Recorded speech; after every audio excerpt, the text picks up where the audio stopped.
С этого красивого места начинается наше путешествие по Свердловску. Улица Свердлова, перед домом, где мы жили. А вот и девчонки. Дашенька снимает на свой фотоаппарат. Катюшка. Катюша, хочешь что-нибудь сказать? Катюнька, хочешь что-то сказать? Нет. Масса впечатлений. Вчера мы только прилетели, и вот сегодня начинается путешествие. Начинаю вспоминать места здесь. У нас дедушка с бабушкой. Машинку, Ну, вот машина красивая BMW, подаренная фирмой Тиньши. Это бабушка с дедой.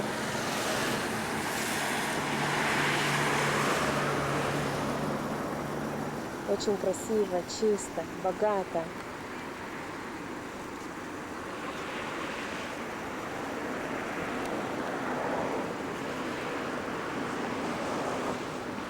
Храм Спас на Крови построен на месте, где много лет тому назад была убита царская семья.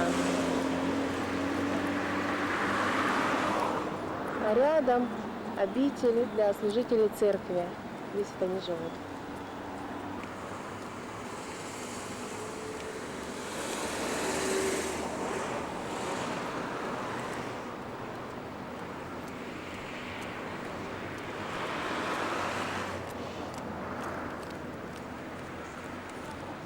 А вот и мама.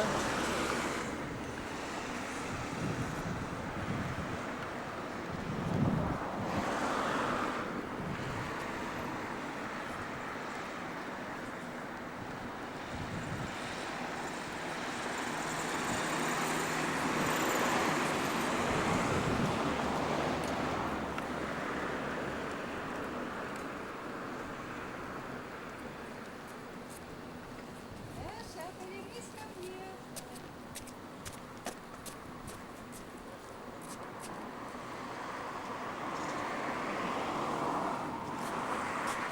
Еще высоче. Подождите. Так, все снимаю.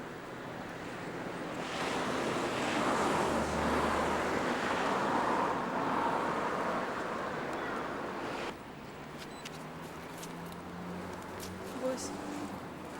От моего тоже.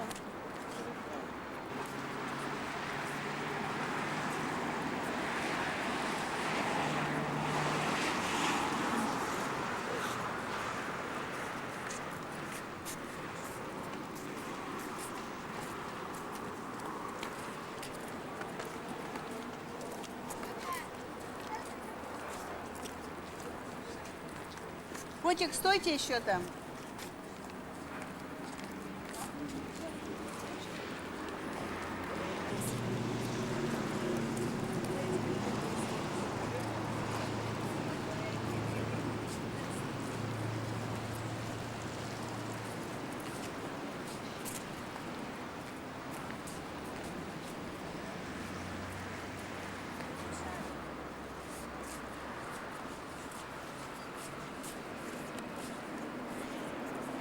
Прикинь, они убежали.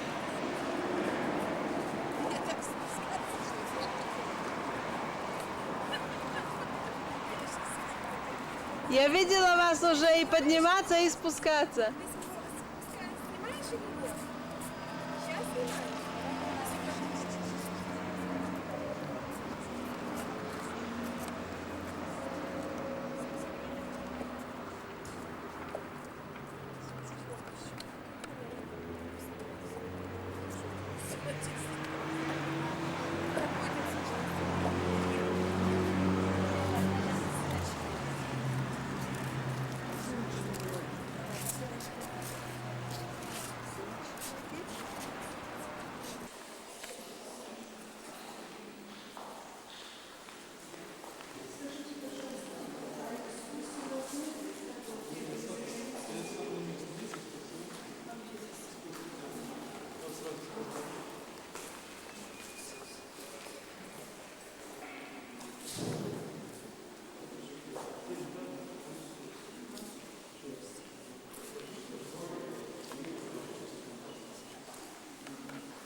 извиняюсь.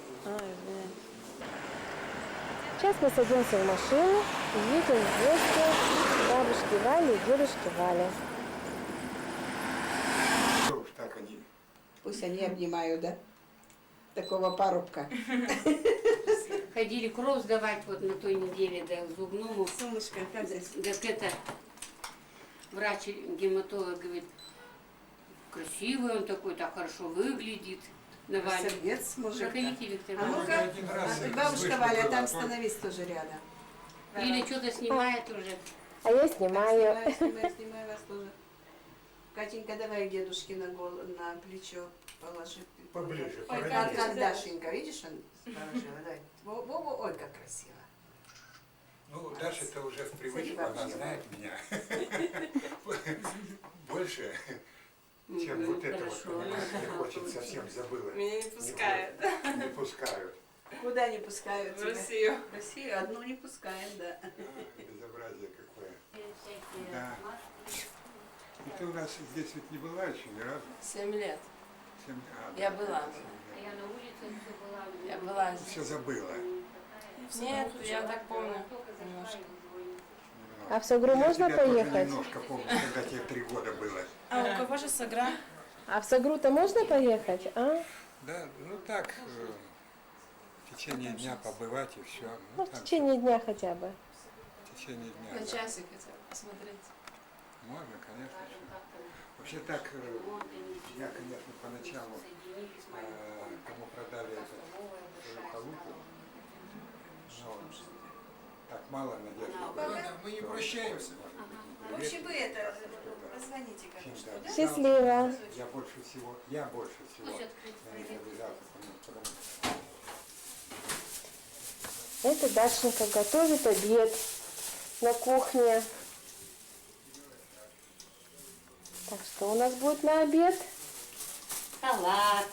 Салат, укроп, гречка, огурцы. Пельмени. Сейчас варим пельмени. Вот сейчас пельмени сварим. Где наши часы с кукушкой? Говорят, кукушка уже не выскакивает. Сидит заперти, но кукует. Только кукует. Шторы все завешены, потому что на Урале жара. На На солнце, наверное, градусов 45. 30 у с нас лишним Израиль градусов. 45. Там 30. О, 40. 40 на солнце. Вот это жара. Действительно, дома очень душно. Поэтому открываю двери, окна, даже входная дверь приоткрыта, чтобы был сквозняк. А что у нас делает сейчас Катенька? А Катенька с дедушкой разговаривает про жизнь. Про жизнь разговаривает. Да. О чем там они говорят? Сейчас мы подслушаем.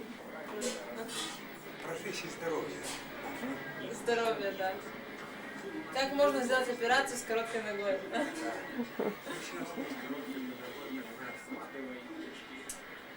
Сделать такую операцию надо 40 тысяч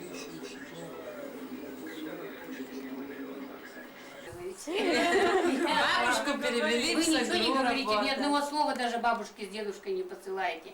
Вот они записывают, А мы для нас записываем. и вы ни слова даже ни одна сказала, бабушка, привет. Привет, Все, бабушка. расскажем. В следующий раз рассказать надо. Хорошо, в следующий раз мы скажем. Ну и как? Ну, рассказывай. Они были на станции, бабушка там работала. На станцию дежурной послали бабушку. Нет. И она сидела... Не и было. а мы вырежем, если не понравится, мы вырежем. Нет. Это же вырезается, Нет. стирается. Деда рассказывает. Деда рассказывай. Так она приехала, она стояла Потом желание будет, все такое самое. Ну, на... Потом расскажем, что не надо. И что, он стоял и молчал просто, что ли? Да? Молчал. Стоял и молчал. Там Потом, у некогда меня же же было. квартира была, вот где сейчас Подьянова живет, я жила, и он приходил ко мне, все время это приходил. Тоже чинить? А? Тоже чинить что-то? Они приходили с другом, купят бутылочку, купят булочку хлеба под мышкой, они конфеточек бабушке не бабушке тогда, ни конфеточек не принесут, ни пряничков, ничего. Чекулдыкнут со своим другом, с ложками. А потом они уже строили дом, вот в котором мы жили. И мы потом переехали в этот дом, и там не было даже ни веранды, ни стенок, только один дом и одни рамы. Первую зиму мы прямо заходили сразу в дом. Не было же стенок. Да. Холодно было это. Потом мы уже вторые рамы сделали, заказали. А где этот дом был, я не поняла. Ну, все Согре. А, это все согрето. И вот это, мы поженились как раз в этот год. Они уже строили два брата, как и отец помогал им вот этот дом. А как вы женились? Как он предложение сделал? А как? Бабушка сделала. Мы поехали висеть одни, даже без свидетелей, никого у нас не было. Записались и все. 6-го и бабушка Лена вот с Виктором Ивановичем записались 2 июня 60-го года, а мы 6 июня 60-го года. У нас вот в июне почти было рядом. 45 лет. Вместе? А до этого Да. сколько были знакомы? Ну, я приехала в Вот, 59-м, а поженились мы в 60 июня. Я в июле 59-го приехала. Да. Вот как раз. Класс. А как вы начали выходить? Все говорят, что красивый деда у меня. Так он красивый, Все. конечно. О, какой Правда Типун красивый. вам на язык. Правда красивый? Красивый деда. И Очень сейчас он красивый. какой молодой, какой красивый. Вот кто знакомый увидит это. Не морщинки. Да, Нинка даже в Сагру приехали, Костина, и говорит, это я-то не слышала. А мне потом она говорит, хорошо, Да, дядя Валя да, выглядит, самое. у него не морщинок, не так Главное, много. лезет У вас целоваться, тоже- и у тебя там тоже меня это самое красоткой признает. Всё, Целовала говорит мне, его. Да. А и меня, иди, тетя Валя, поцелую, хоть это обниму. Мы так, нам без вас плохо, так нам без вас плохо. Я Не знаю, правда или в прошлом нет. году, и вот сколько она там приезжает, как увидит меня, так же Наде-то некогда с ними разгладит разговаривать, меня, она вся в работе. целует, и все такое, нахвалит меня. Я ей хоть при ней ей 1000 раз повторю, типун тебе на язык и все такое, наговорю ее, отматерю, она все равно, да что, да зачем? Ты снимаешь, что ли? Деда Валь, нет, я сейчас остановила. Сейчас посмотрю, нет, остановила. Не снимай. Это моменты, когда интересно, я снимаю. Деда Валя, а как вы ее заметили-то? Да никак. Красавицу-то такую, ну, как заметили? Что, пришли Сейчас на он- работу? Сейчас он прослезится. Пришли на работу и чего? Ага. А там сидит девушка, Ну. красавица. Лизы нервы не в порядке. А вы его как заметили, а? Ну что, высокий такой, красивый. Сразу признали? Да. Ну, его девки-то в Сагре любили, многие это. А где-то в Сагре жила, вы жили здесь? Я приехала туда работать. Нет, я приехала, вот где дедушка с бабушкой жили. Помнишь, мы с тобой ездили? Вот я там жила и там работала, а туда меня направили работать, когда я закончила на дежурного учиться.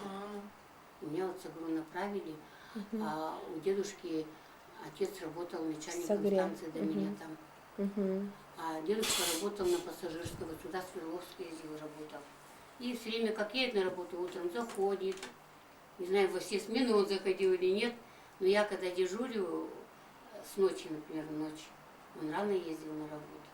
Потом и папа ваш ездил в Свердловск учиться, 8, 9, 10 класс из Сагры. Вот папа едет на работу. Раньше всех возвращается, сходит, дорожки все прогребет, воды принесет, печку истопит. Холодно же зимой. Мама, я твое любимое кушанье приготовил, картошку мундира сварил. М. Маленький такой, папа был у вас. Да, не Худой испортился, ничего. Все завидовали, о, какой парень у До вас сих пор хороший, завидуют. такой Я хороший. была у подружки несколько дней назад. Так мама Даниэль говорит, ой, какой у тебя папа такой. Если я бы не знала твою маму, такая хорошая, так я бы с ним давно уже начала там заигрывать. Они маленькие Так там в приходили. Израиле, да? Они маленькие приходили домой и говорили, подружки, очень много разведенных в Израиле, очень. Леночка, так это, да и Людка, это Шемякина-то, все Шемякина Да, звонила. Шемякинская Пусть всю дорогу. женится Андрей-то на Людке, я им машину Она куплю, пусть многие Андрей-то лет, женится. много лет ее И всё вот время сейчас мать всё. этой Михалёва все время встречаю, она разошлась с мужем, двое детей. Ой, какой Андрей хороший, какой Андрей хороший. Вот на день женился бы, на день это вот это.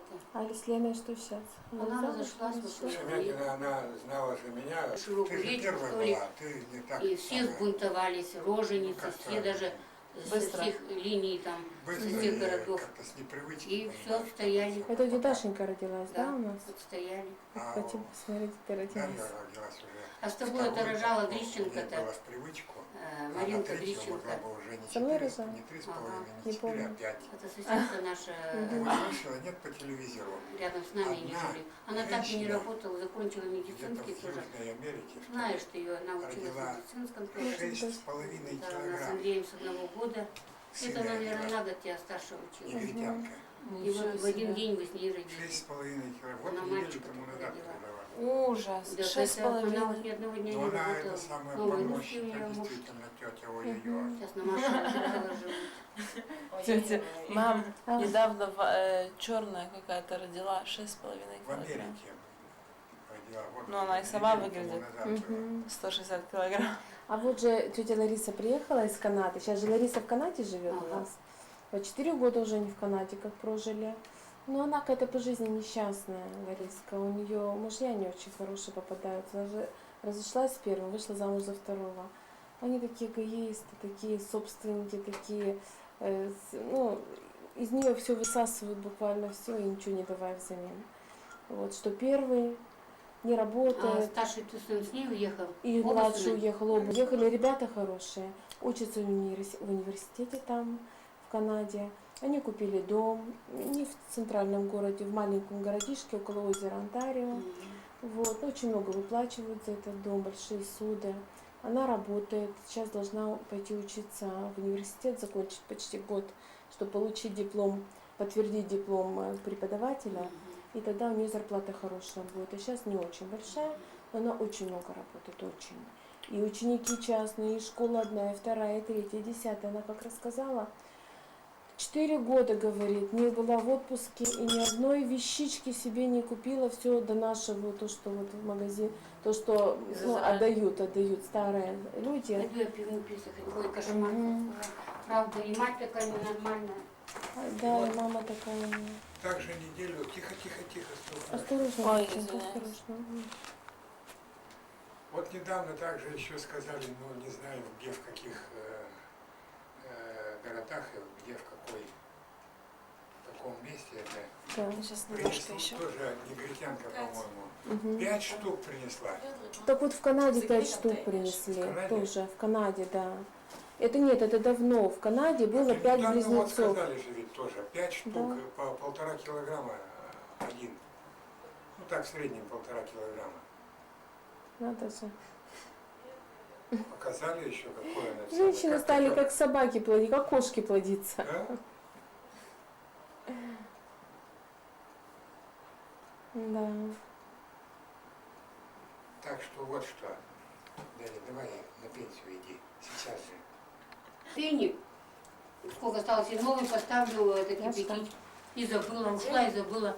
Да не может быть, чтобы Мне выкипел принесите весь. Ты чуть-чуть чё? солнышко, пожалуйста. Не весело, столько. Ну, столько это еще терпимо. Тебе много нельзя говорить. Да я не замечал, чтобы кипел он. Я заметил только лишь тогда, когда он закипел. Ты, наверное, налила столько, а не заметила. А ты сколько. видел, когда он закипел? Видел? Ну, мы конечно. сидели там. в И ты кухне. выключил, да? Ты Я выключила еще- для себя, и Катя потом тоже Вот налила. такие куриные мозги, кошмар. Валя забывает, я забываю. Включили, ушли, и все. Хорошо, что поехали, что ли? Да я ведь вот это самое себе по голове, ну вот никуда не уйду, вот буду тут сидеть, смотреть и все такое. С пару секунд, понимаешь. И знаете анекдот, говорят, Встал, ушел, знаете, до свидания. самая приятная болезнь Выпил какая? кофе. Самая Кошмар. приятная. Леда, знаете, какая самая приятная болезнь? Нет, откуда я знаю. Не знаете? Геморрой? Нет. Мигрень. Склероз. Каждый день узнаешь что-то новое. Это- Деда, может Ну, у открыть меня с окно? моей болезнью еще тем Где? паче, понимаешь, этот склероз может. Валя, 8 часов, может открыть уже окно? Или рано еще? Ну, сейчас мы. Но если на окна не попадает солнышко, то можно, наверное, можно открыть. Нет, еще И попадает. посмотреть, сколько еще там посмотреть. А то может быть там А что еще солнце вот такое бешеное? 35. На кухне там. Это настоящие орехи или нет? Это настоящие. Они только в меду. Так они, наверное, жирные. Они, ну, много не ешьте понемножку. Сегодня и оставьте на завтра, на послезавтра. Ешьте. Это самые любимые орехи девчонок. Андрей говорит, надо маме попробовать, хоть что это такое. Я хочу почемушку. Да нет, наверное, 38 все еще. 38. Но это не гуляние по улице тоже такая. Ну, хоть бы ветерочек немного, а ведь ветерочка-то ничего никакого нет. Здесь 7:30, 38 градусов? Да. Ничего себе. М. Ну, здесь И смотри, как светло, видишь, как пол-восьмого светло. светло. Ну, только 12 начинает темно быть. А у нас 5 часов уже темнее. Почему здесь так поздно? Ну, такой это Коробка континентальный, это резко континентальный Пожалуйста, климат. не урони только Так он. начинается. Нет, это потому что близко к этому. Нет. Котовацфони. Севернее, потому что. Близко к точкам верхним. Котовацфони, знаешь, что такое? Ты понимаешь, что я Кота сейчас Фадоруми и понимаю, Кота что Фацфони. мало ем. Утром я чай, чаек. Это полюс, что ли? Да, А вечером близко к чай, этому. И все, а в обед я вот только супу поем. и всё. А там же по полгода у них мам. А там же по полгода у них. День и ночь. Утром чай, в обед чай. в обед Полгода чай, наш, полгода вечером на день. чай. 24 Еще часа. кроме чая, понимаешь, супу полведра. И все. Осторожно, здесь такая штучка. Надо повесить будет. Не ставь на стол, там горячая, поставь на это. Давай. Катя, можешь мне еще одну? Чинюшку. А так ты ходи. Что, звонит кто-то? Это набор идет, по-моему. Да, папа Набирают. там набирает. На кухне Надо позвонить Ритушке, два. тете Люде, в гости девчонок повезти. Пусть они познакомятся с Ритушкой и дочками. Это же сестры. Вот вчера были тетя Людка, моя сестра-то, со своей дочкой, с Татьяной. Да. Татьяна это вот выглядит, по-моему, так же, как и Дарья, такая же высокая. Угу. Ну, может, чуть похуже, ну, пополнее немножко, чем Катерина. Ну и похудее, чем ты. Ну, такая высокая, стройная тоже. Это А Татьяна, матушка? да? Татьяна. Татьяна, вторая дочь. Она черненькая такая, чернявенькая, да, Татьяна? Я так помню, но Но она, смутно. по-моему, тоже подкрасилась. Мгм. Я вот так что-то мало внимания обратил на волосы. Она так, ну, на внешность, на лицо, вернее, тоже забавная, интересная Мгм. девка. А где они? Она Это тоже кто? так же. Это, смотри, это у дедушки Вали есть сестра, тетя Люда.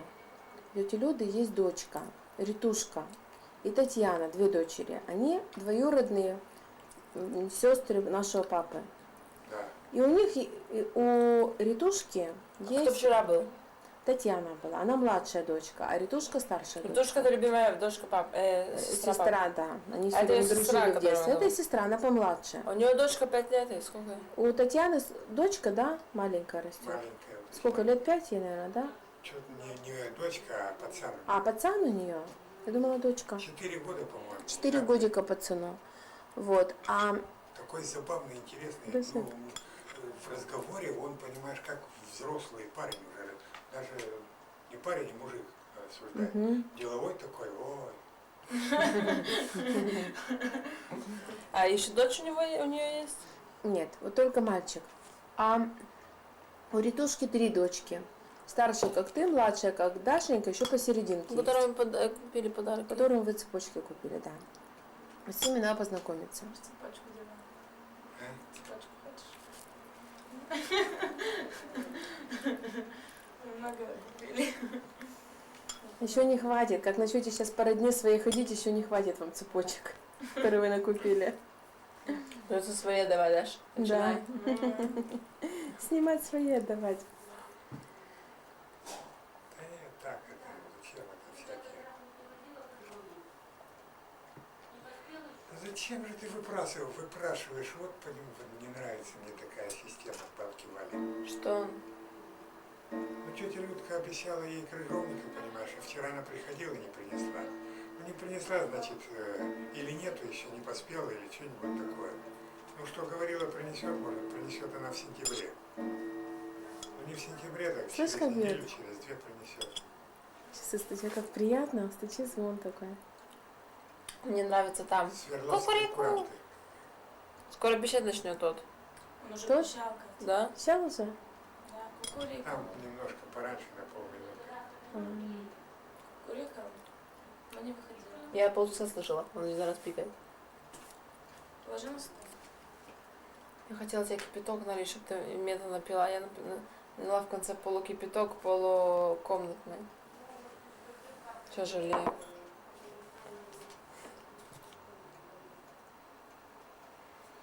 Да, Вы общаетесь немножко, да, с родней? Приходят они в гости? конечно. Вчера вот Людмила была с Татьяной. Мгм. А Наташа, Янка? Что с ними происходит? Таня бывает тоже. Мгм. Она частенько звонит, Наталья. А Янка как Янка у нее? не, она такая какая-то, Нет? тоже безлюдная такая какая-то. Ну, к нашей родне почему-то она, или вообще она такая, не знаю, Мгм. какая-то. Ну, не нашей киселевской породы она. Мгм. Не приходит, да? Не Нет. общается. Но у нее какой-то и муж тоже такой, из него слова не вытолкнешь ничем. А, молчаливый, да? Трудно общаться с такими, Правда, которые не работает говорят. это, Это можно? Это можно? ага, в системе, где много зарабатывает. Мгм. Поэтому молчит. Или много Чтобы ворует. лишнее не Много сказать. ворует, или как сказать? Боится лишнее сказать. Звонила с Ритой, разговаривала. Да. Она говорит она работает эту неделю, на той неделе. Девчонки завтра поедут в сад, крыжовник как раз собирать. Мгм. Не надо, ты здорово. Я так. открыла, все форточки, все открыла. Я говорю, собираю, да пусть нам принесут. Ой, какая же ты, это самое. Она Попрошайка. обещала, я говорю, хоть ведро вам могу дать, говорит. Мгм. Так что, можно будет прийти к ним, да? На следующей Ну, неделе? она сказала, позвонит на той неделе, Ага. она говорит, я буду отдыхать. Кто, Девчонки вместе с дома. тобой? Ритушка, да, Ритушка. Маша-то работает, Мгм. а Аленка, не знаю, работает, нет, тоже устраивалась на работу. Да вечером вот так подойти к ним. А Танька не работает, что-то ее заставляет в институт, она не хочет. Это Танька, 19 лет ей, такая между вот, Машей и между этой. только погулять бы. Да, это. Одной сколько? Старшей сколько? Ну, одной как тебе, только на феврале, ты в январе, она в феврале. Маша. А младшая у Маша- нее на месяц? Нет, Маша, да, она в феврале. А Таня, она в ноябре, или в декабре даже, в декабре. Ей вот 20 исполнится. Маша в феврале 22, а Тане исполнится 20. А младший? Как А Даша? Аленка, она ровесница Даши. Даша в октябре, Аленка в ноябре. О. 17. Да, 17 ей будет. Ну, приедешь на мой день рождения? Или мне к тебе приехать? Ну, такое. Лучше ж вы к нам. У меня там разница, подумай. Приедем, я думаю. Или ты ко мне, или я к тебе. 5 дней у вас разница. Ты 13-го, а не 14-го. 14-го я ночью в 3 Ну, часа по родился. паспорту ты 13-го. Ну, по паспорту мало. Даша что. 19-го. Мать сказала, что ты человек темный, в 3 часа ночи родился. 14-го, а не Андрей тоже 13-го. ночью родился, я не помню в какое время. А я 13-го сколько? записали Вот он, сегодня. Сейчас мы смотрим фотографии. 81 Он, год по-моему, остался. я его фотографировал у бабки Мани, по-моему. У бабушки, у Вали. И самое смешное, особенно папа, это для тебя. А кто это? Я не знаю, что ты здесь делаешь. Вообще не наша. Тужишься или какаешь, или Нет, просто он сидишь. просто присел так. А, так Андрей. Чё-то. присел. Сын Ага, сына. мы смеемся Тебе над тобой, я папа. посылала? Это Андрея, да? Девчонки, вот. Вот эту фотографию мне подарите. Что это? Вот это Андрей, папа. Маленький. Папа, сейчас ты увидишь такую фотографию, смотри. Такой маленький папа. Я в папу точно. Бабушки А школы это Андрей, гостил. твоя мама. Я его Сейчас учила плохо туда. видно. Училась, некогда было, ну. Вот я на велосипеде. Вот, Катя, как ты же, доходя до платья приталина и это. Может еще вот так вот? Нет. Уже снимаешь или нет еще? Да. Плохо Я видно. глупый был, понимаешь, такую Ну ничего. порубить. Сейчас мы вышли во двор. Во дворе сейчас прохладно, 10 часов. 10 часов вечера, и вон как светло. Как светло. Как будто 2 часа дня. Но днем было очень-очень жарко. Была температура 40 градусов на солнце. Дышать было невозможно, а вот вечером можно выйти. Потому что вечером дома жарко, на улице прохладно и приятно. Мы ходили в магазины, но ничего не купили, кроме воды, печенья. Молока, сметаны нет, к концу дня все расхватали. Сегодня девочки остаются ночевать у бабушки Вали и дедушки Вали. А это Катюша. Катя вспомнила детство. Как тебе, Катюша, там? Очень хорошо. Папа, привет. Рассказывай ощущения свои. Ощущение очень высокого. Что, вы ездили куда? Полета. Аккуратно, не свались.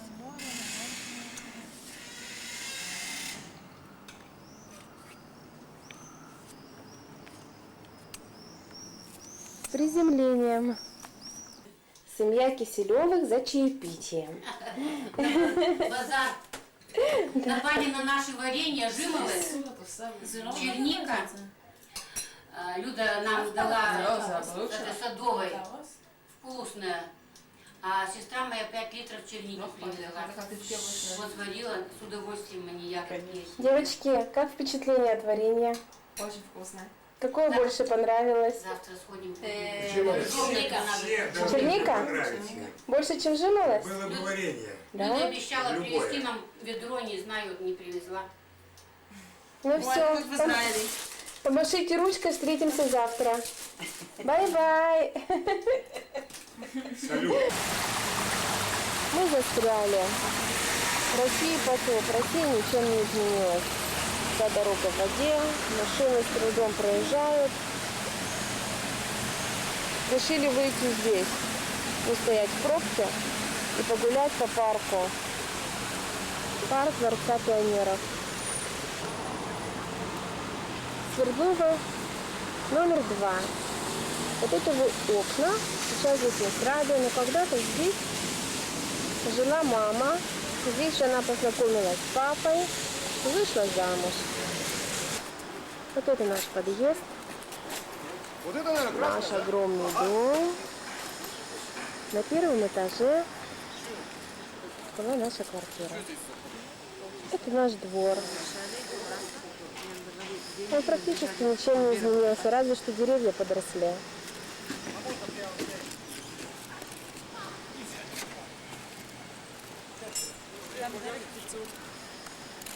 Вот и девочки, когда-то они маленькими гуляли по этому двору. И вот спустя 15 лет они вернулись сюда. А вы на фоне моря сфотографируешь. Это двор, где играли девочки.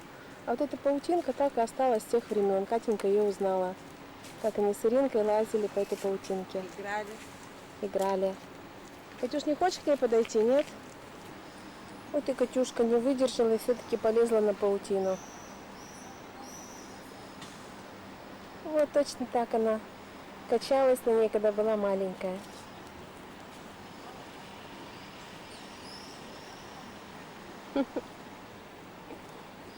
И это доставляет такое же удовольствие, как много лет тому назад. Мы гуляем по улице Свердлова. Театр ТЮЗ. Это гостиница. ТЮЗ. Вот-вот должна закончиться. Вон Катя говорит, обязательно показать гостиницу, которая начинала строиться уже 15 лет тому назад. Вот она, так недостроенная стоит.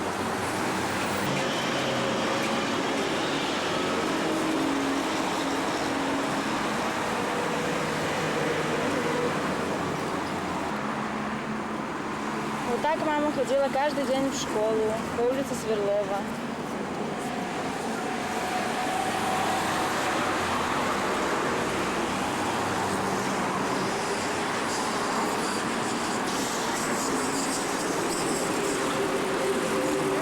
Троллейбус. Желтое здание, это Катенькина школа. Это школа. Где? Там Катенька училась в первом классе. Да, Алиф. Троллейбус. Троллейбус.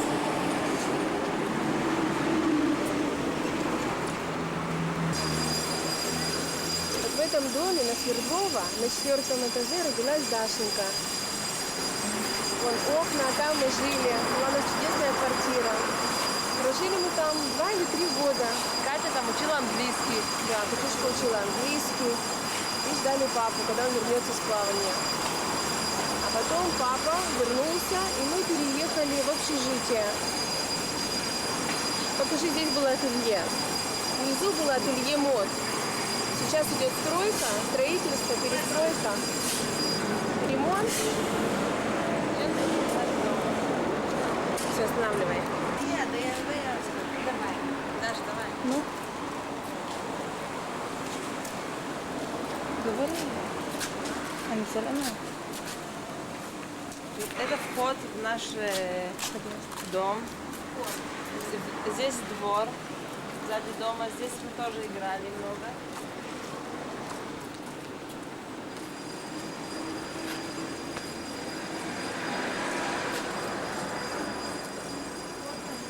Сейчас я покажу подъезд.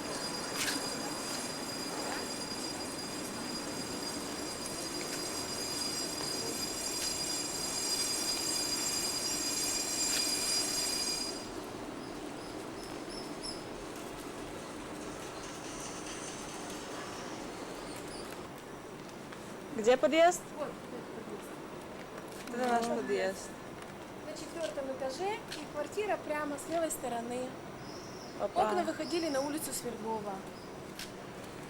И напротив мы тоже жили. А вот в этом дворе вы играли. Вот здесь было все так, как сейчас. Так же было 15 лет тому назад. А напротив, вот там, вот, это общежитие, мы там тоже жили. Ты останови сейчас, и пойдем, здесь лучше видно.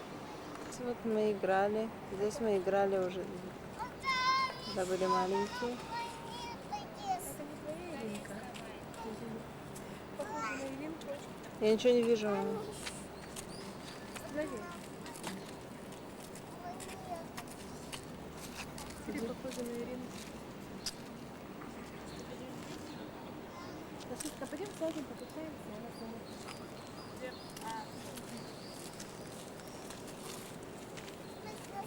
Это качели, которые были раньше.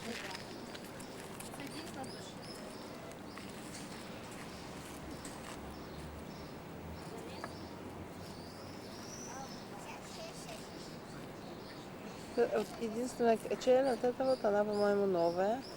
Я ее не помню. Все остальное такое же.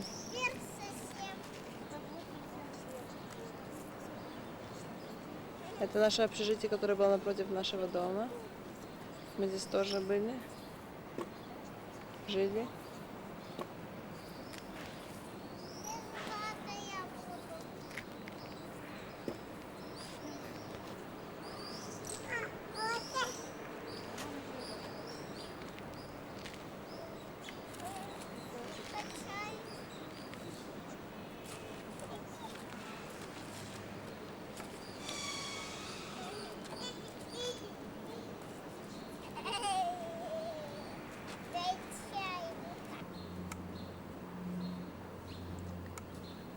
А вот эта тропинка, она ведет к клумбе, что вокруг вот всей этой клумбы мы с Морозовыми бегали по снегу закаляться.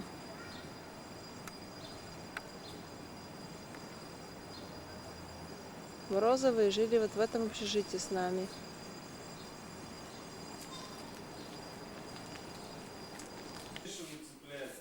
Здесь вот мы жили. Это вахта. Здесь сейчас никого не пускают. Раньше был вход свободный. На 4-м курсе учится. Вот. Также пианино стоит. И вот там мы входили и жили на 2-м этаже. Это театр «Урал». Здесь я ходила с мамой и с папой в театр. Отсюда выходить из моего дома через двор и вот в этот театр. Он очень близко. Вот на всей этой площади я играла с подружками. Здесь были большие клумбы. Раньше, сейчас они более современные, но были другие красивые. До сих пор осталось сейчас. И здесь человек тоже такой стоит. Очень такой смешной. Вот даже к нему сейчас приходит, он такой страшный очень. Мама такой. Страшный такой, смотри, настоящий человек.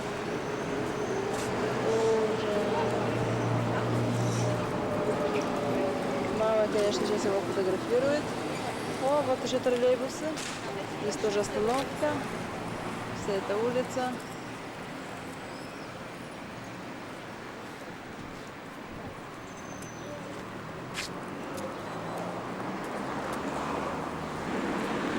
Катюшка рядом с таким страшилищем. Сегодня в кинотеатре «Урал», а сейчас это называется Центр культуры и искусства, выставка восковых фигур. И, возможно, сейчас мы пойдем на эту выставку. И здесь есть коты, которые спят в разнообразных позах. О, греется под лампой. Наконец-то мы нашли туалет. Это очень сложно. Для этого нам пришлось пойти на выставку восковых фигур. Хотя это само по себе очень интересно.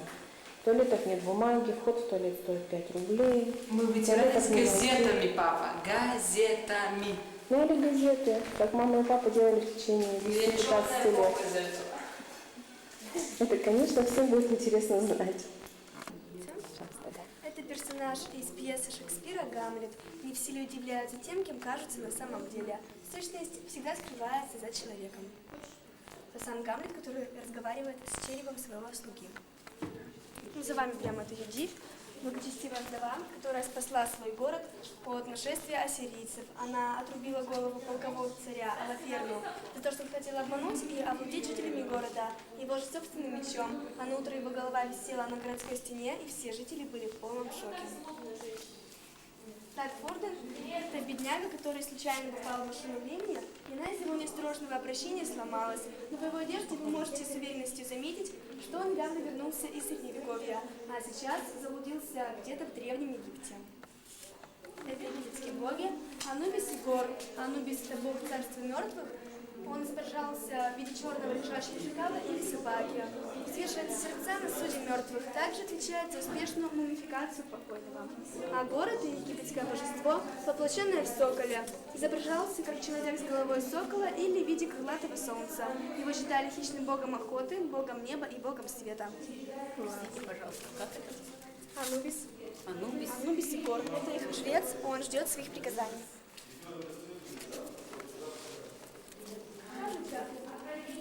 Он был известным актером кино, сценаристом, режиссером. Когда ему было 71 год, у него родился последний ребенок, а умер он в возрасте 88 лет. Марлин Монро. Ее настоящее имя Норма Джин Бейкер Мартинсон. Родилась в 1926 году в Лос-Анджелесе. Она прожила яркую, но короткую и очень трудную жизнь. Секс-символ Америки, предел мечтаний тысяч мужчин, красавица, которой завидовали миллионы женщин. Но она на самом деле была фигурой трагедийной, неудавшаяся личная жизнь и напрасные попытки доказать всем, что она является кем-то большим, чем просто девушкой, показывающей свои прелести. Это основные причины трагедии, развернувшиеся в богатом особняке, где утром 5 августа 1962 года было обнаружено ее тело. Мадонна Луиза Чикона родилась в 1958 году в Детройте, штат Мичиган. И проучившись всего год в Мичиганском университете, она отправилась в Нью-Йорк, где была без труда принята в одну из танцевальных групп. Но Мадонна хотела еще и петь. И вот, спустя некоторое время, в 1983 году, ее песня «Holiday» была признана хитом. А еще через 2 года 3 крупнейших американских еженедельника Time, Penthouse и Playboy опубликовали серии ее фотографий. С этого самого момента в истории массовой культуры началась эпоха Мадонна-мании. Это известные американские киноактеры Роберт Де Ниро и Марлон Брандо. Они вместе снимались в фильме «Крестный отец» в первой и во второй части. Даже удивительно, как люди могут поменять свой образ, чтобы сняться в том или ином фильме. Вот Роберт Де Ниро специально набрал 25 килограммов, чтобы сняться в фильме «Разъяренный бык». А это также их слуга.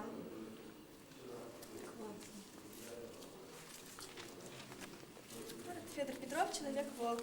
Человек, у которого все тело покрыто своеобразной растительностью. С 13 лет он начал выступать в цирке, накопил деньги и открыл собственную библиотеку, а после этого стал заниматься своей давней мечтой – сравнительной филологией. Так это его естественный покров, да? Да.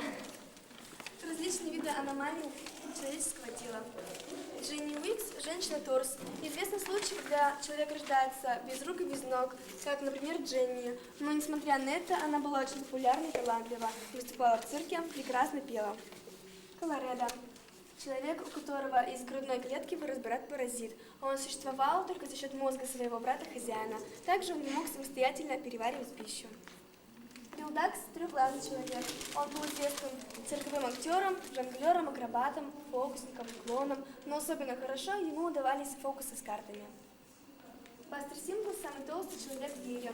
Когда ему было 15 лет, он весил 170 килограммов, в старших классах 225 килограммов, а в этом виде его вес достигает 510 килограммов. Но несмотря на все житейские трудности, он очень рад своему образу жизни и наслаждается едой в огромных количествах. Есть разные версии, что он жив еще, потому что он родился в 1959 году, а есть версия, что он уже умер, потому что показывали передачу по телевизору и говорили, что он пытался выйти из дома, застрял в проходе и специально ломали стену, чтобы его вытащить. А после этого делали гробный заказ. Франсуа Трюгю – рогатый человек. Он жил в 17 веке во Франции. В случае аномалии, когда у человека есть отросток, схожий по строению с рогом животного.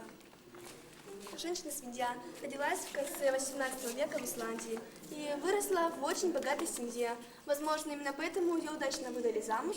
У нее родилось 2 детей, абсолютно здоровых и совершенно не похожих на нее.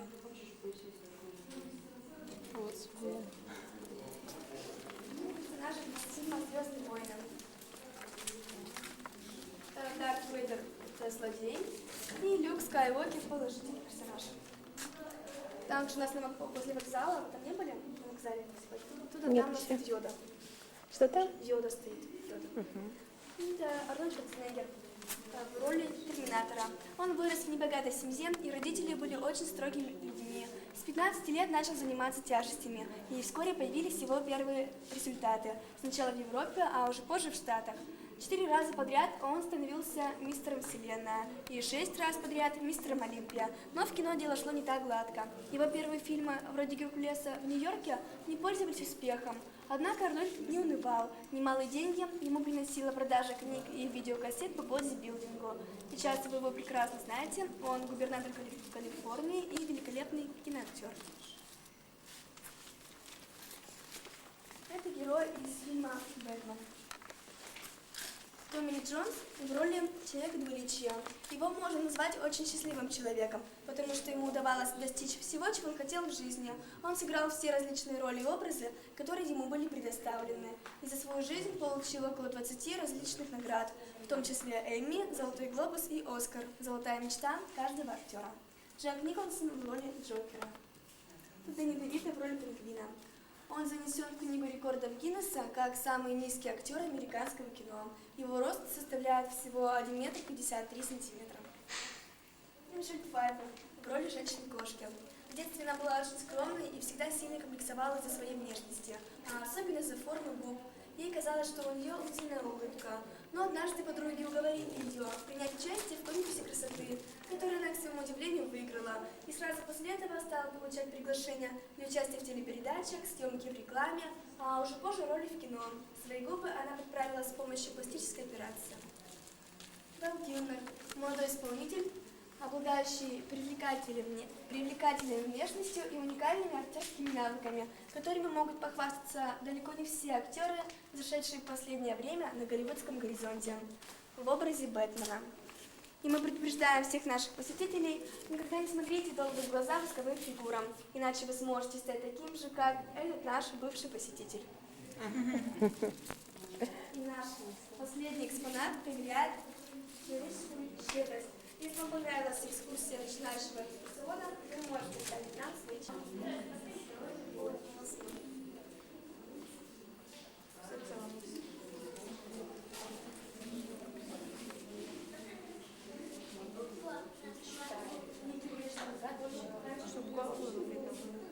מלחמת הכוכבים.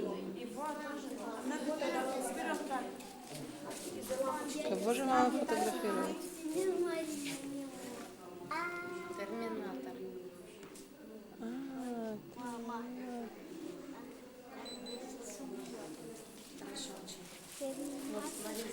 Вот и Шварценеггер.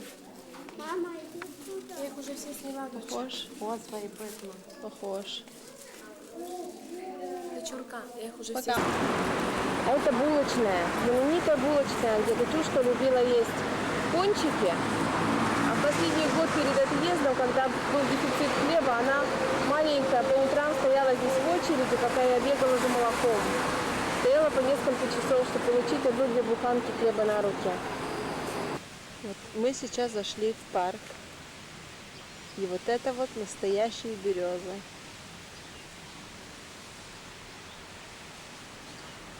Очень красивые березы. Вот одна поближе ко мне есть.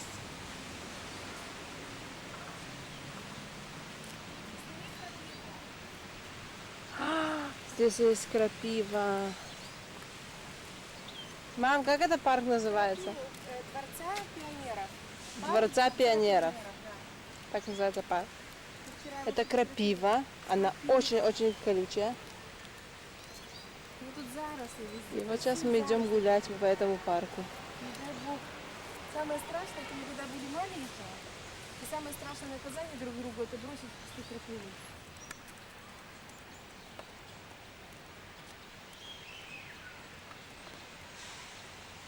Это небольшая горка в парке, на которую мама решила подняться. Великолепно.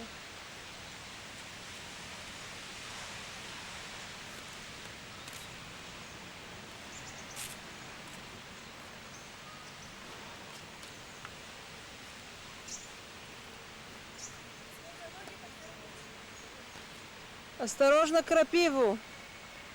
Здесь нет крапивы. Здесь только очень такая крутая крапивка. Надо ноги свернуть. А вот это подорожник. איזה כוסית משגעת, это парк ענת. Вот такие молодые листья подорожника, они везде тоже растут. Их надо сорвать, так хорошо вымыть, послюнявить и положить на ранку, на вкусный порез, он заживляет. Это против ранок. И собирали вот этот подорожник, собирали, ложили в холодильничек, если есть рамка, его послюняли так и положить. Да, мне Не надо тоже никакого такое йода, делали. не надо. Красивый пруд. Катя, сядь на пенек, съешь пирожок. Кать. Катя не хочет. Сейчас Даша сядет на пенек. Даша, такой сядь на пирожок пенек, съешь пирожок. Аленушка. А Даша, видно Да, было да. все синее, вот это белое? Потому что у тебя не видно все.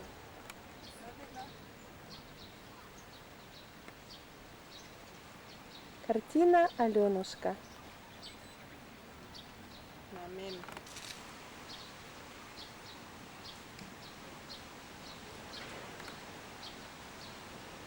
Катюшка, сядь на второй пенечек. Не, мам, мы сейчас идем.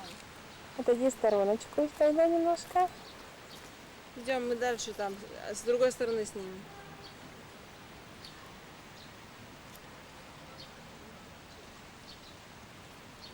Так, девчонки нашли репейник. В Израиле, конечно же, такого нет. Да, мам. Сейчас они будут бросаться друг в друга, я чувствую. Ой, и мне досталось.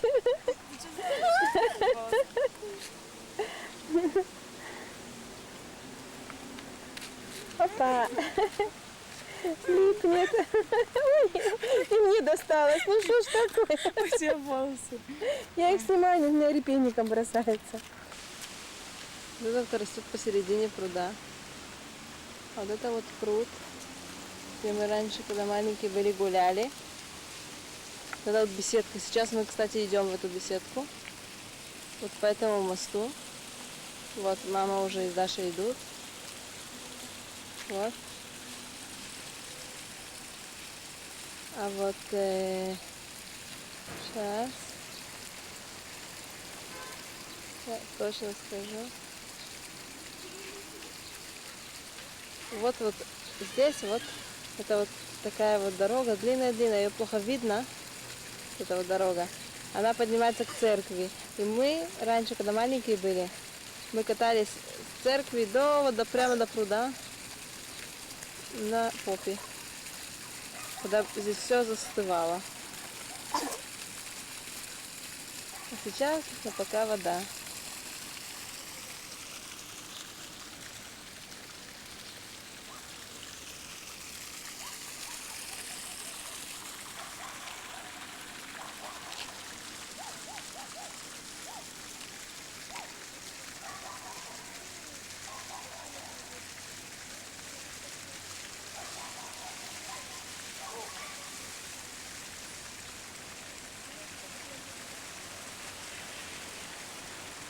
Лопухи.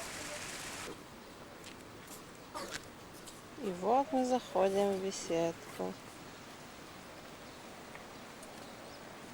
Мама и Даша уже, конечно, там.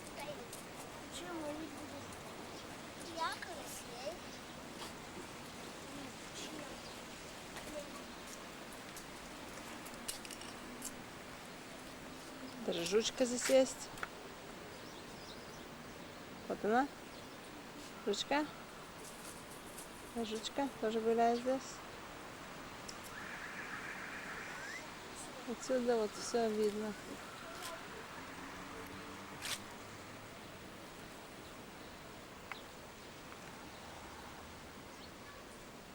А есть такие, которые даже отдыхают вот так вот.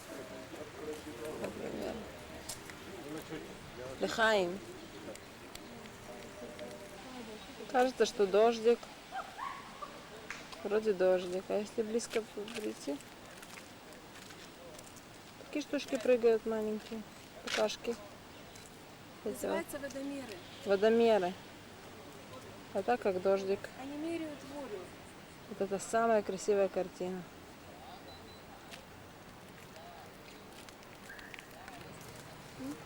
А это нам люди здрасте говорят.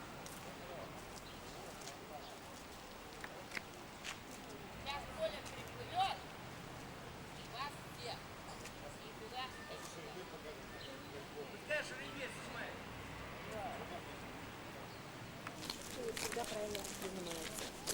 Поэтому лучше такие компании выселить.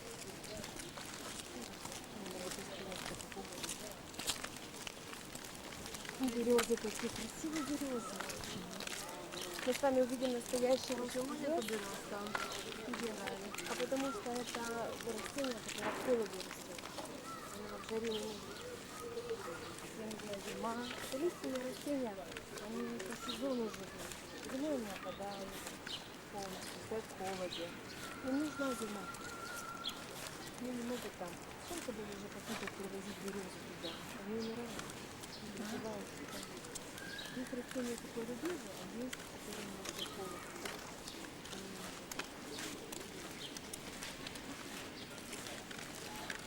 Там на деревьях мох растет. Знаете, как определить по дереву, где север? А вы смотрите, где мокро, где мокро растет. Они растут по кругу, на все эти восстановки. Почему? Почему они тоже не знают? Когда мы были маленькие, первый раз у нас был предмет в школе, он называется природоведение. Как бы ведение природы. Она рассказывает разные такие. Сейчас я хочу просто. Точно. Вот это все, Даша. Секунду. Вывеску. Покажи эту вывеску. Здесь написано у вас. Все. Мы не будем заниматься, да? Нет, не будем. На выход пойдем.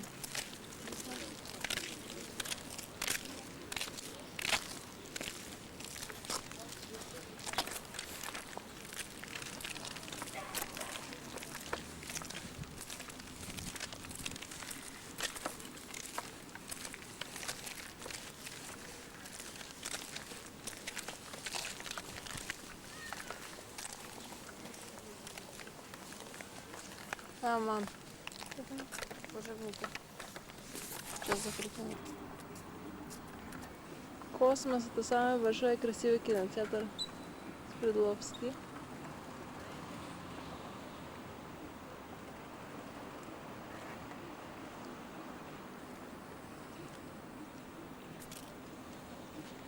Внутри есть тоже на нижнем этаже очень красивый ресторан. А вот там вот это казино. Там казино. А вот здесь вот буква Д, видишь, там синяя буква Д. Это вход в спортивный комплекс «Динамо». Вход в спортивный комплекс «Динамо». Туда мы ходили на коньках кататься. Да, мама ходила на коньках кататься, и Ты я. ходила. Я тоже, и ты, папа, тоже. Ну, выключай. Так просто не снимай. А вот это гостиница. Я ее очень хорошо помню. Это мама. Это Даша. Вот это вот, что видно с пруда. Вся окружность. А вот и цирк. Мы туда пойдем позже.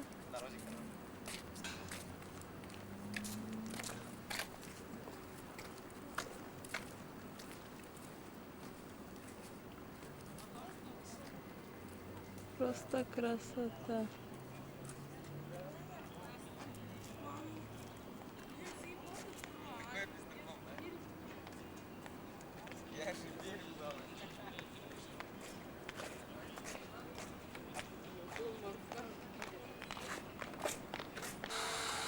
Мы уже полчаса идем по палящему солнцу. Девчонки устали. И вдруг видим маленький проход. Проход среди кустов. Мы сюда заходим. И вот такая чудесная аллейка в тени. Здесь можно отдохнуть. Наверное, единственное место на всей плотинке, где есть тень. Сейчас девчонки не захотят выходить отсюда. Хорошо, вот шишка. Так, где шишка? Катя, предъяви шишку. Здесь их полно. Вот шишка полно. Сосны. Вот жара такая. Невозможно ходить на солнце. Водичка называется Угорская.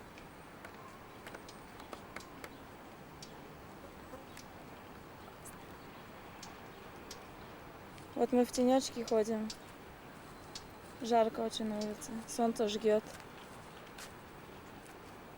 Мы сейчас ищем кафешку посидеть, попить что-то. Вот Катя уже собирает волосы, невозможно.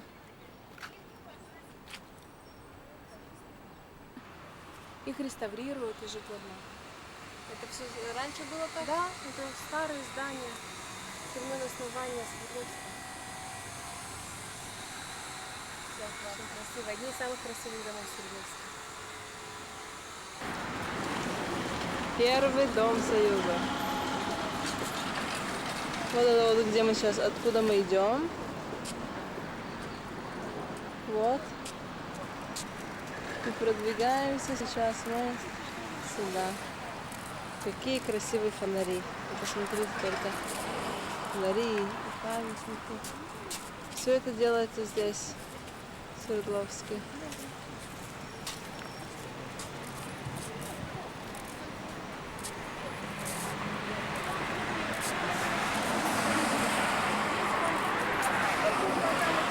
Лавочки, можно сидеть.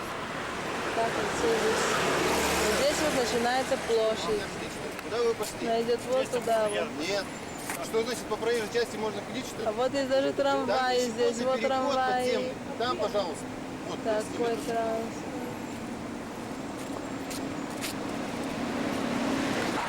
Вот мы сейчас отсюда опять идем, потому что нам не разрешили переезжать площадь.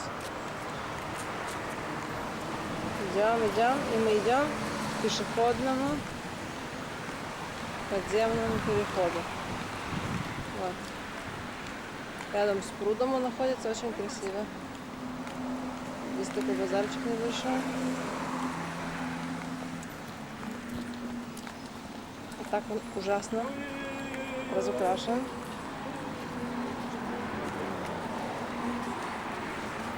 Мы по нему спускаемся.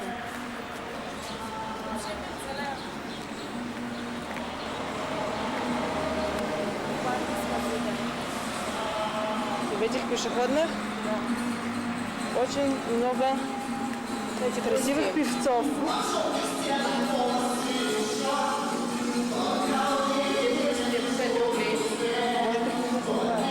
Бросим, если вы бросите, рубы. Здесь рубы маленькие.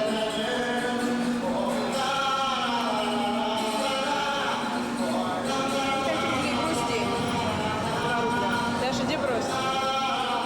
Иди брось их, Дашка.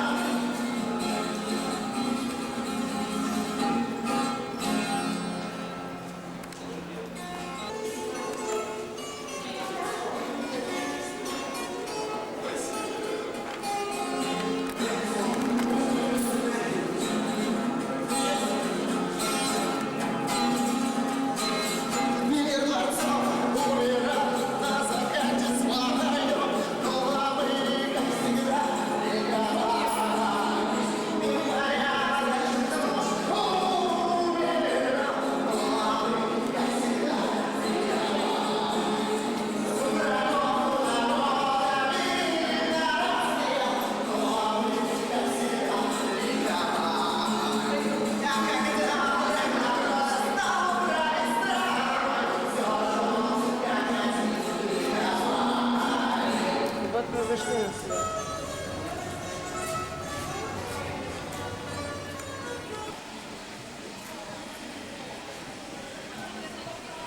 Это вот после того, как мы вышли, мы сейчас идем к водопадам.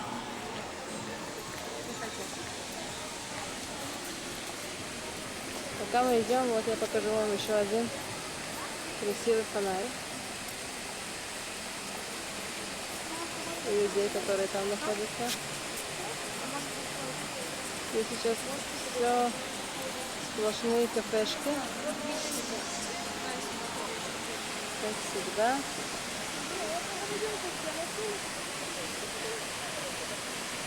Вот это все так же и осталось.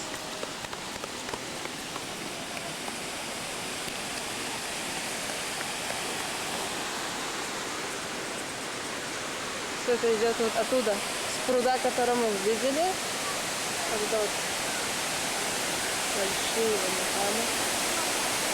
И вот отсюда.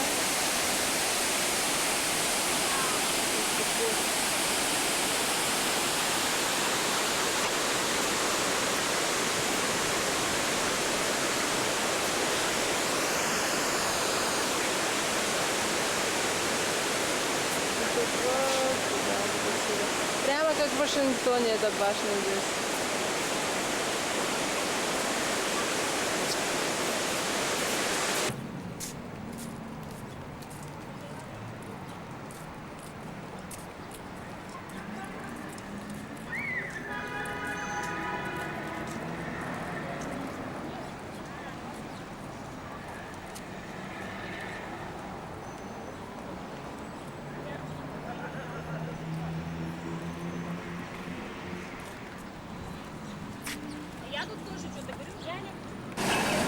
Папа, не знаю, что ты помнишь, но здесь это почтамт, ты узнаешь. Здесь ты маме сделал предложение, когда ты звонила. Он был в Ленинграде. Ты был в Ленинграде. Вот запоминай. Больше не покажем.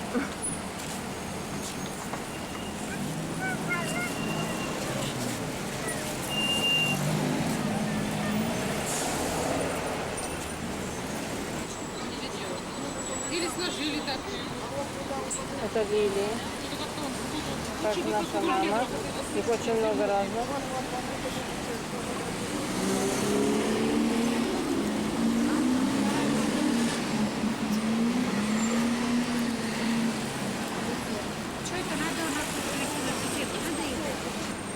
Это российские ромашки. Вот в этой кафешке мы сидели. И сейчас мы идем через этот же парк, где этот пруд, по этой дороге на площадь. Вот на этих камнях мама фотографировалась, когда она училась в школе. Это в том же парке.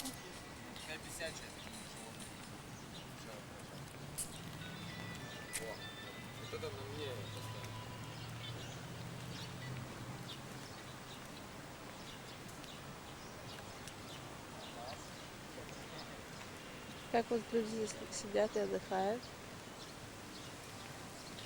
А мы идем на площадь. Вот мы вышли на площадь саму.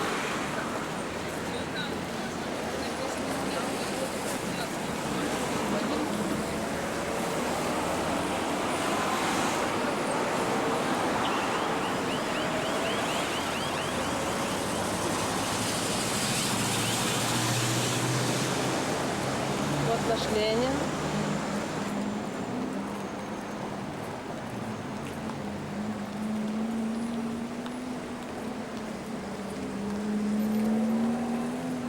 Это его памятник.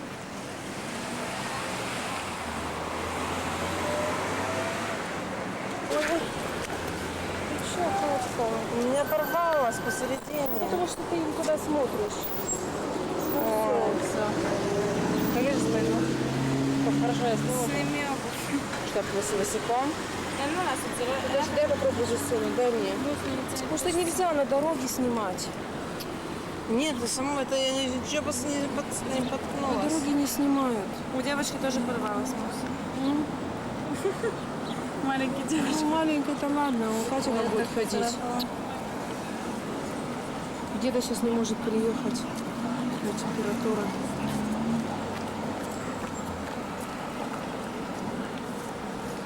Сейчас ставь так. 20 шекелей надо еще такие купить. Так а сейчас-то ходить Да, вообще. дорого. Дело не в том, что... Если бы даже купила, у тебя же с собой нету. Иди очень осторожно, чуть-чуть так передвигай. Посмотрим, может, что-то купим сейчас. Хорошо, нормально. Надо как-то с той стороны. Некрасиво. Не надо так просто. Мы приехали на кладбище посетить могилы бабушек и дедушек. Сейчас деда Витя расскажет нам, как найти эти могилы. Дедусь, давай, рассказывай. Это северное кладбище, которое находится на Уралмаше. Что еще можно сказать? Вот как заезжаешь в ворота, и куда поворачиваешь? Доча, ты знаешь, надо это будет там просто сразу посмотреть улицы, чтобы все четко было. Окружная дорога, направо ты поехал или как? Нет, никакой окружной дороги не было Вот здесь. ты заезжаешь, тут одна Мы только поехали, дорога. значит, на космонавтов. Нет, здесь. Как ты едешь здесь? В самом здесь кладбище. вот заехали в ворота, вот эти ворота, Да. И проезжаем прямо, и первый поворот направо. дальше, да. Первый поворот направо, и потом, значит, тут же налево сразу же. Вот по-другому не получится. Да, первый поворот направо и сразу налево. да. И потом едем до какого места? Едем место, значит, вот сейчас, значит, скажу я какое место. Так. Вот здесь что можно, как определить? Коган. Ну вот, допустим, Коган здесь вот. Коган. Да. Рядом два больших дерева, больше нет. Вот 2 дерева, 2 сосны. 2 сосны. И на одной сосне вот такая красная полосочка. Вот полоска красная. И проход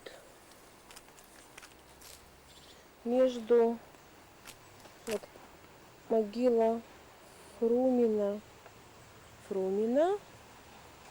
И вот здесь вот мы проходим между могилками.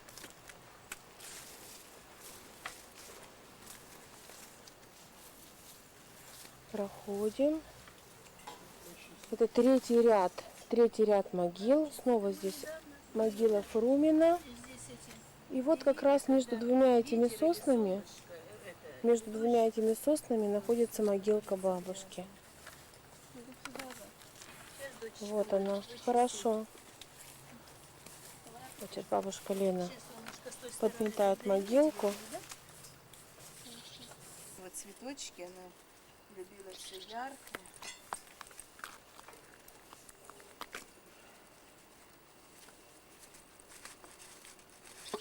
Сейчас. Нате, подержите мою сумку. Иди, подойдите туда, я вас Только фотографирую. не дави, а загони. Я еще не знаю, добавить. Иначе она упадет. Давай, бабушка, сделала, Даш, подержи. А ну-ка, Нате красиво сделать. Давай. Можно вот эти вот тоже сейчас взять. Видите, вот здесь вот вычистить. Сейчас я немножко подрисуете. Я видно закручу. Что это такое? Вот сюда вот так поставить и этим придавить. Может, не тоже. И вот это вот, вот так вот можете вот сюда вот ставить и меня сфотографировать. Ты что, скажите, я у тебя тоже сниму.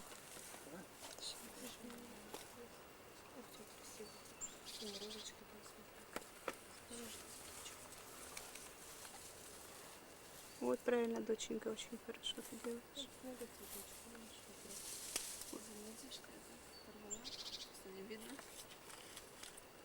Вот так красиво ты сделала. Бабушка Эмма. Да, это бабусенька Эмма, к тебе вот приехали внучки твои. Так это... Котенька, становись рядышком с Дашенькой и с мамой. Угу. Давайте поклонимся бабусеньке. Она все видит, все слышит и все знает. Вон Катюнька тебя поцеловала, бабуся. Вот Лилечка, а? Сейчас мы направляемся на могилки дедушки Вани и бабушки Кати. Это уже пешком, по дороге прямо.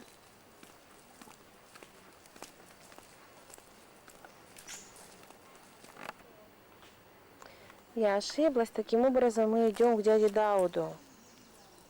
Дяде Дауду вот по дорожке прямо. Доходим до конца и переходим на тропинку. На тропиночку, засыпанную гравием.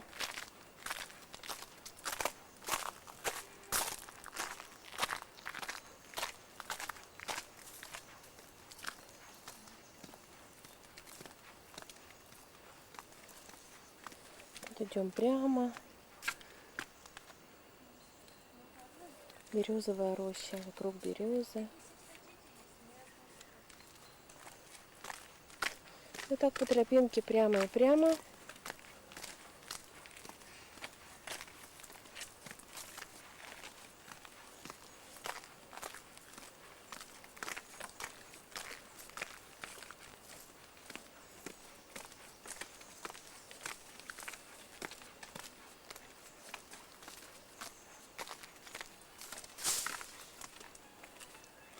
Вы пришли, да?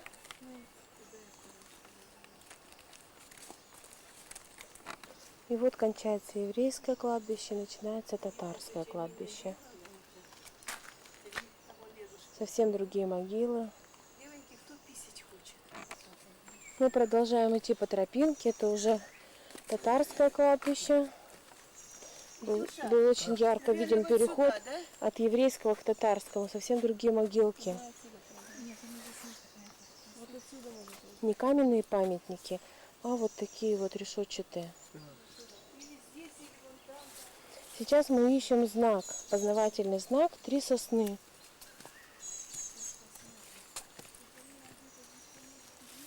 Правда, здесь так много сосен и берез. Ну, посмотрим. Может быть, эти 3 сосны чем-то отличаются от других.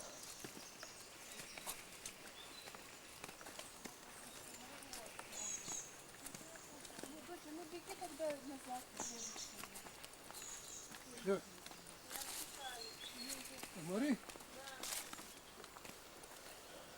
Лето жарко, очень много комаров. Девчонки уже все искусаны. Катя пищит. сосны, вот, по-моему.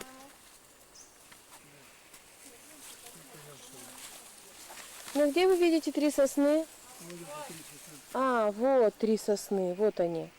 Вот 3 сосны, и в этом месте перед 3 соснами мы поворачиваем направо. По тропинке направо. Меня уже крапива обжалила. Все очень много крапивы.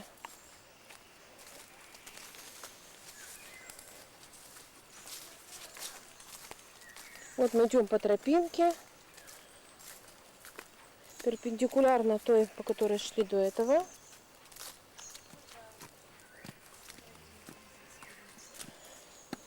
Идем, идем, идем. Вот слева зеленый памятник. Еще немножко. И вот с левой стороны, вот, с левой стороны нашли. Мама рядом, где-то рядом похоронена еще Роза и брат. Все они уже умерли. Где здесь? Пожалуйста. Вот. Сможешь дотянуться? Что-то рядышком Бигбосс совсем Дауд получилось. Кирзянович. Большому человеку и актеру. Это вот тетя Нина поставила памятник. Такой Очень хороший. красивый памятник. Дашенька подметает от листьев. Матенька. С той стороны. И вы там станете, девочки, я вас сфотографирую. Дашенька и Катюшка сейчас станет рядышком. Катюшенька, иди. Катюшка, иди к нам. Иди. Здесь нет команды. Это дядя Дауд. Вы дядя Дауда очень хорошо знаете. Дядя Дауд был очень хорошим человеком. Это муж Нины Ивановны, тети Нины вашей. Только Катеньку мне не видно совсем. Катюшка, стань так, чтобы тебя видно было. Вот так, хорошо, молодец. Угу. Вот цветочки принесли, девочки. Могилку почистили. Молодцы. Дядя Дауд очень вас всех любил. Мы вернулись к машине. Сейчас на машине мы едем обратно, в обратную сторону. Доезжаем до перекрестка, на котором мы повернули когда-то налево. Здесь поворачиваем направо по дороге и потом поедем по параллельной дороге. И вот эта вот дорога как раз и ведет к могилкам дедушки Вани и бабушки Кати. Кстати, Выключите музыку. Выключите музыку. Черт из комары. То ничего не слышно. Без даже комары. здесь комары. Вы часто бываете на кладбище, да? Да, мы бываем частенько на кладбище. Сейчас, ребятки. Рассказывайте, где мы останавливаемся, доезжаем до стелы. Останавливайся, я развернусь пока. Стела с правой стороны, вот такая высокая стела. Вот перед ней мы останавливаемся и выходим.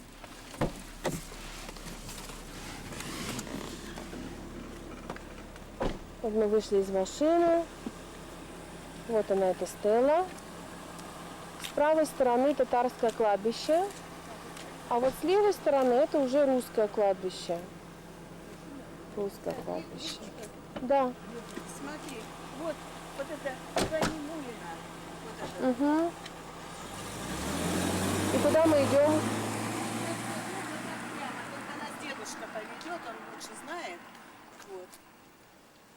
Вот видите, на Ходите татарском вперед. полумесяц. Да, на татарском полумесяц. А вот это русские. Обращены куда? А куда русские могилы обращены? На восток, да? Русские Это на разве восток, Восток, доча? по-моему, да? Потому что, Восток там, доченька. Сейчас уже это. да, запад, на запад. А еврейские на восток, да? А еврейские и татарские обращены на восток, а русские на запад. Вот дедушка нам говорит, что от этой могилки надо пройти еще немножко вперед. Прям буквально вот это совсем немножко, 3 могилки. Буквально, буквально 4 где-то могилы. И по левой стороне заходим вглубь.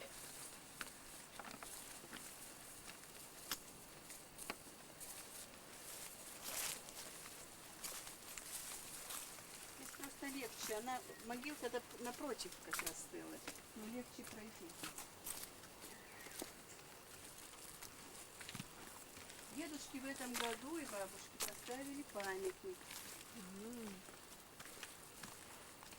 Дедушке заказали памятник, а тетя Нина установку сделала памятник.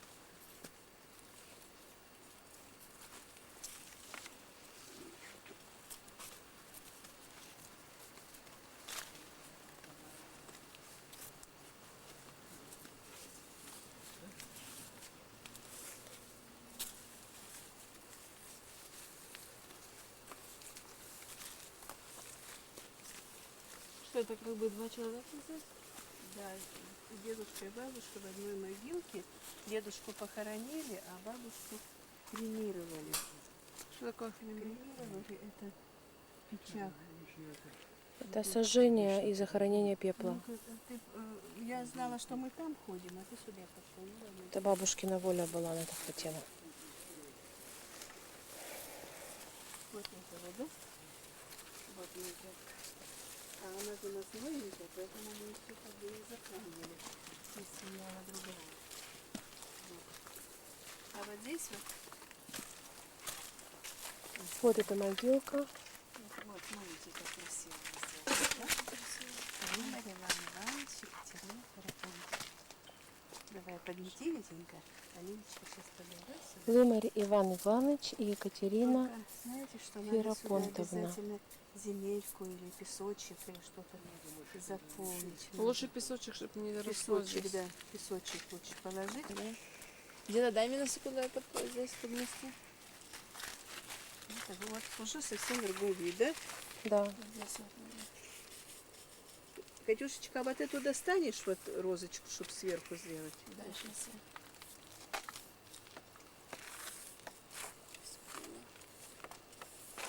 Да, дедушка, а ну-ка давай стань, я тебя сфотографирую. Отлично. Ну вот, ребятки, побывали вы на могилках у своих самых близких. Бабушек, дедушек, прабабушка, прадедушка.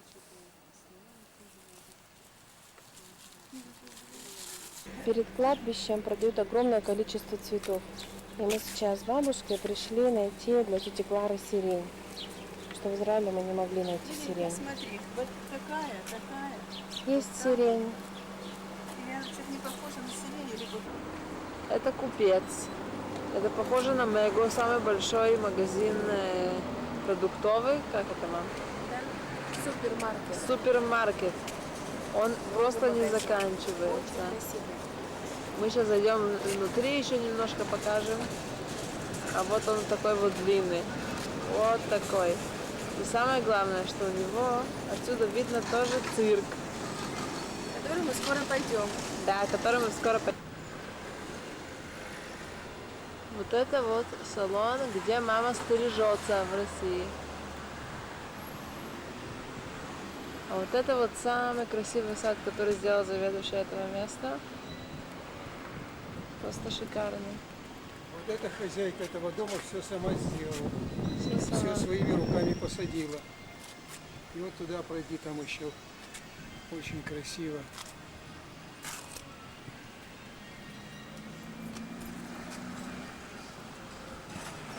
Очень красиво.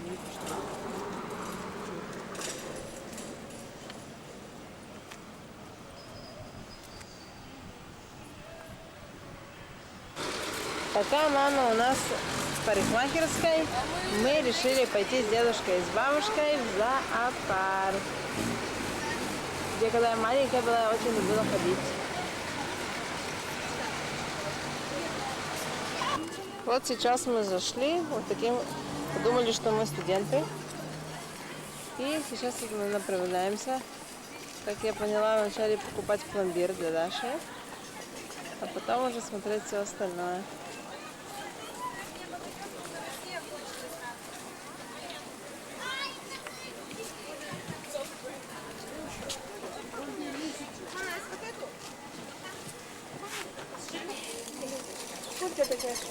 Собачка на меня лает. Вот так. Всех облаяют. Хотите такую? Ой, она идет на меня. Да, девочка. Привет. Давай, иди ко мне. Иди сюда. Иди. Ой, какая хорошая.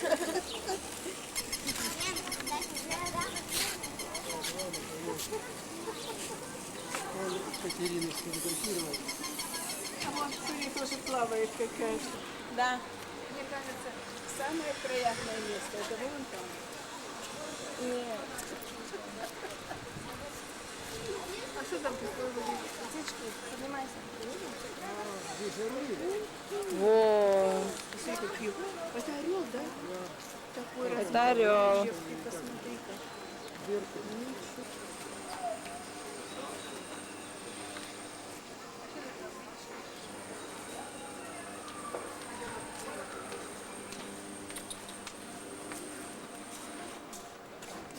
бегемотик. Видишь, бегемот какой огромный. А ты куда идешь своим носом? Сейчас как высунет клюв. Бэба, я хотела туда. Смотри, смотри.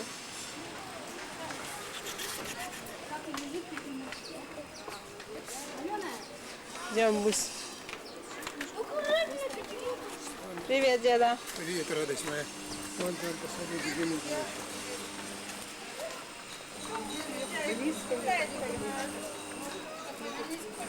Захватить то, что которое закручено. Настоящий бегемот.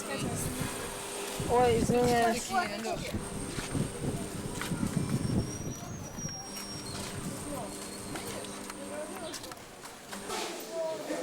Какой Лёва.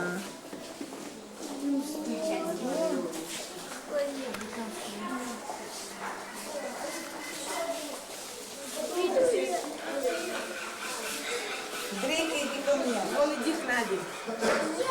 Иди к Наде, иди сюда.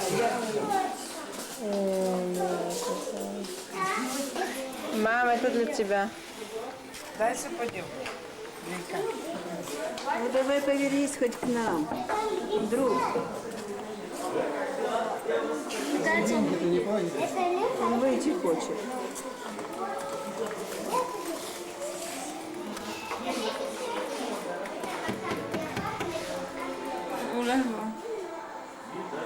Кондиционеры здесь им ничего.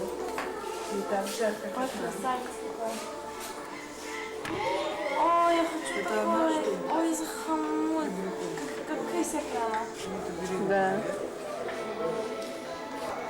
Скажи папе, он тебе купит.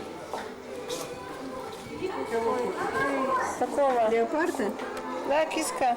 Он не отличается много от Викиса. Что он делает?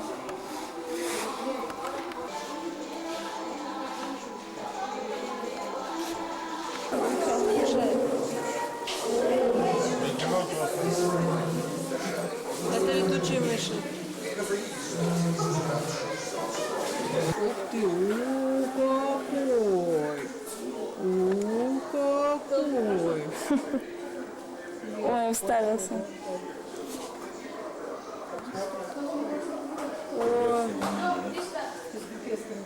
Снимай его, да? Да, конечно. Я пропустила это.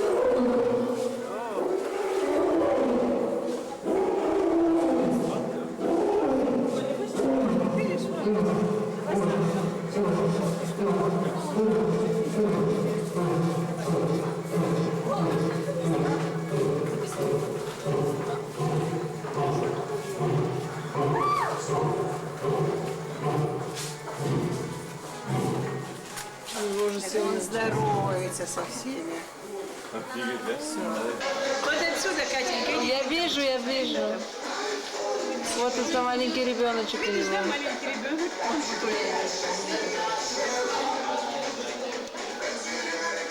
Да, ближе.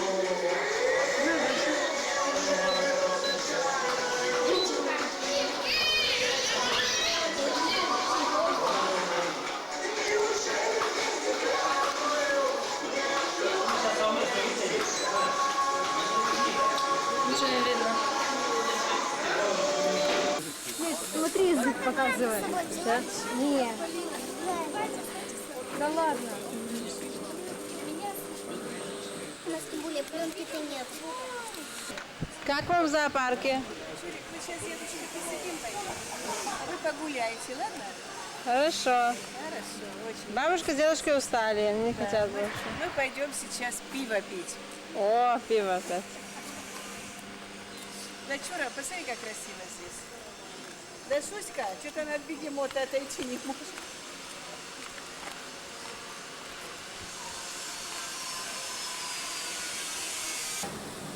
Мы сейчас с Катькой идем искать приключения в зоопарке.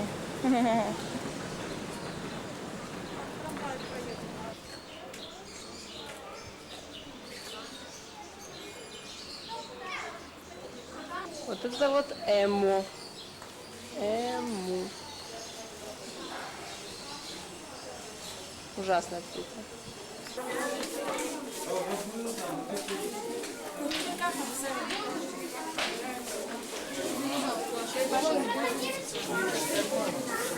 Ты знаешь, я не могу так. Цап-цап-бим-цап. Ой, пошел. Молодец. Привет, я тебе тоже привет делаю. Очень приятно.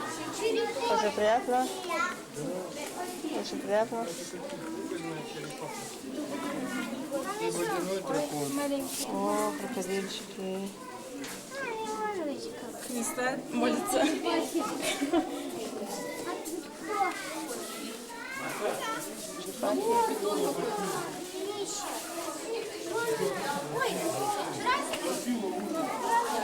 Это громаднейшая змея, ее плохо видно.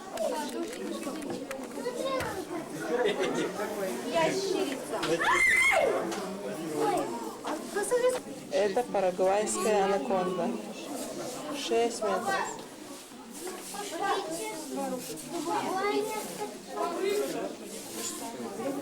Это тигровый питон. Он 6 метров тоже. Желтого цвета. Смотрите. Очень тяжелый. Мама, смотри, желтая. Черепашка там вот один пытается вылезти. У него не очень хорошо это получается. Но в конце получится. О, давай еще немножко. Молодец. Толкай. Молодец. Щупалец активнее живут. Вот живет пара. Очень красивая рыбка. Самка либо умирает от старости, либо там кто-нибудь съедает, или что-то случается, в общем, самка погибает, тогда этот одинокий самец становится самкой.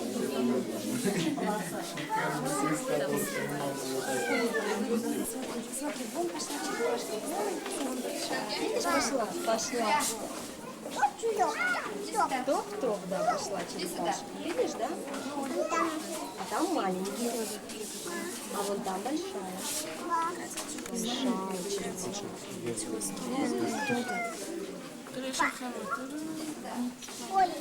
Все? Черепашка. Даша, пойдем. Даша, пойдем.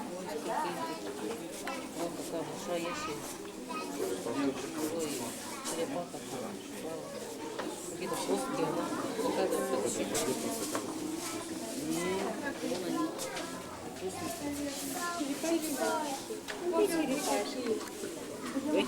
Вроде ничего не видно. Правда, вы ничего не видите? Если хорошо посмотреть и приблизиться.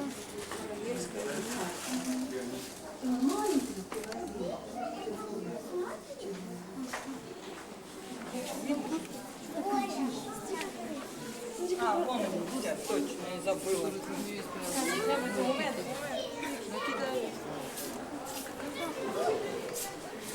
Смотри, на.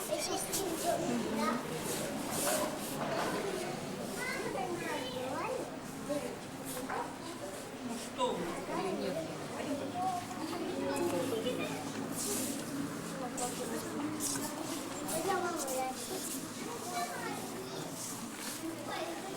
Здесь кто, мам?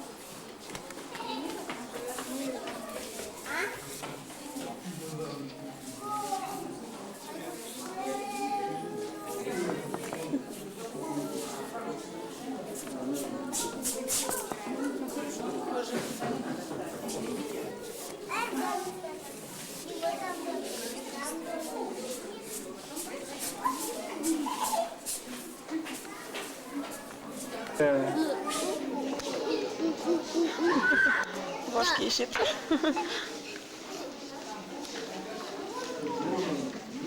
Где?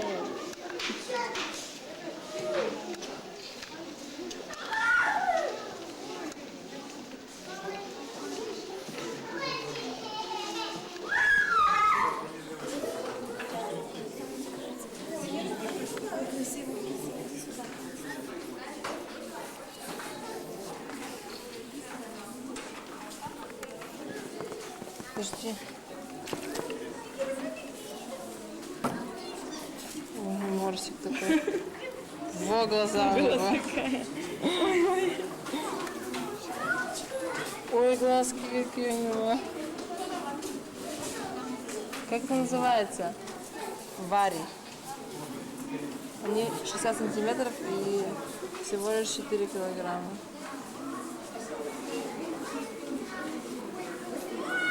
Это тоже вари. Только очень некрасивый.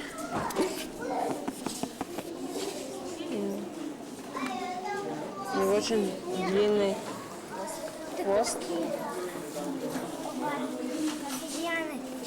Белый. Ой, обезьянка.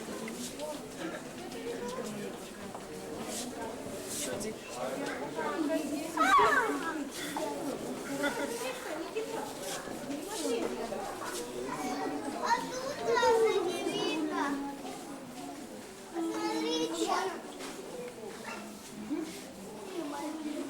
Мы пришли в гости к тете Женечке. Не продует? Все так же, ничего не изменилось. Все по-прежнему. Женечка такая же молодая. Те же красивая. фотографии. Я уже здесь это наливаю. Да. Сахар, она не хочет чай пить, вот мы наливаем на стол. Тетя Женечка не изменилась. Молодчинка. Выглядит хорошо. Вон какой стол. Начинается чаепитие. И за чаепитием тетя Женя нам расскажет, как она живет, что нового в ее жизни происходит, как она себя чувствует. Внуков что-то мне никак не это. Внуков ждет тетя Женя. Успеете, тетя Женечка? Нет, я не успею. Успеете, успеете. Еще намучитесь с внуками. Будете вспоминать то время, когда их не было. Сахар надо? Нет, сахар никто не ест. Дяде Лене было 65. Садись, 65, Да, а мне было в 99-м 70. Да. Вот и дядя Леня не приехал, а приехала Света раньше. И привезла это подарок. А в этом году вот А он дяде тянет. Йосе сколько было, когда мы все вместе собирались 2 года Вот назад? считай, 100. он 35-го года. Нет, это не дядя Йоси было, а дядя Лене. Лене было 65. 60, мы все собирались. 65. А Йосифу тогда было 68. Да, 68. Потому что он умер в 69 лет. Ровно Тетя 6 Женечка, лет. как девочки? А? Впечатления? Да не Поделитесь. Я думала, что это Катя. Она же всех перегнала, Дашенька. Да уж. Как папа. Ты когда успела варенье наварить? Как вы живете? Хорошо. Хорошо. Часто Миша бывает у вас? Мишенька бывает, когда каждый день, когда через день. Ну, и когда через 2, звонит он 2-3 раза в день. Можно мне А дополнить? Сашенька бывает? А? Сашенька бывает у раз вас? в неделю бывает. Ну и как вам, невестка? Ну, Хорошая всё нормально, девочка? хорошая. Дружно живете? Ну как мы живем? Мы тут вместе Встречаетесь? Сейчас извиняюсь. На, Витенька, налей себе ту. Я сейчас вам покажу фотографию, и вы заснимете эту фотографию. Вот Сашенька и Мишенька. Достанешь? Да, достала. Вот. Вот это вот Женечкины, такие вот Да нет. самые близкие люди. Отсвечивает. Не знаю, насколько видно, отсвечивает Максимум фотография. Ну, фотографии есть такие. Дедушка вашим, как папа Мишин был, он это поздравлял. Да, подошел. цвет. Да, Не мы очень вместе. видно. Между прочим, мы недавно смотрели с Лилечкой эту фотографию, Да нет. и там вдруг Женя идет, поздравляет Мишу. Прямо ходила ты. Да, да. Там Потом мини-фильм. Иваныч подходит, поздравляет. Ну, он как... А потом как танцы. Посаженный папа. Да. Вот это посаженный папа. А вот это вот детки такие у Вы нас. на машине, да? Ну, как Да, ты водишь? Женечек. А? Как ты водишь? Все хорошие, Лиленька. Мама с папой знают, видели друзей. Друзья все еще. Мамочка, подождите, тетя Женя расскажет, ладно? Вот а какими видами спорта он занимается? Горные лыжи, теннис, подводное плавание, серфинг. Серфинг или как это доска-то? Да, на серфинге. Вот, вот и считай. Они часто ездят, да? Ну как часто? Ездят, ну когда не женатый был, так они вообще, ну это все равно не компания вся такая, что они все вместе едут.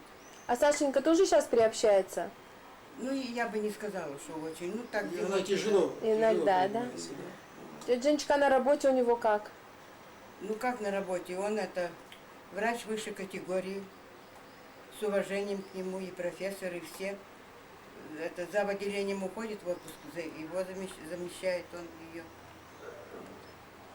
Хвалит его, хороший врач. Любит свою работу?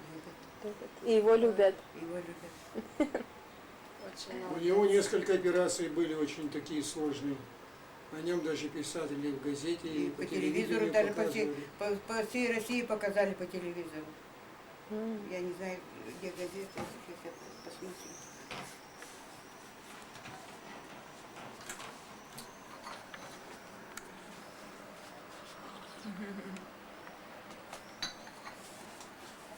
Что-то непонятно, где мы дядя Дауда.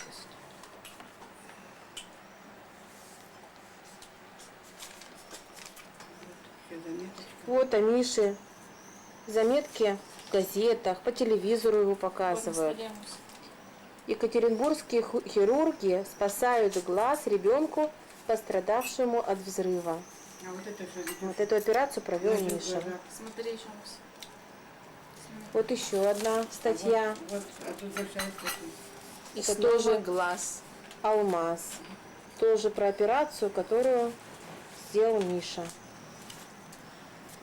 Здесь есть фотография его?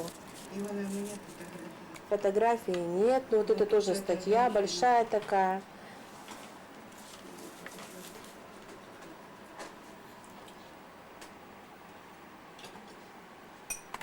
Здорово, короче. 3 июля прошлого года. 65 человек было на свадьбе. Мама вон, Все друзья были. Илья приезжал, да? Илюша приехал. И еще москвичи приезжали, 2 семьи. Вот, да, с Миаса приезжал товарищ его. Первоуральска, ну, в общем, много. Весело было, да? Ой, хорошая Весело. свадьба была. Они А концерт Концерт приготовили. это очень хороший. госпитальные врачи. А потом он заказал трамвай и повез их по городу. На трамвае На катались? Трамвай Ну, желаний. по всему городу. Целый трамвай. А почему Так желание? ночью. Каждый Ну, выходил где хотел, Не, что ли? ну, так-то, да, ну, это весь город показал он. А на следующий день А на следующий день они летали на самолете или на чем они там летали. на визе. На они визе, были, ну, вся, да. вся компания поехала на виз. И летали там, да? Летали, и на лодках катались. Очень красиво, много фотографий. Одним словом, вся жизнь идет в спорте и в нормальной человеческой жизни. Так, как И должны. в удовольствие. Да. Не то, что Сережа сидит возле нее. Это чай, зайка? Галстук.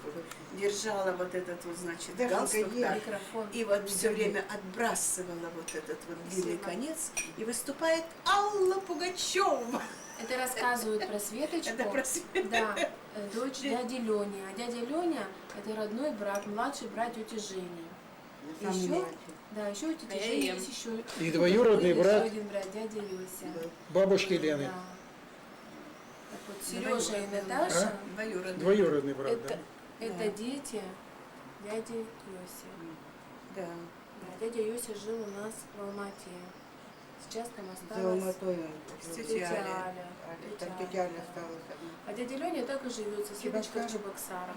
И вот они хотят приехать к нам в гости в Израиль. Светочка живет отдельно, она Welcome. замужем. Она замужем, Светочка, да. Мужа У нее зовут дети есть? Дима. Нет, Дима очень симпатичный парень. Очень И симпатичный очень парень. похож на нашу Машу. Круглолицый, глаза вот такие же огромные. Квартира, я не знаю, но мама с папой были там. Да, квартира там Квартира шикарная. шикарная. Мы ее засняли, у нас есть на компьютере. Так что мы вам покажем всё. Она... Собрались раввины, там их очень много собралось.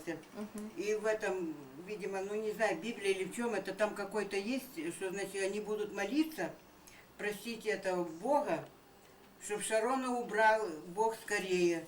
Потому что он же хочет там это, с Палестиной, то насчет этого... Поселение. Да, поселения. Да. Вот, и, значит, молят Бога, чтобы его убрал, чтобы он ушел в землю. Ну, такие, вообще-то уж очень они это коварные. Это откуда вы такие новости получили? Ну, да. С ящика. С ящика? Какие вещи интересные ящик говорит. Надо почаще к нему обращаться. Если бы это не ящик, я бы что бы делала? Днем я, конечно, жарко сейчас я не смотрю. А все вот удовольствие, Лилечка, я ведь на улицу не выхожу. Когда меня выведут погулять, как собаку. Ну, Женщик, выводят, ты сама не выводят хочешь. вас, когда Миша приходит, Когда Миша да? приходит, ну дядя Леня здесь был, так дядя Леня ходил Дядя гулять. Леня ругался на тетю Женю, Почему? что она не хочет гулять. А. Он ей там скамеечку сделал во дворе, выводить ее. А она не хочет. Он говорит, ну надо же, какая ленивая у меня сестренка. Да, ленивая, а тут лесенькая это. Женечка, это раз. тяжело спускаться? Конечно, у меня же ноги совсем ленивые. А там нету ни перил, нет? А для чего перила? Тогда они упадут, а так надо, чтобы падали. Там еще немножко подправили ступеньки, а так вообще все ступеньки разрушены. Я дома-то другой раз. На пол. И тем более он это. Ну зимой мне выходить, я говорю, я смеюсь, надо, я говорю, все свое зимнее продавать. Мишка говорит, кому тебе нужно это все? Все вещи, все сюда притащили, все курточки и все на свете. Женщик, сейчас только покупаешь. Женщина, чувствовали, на что выгонять будут. Поэтому принесли. Ты же знаешь, почему принес? Потому что все-таки там квартира остается, а здесь мама сторож. Ну да. А что воруют? Здорово воруют. Да, да, и потом у них, видите, у Классно. них же Это чем я? кладовка-то маленькая, где вот они сделали это. Все на вещи высшем вешают. уровне. А у меня шифонер-то большой. Пускай. Всё, Он и получается. дубленку свою сюда. А он в этом году и дубленка не одевал ни Щас. разу. Тепло было. В пуховике все. Я говорю, Лиленька, не то, что он мой сын, но она хорошую себе. Это бабушка Вера. Это родная сестра бабушки Эммы. Дядя Йося. Это родной брат тети Веры. Ой, тети Жени. Тетя Аля, его жена, и Светочка, с которой мы рассказывали. Это Ленина дочечка. Какая фотография хорошая. Это он привез себя Сергею отдал, а я сказала нет. Я сказала, будет мое. Очень хорошая фотография. Мы на вокзале. Сидим уже в электричке, отправляемся к тете Гале, в Каменск-Уральске.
Какие красивые леса на Урале.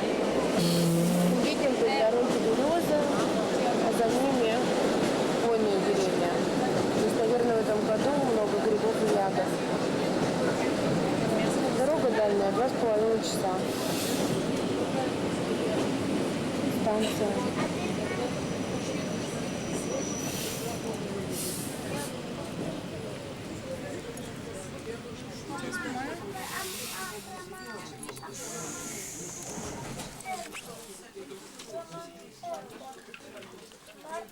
Пирожки пела, все замиралось.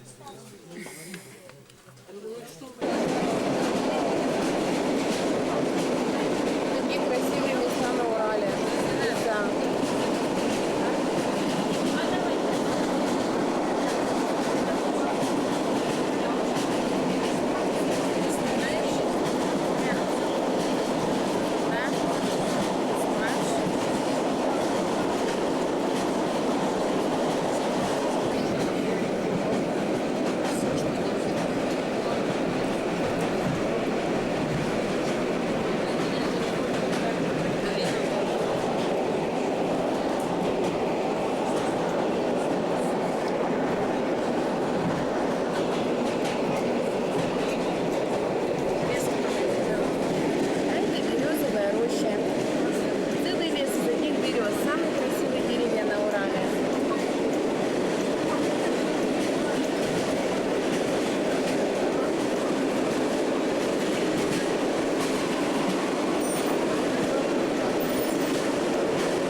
А вон нас встречает Галя.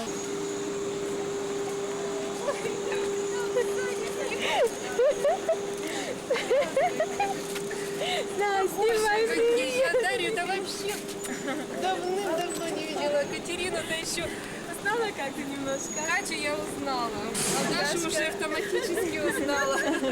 Сейчас мы уже в Каменск-Уральске. И идем сейчас немножко гулять, а потом к тете Гале. Вот мама и тетя Галя уже разговаривают. Каменск-Уральск, Белый дом. Фонтан очень красивый. И ой, какая чудесная церковь. Часовня. Имени Александра Невского. Имени Александра Невского часовня. Недавно тут у нас слет звонарей был в день города. Съезжались со всех областей. Из Архангельска, из Мурманска, из Великого Новгорода, из Подмосковья звонари. Тут у нас много было народу на этой площади. На газончиках прямо люди располагались и слушали колокольный звон. Вот. Здорово. Это вот наш город-администрация тут заседает в этом здании. Девчонки устали, сели у фонтана, здесь попрохладнее, ветерочек, воды свежесть. Уставшие, бедные, встали рано. Электричка, У вас еще, солнце. наверное, перемена. Зато у нас июнь-июль какой был вообще ужасный. Нет, мы бы выбрали рано утром, но мы не встаем рано. Нет, я имею в виду время года. Что вы приехали сюда. Нет, это получилось так, потому что я закончила учебу, потом у нас начинается опять. И Дашенька закончила учебу. Ты сейчас будешь учиться. Я закончила, как это называется, не знаю. Я расскажу. Она закончила колледж, бухгалтерское дело. Она у нас бухгалтер сейчас. Вот. И сейчас будет учиться в университете тоже. Колледж у вас она заканчивала после 11-го, да? Да, да. Не, после 12, после 12. 12. У нас сейчас 11 и учимся. Нет, 12. Нет, вы же раньше учились 10 лет, а сейчас будем 11. А у нас 12. И сейчас она тоже идет учиться уже в университет. Там будет тоже как аудитор, называется, более такое обширное, и ведение бизнеса, руководство бизнеса. А Даша у нас танцовщица.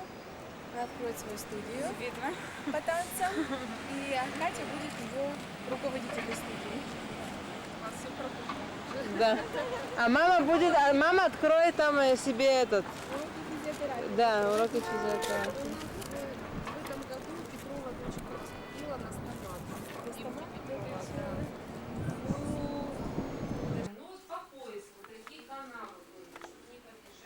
Вот мы приехали к Гали домой. Это их салон. Это прихожая. Это еще одна комната. А это здесь кухня. Озеро, берег превратилось в болото. То есть там начал расти камыш. И к озеру не подойти. Вот мы сейчас нашли одно место, и там еще вот в стороне, где деревня. Это хомячок маленький. Вот. Как его зовут? Вася? Сёма. Сёма. Это Сёма. Мы с ним уже подружились. Такой красивый парень. Смелый такой. Уже осмелел. Все, смелый стал парень. Уже осмелел, уши уже торчком. Это мы на кухне у Галочки. Очень красиво. Сними вид из окна, из Да, нашего. познакомились с девочкой. Вот, вид из окна. Сейчас иду. Давайте растите быстрее, да приезжайте. Это Аня.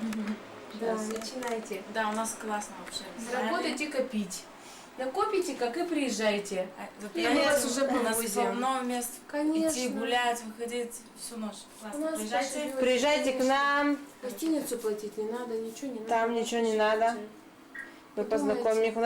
У нас подружки, начиная с 12 лет и кончая с 25. Да, точно. Мы все Ну, по главной вон компания тоже у нее. Сдох. Когда его жарко, он так разваливается. Несчастный хомячок умер, наверное. Ой.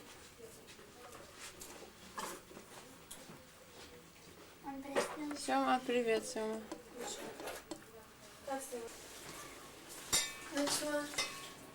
Это Это ты же огурцы. снимаешь? Это огурцы из сада Гали. Их в этом году очень-очень-очень-очень много. И мы сейчас будем делать салат из огурцов. Огурцы. Да. Видела? А то мы покажем здесь сегодня, как они растут. А где есть? А? А где есть еще огурцы? Действуем. А вон они. Вот. Сейчас давай мы это покажем, что их действительно много. Что 2 дня назад мы это снимали, вот опять видишь, как наросло. Вот такие красивые. Сегодня мы будем есть на первые огурцы, на вторые огурцы, на третьи огурцы. Как мне Андрей говорит, Пить огуречный сок. от этой, говорит, огуречной диеты, говорит, я, говорит, уже история это не выхожу. Так что похудеешь. Стекло опусти совсем, а то нам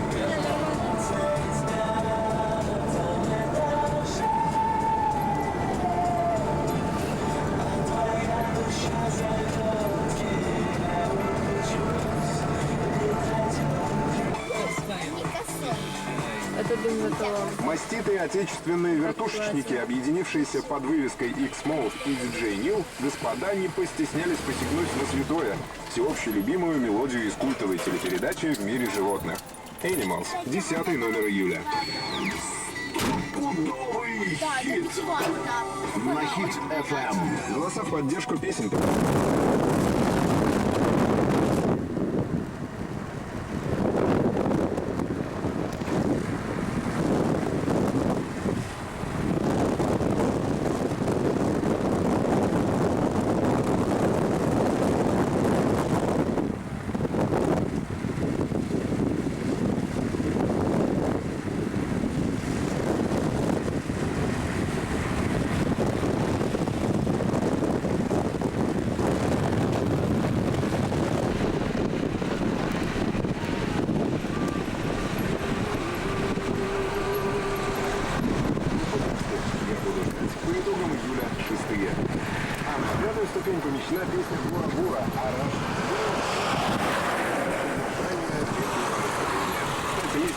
он также делал это на 5-й строке.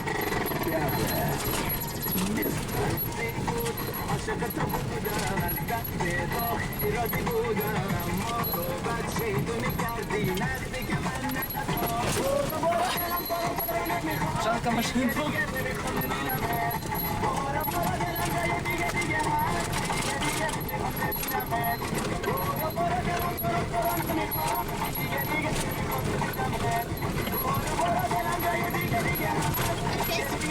Мы приехали.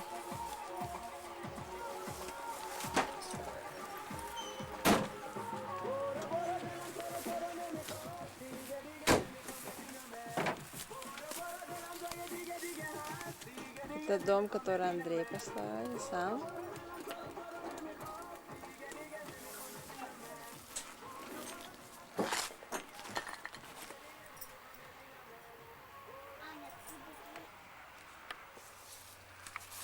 Мы сейчас заходим домой.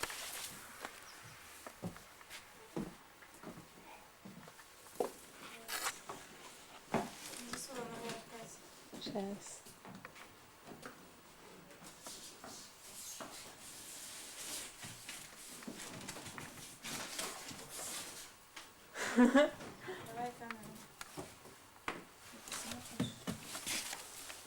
Поднимайся.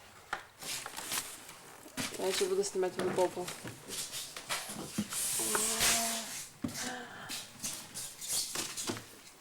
Здесь даже спать можно.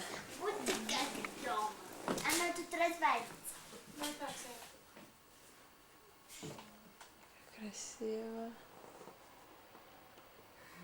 Луки, на этой кровати сидеть безопаснее. А у меня... Так как машина одна, так мы приехали с девочками первые. А сейчас поехали забирать маму и тетю Галю. Андрей поехал их забирать. Мы пока с девочками здесь гуляем. Фотографируем цветы. Как вы видите. Здесь тоже недалеко есть колодец. Потом мы его еще поближе, может, посмотрим. И это такое для воды из колодца, чтобы она нагревалась. И вот сейчас, как я вижу, по-моему, они уже едут. Вот можно увидеть эту машину. Они едут. Это тоже их сарай такой. Большой. Это моя тень.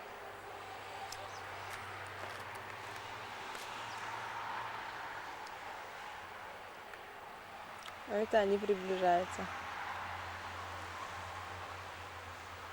Солнце уже закат.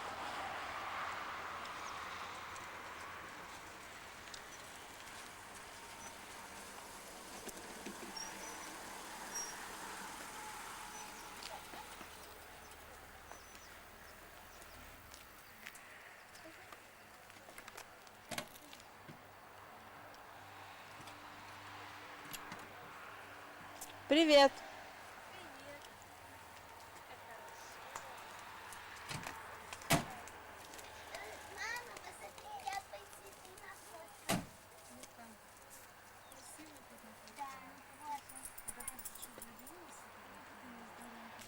Сапог ты тут. А? Сапог. Мы убивали здесь кого-то. Забыл. А вот это колодец.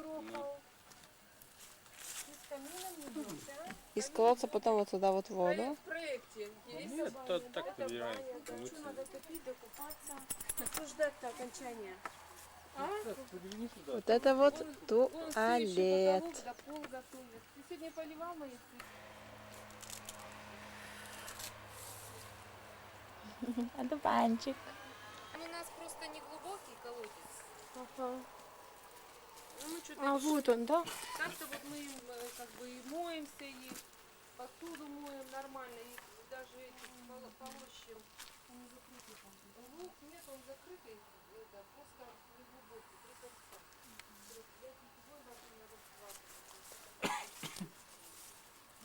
Это баня. Я все снимаю. Это баня. Будущая баня.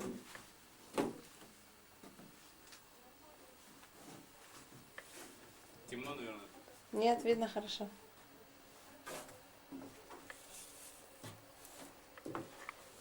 Папе покажу, какой он лентяй.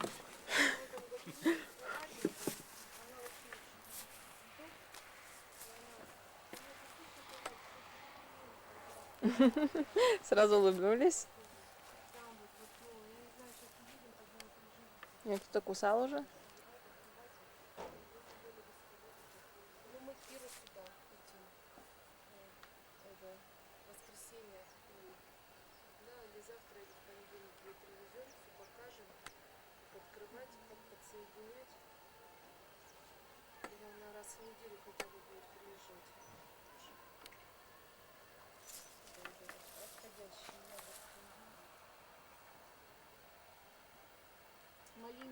Сейчас 11 часов утра, уже пасмурно. Вчера было тепло, сегодня уже холодно. Люди уже начали половина ходить в теплых кофтах.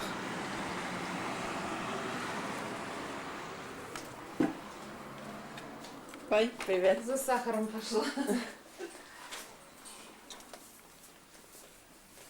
Все уже на кухне кушают. Привет. Привет. Доброе утро всем. Доброе утро. Доброе утро. Очень вкусно кушаем. Ты уже снимаешь? Да. Сейчас уже дождливо на улице. Мы вернулись только что с базара, все мокрые. И садимся кушать. Мокрые, уставшие, но довольные и счастливые. Сейчас будем пить водку. Водку с прополисом. Нет, с прополисом, да? Да. Водка с прополисом, а после этого С мёдом. будем чай с бальзамом, настоянный Мёд на с миллионе прополисом. башкирских трав. И надеемся, что Только не заболеем. попробуйте заболеть. Сушим все берем. Катюша, дайте. Елена Исааковна меня тогда повесит, Нет. если вы заболеете. Катюша, Скажет, чем она их как там ты себя бедных чувствуешь, морозила? Катюша? Как у тебя впечатление? Еще впечатление о сегодняшнем дне. Очень экзотично. Даша сказала очень экзотично. Я тоже Даша. Ну, скажи что-нибудь свое. Ну, у меня такое тоже. Ты устала? Да. Ты довольна покупками? Да. Я купила такую кофту за 100 рублей. И такое платьишко, и такую курточку. Анечка, а ты довольна? Да. Ты что себе купила? Ничего, не И этим ты довольна, что деньги не потратила? маленькой собачки. А где ты собачка? Моя собачка сидит на ключах. Охраняет. Ну, а Ритуля что нам скажет? А, Риточка? Ну, скажи пару слов для истории. Тебе понравился наш поход? Да. Под дождем? Да. Ты не замерзла? Да. А? Что да? Что да? Замерзла. Замерзла? Но тебе все равно понравилось? Да. Да? Аллочка. Мое впечатление? Твое впечатление? Наконец-то сегодня был дождь. Это Вот точно. Лиля сказала, что это я его вызвала. Это богиня дождя. Если бы не я, и дождя бы не было. Да. А ну-ка, держите. На. А мы, Галочке, очень благодарны и за дождь, и за вкусный обед, и за вчерашний ужин, и за интересную ночь. Ты куда камеру направила? Непонятно. Вот сейчас на меня. И мы сейчас нальем водку и скажем лехаем.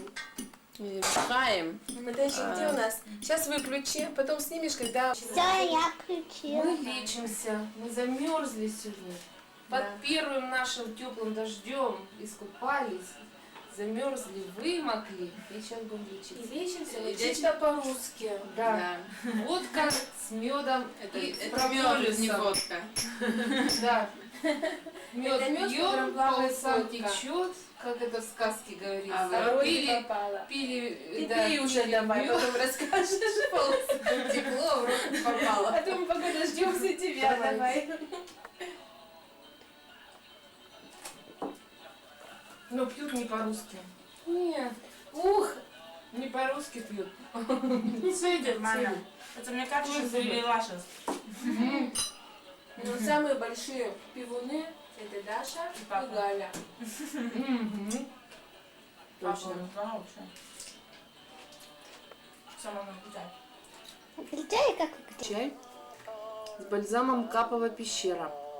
Такое название. Это башкирский бальзам, настоянный на лечебных травах. Травы душица, зверобой, дягель, цвет липы, мед. И, в общем, не перечислить, сколько еще трав. Там у них вообще разнотравье. И это тоже алкоголь? Да. Пьем в Там всего надежде. чайная ложечка. Вкусно. Чайная ложечка. Ага. Обед. Пьем в надежде, что он поможет нам не заболеть. Через нашу Катю он вылечит.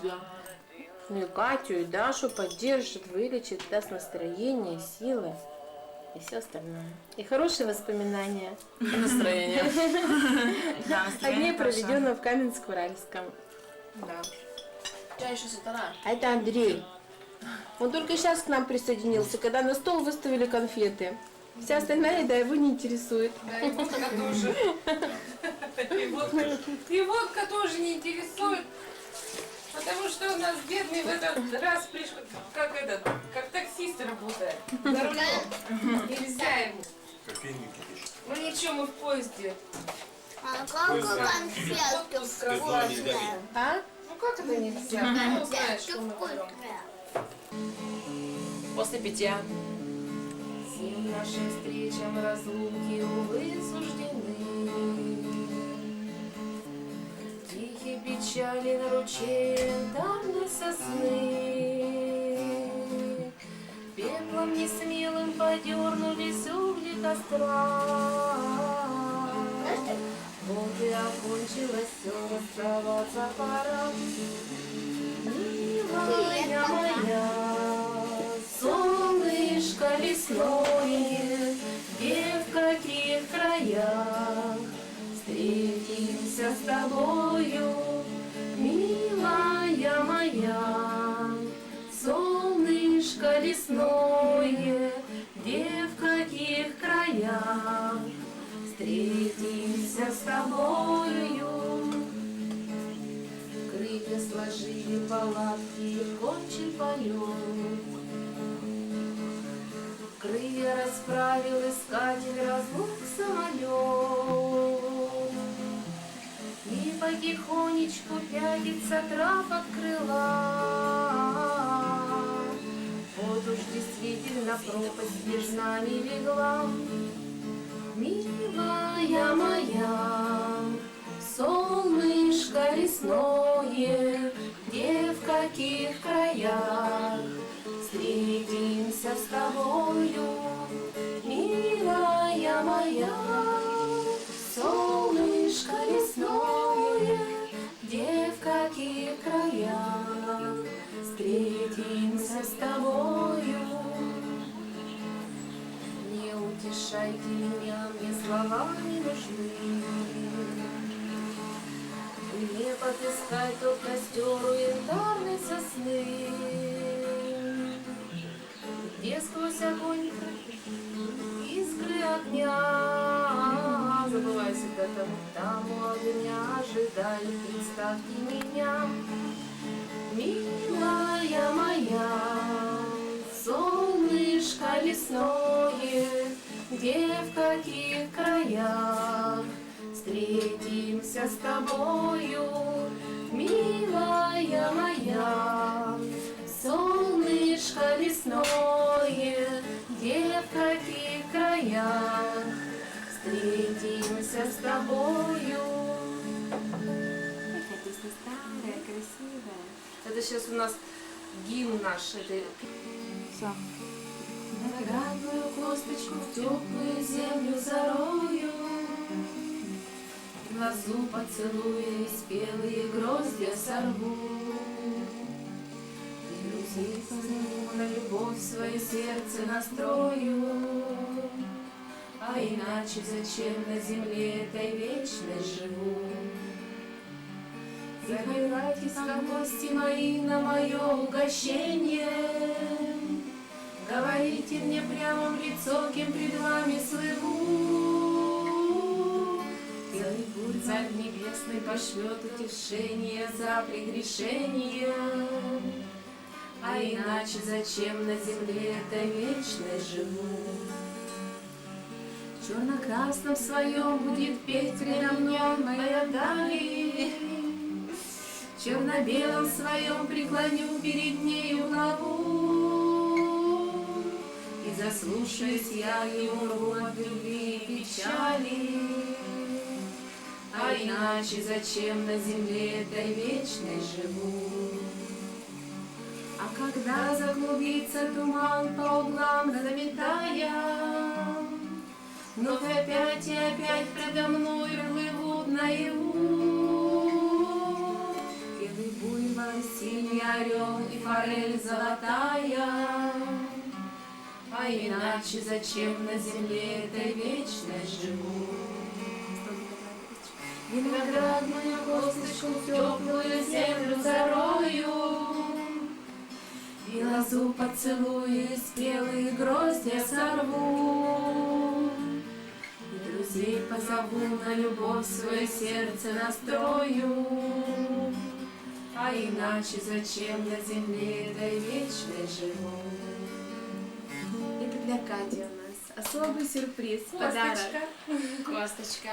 А что теперь для Дашеньки? Дашусь, какие песни ты помнишь? Или про собачку, или про слоника. Где баба Ой, розовый слон. А потом тоже про собачку, которая за забор там прыгнула. А висится забор на заборе, колышется ветром. Я вам лучше другую песенку спою, когда мама в командировке. Ну давайте. А вы пойте, я потому что слова не все знаю. Нет. Про слоника громче. Так-то плохо И почуть слова. Нам сестренка и каюк, наша мама на юг улетела недавно. Жизнь без мамы не мед, это каждый поймет, а с отцом и подавно. В доме тарам-тарарам, папа нас по утрам кормит жжёною кашей. Он в делах как дыму, и ему потому не до шалости нашей.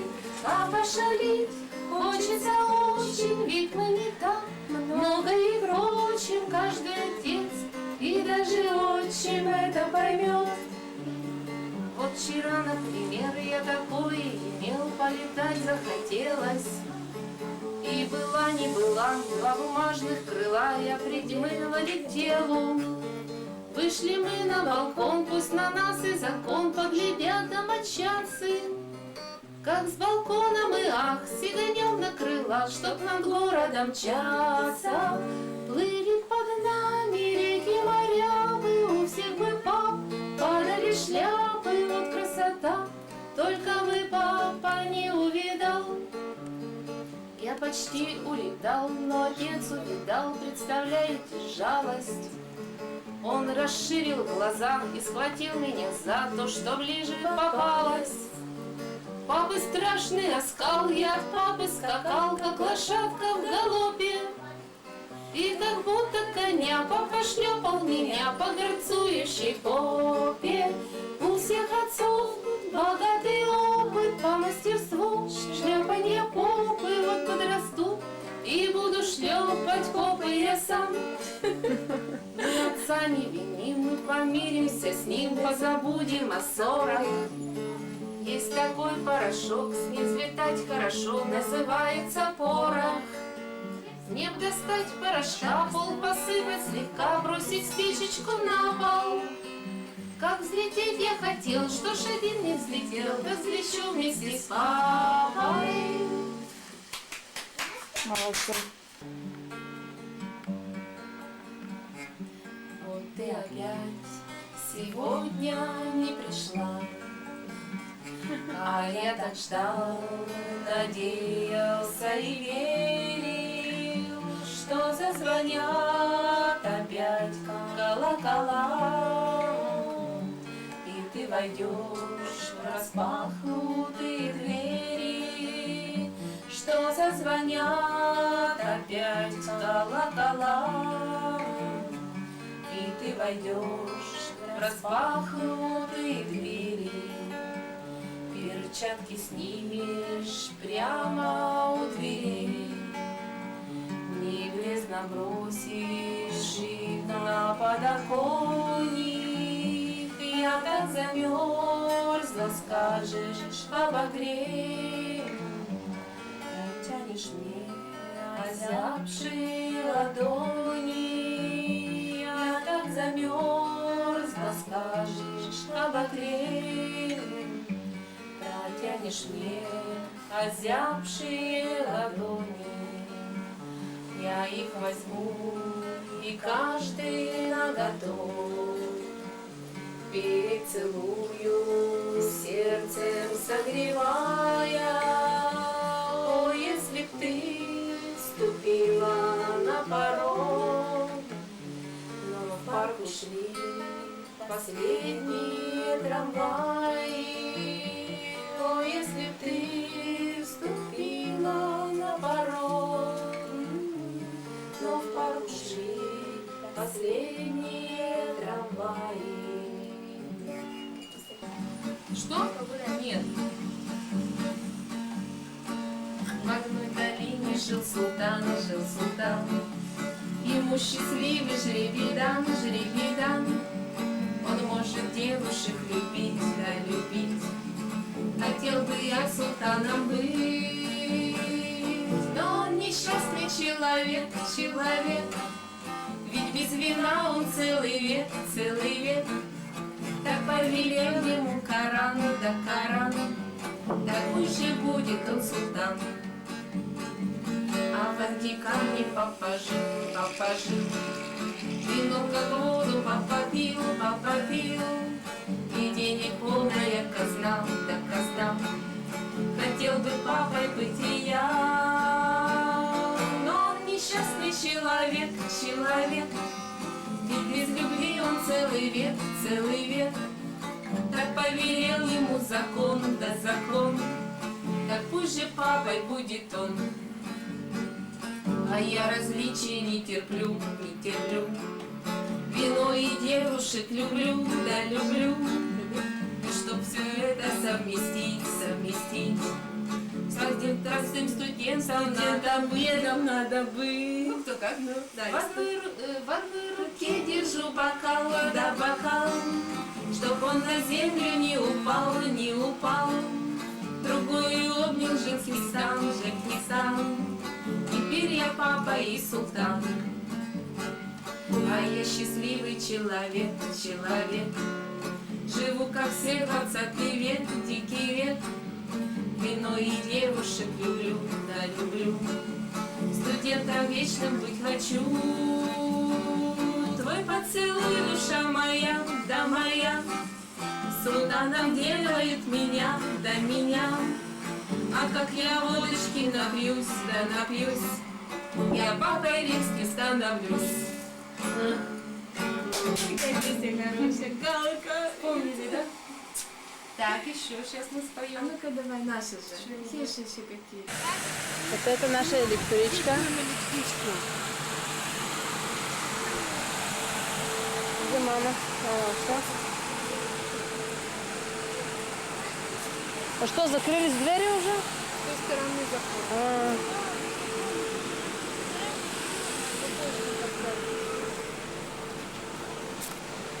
И мы идем же на другую сторону. Тут все снег.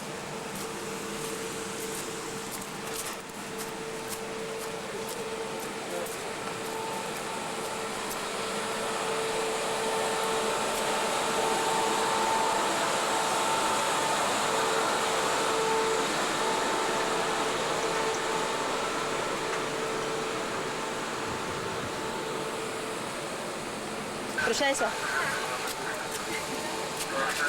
Все, мы прощаемся. Здоровья вам. Спасибо. Приезжайте, мы еще постараемся приехать. Почаще. Андрею привет. Как-то может созваниваться, не знаю. Письмо писать, не знаю, что делать. Давай как-нибудь общаться. Хорошо, подумай. Я подумаю. Письма как отписать, не знаю. Я тебе первое напишу. Я адрес напишу обратно. Пока интернет поставите. Ставьте интернет. Андрей-то куда делся? Там он? Здесь, да. Он с нами. Да целую вас. Ну, заходи пока. Пока еще время.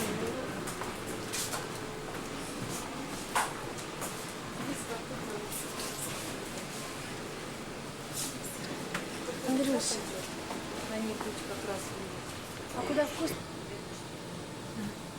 едем в Екатеринбург. Обратно. Обратно домой. Все. Все, поехали.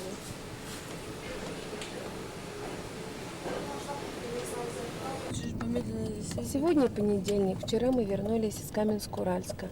Сегодня у нас встреча с Иринкой и Аленкой. И встреча назначена около магазина «Дирижабль». Вот он как выглядит издалека. Это новый район, называется Ботанический. Очень красивый. Высокие здания, широкие улицы. Сегодня прохладно.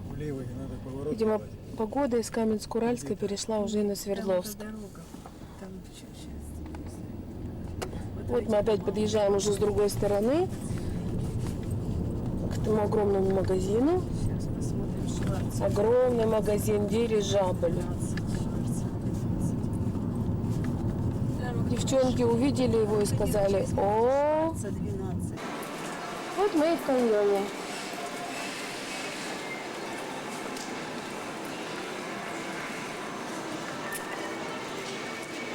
Огромный каньон, называется «Дирижабль».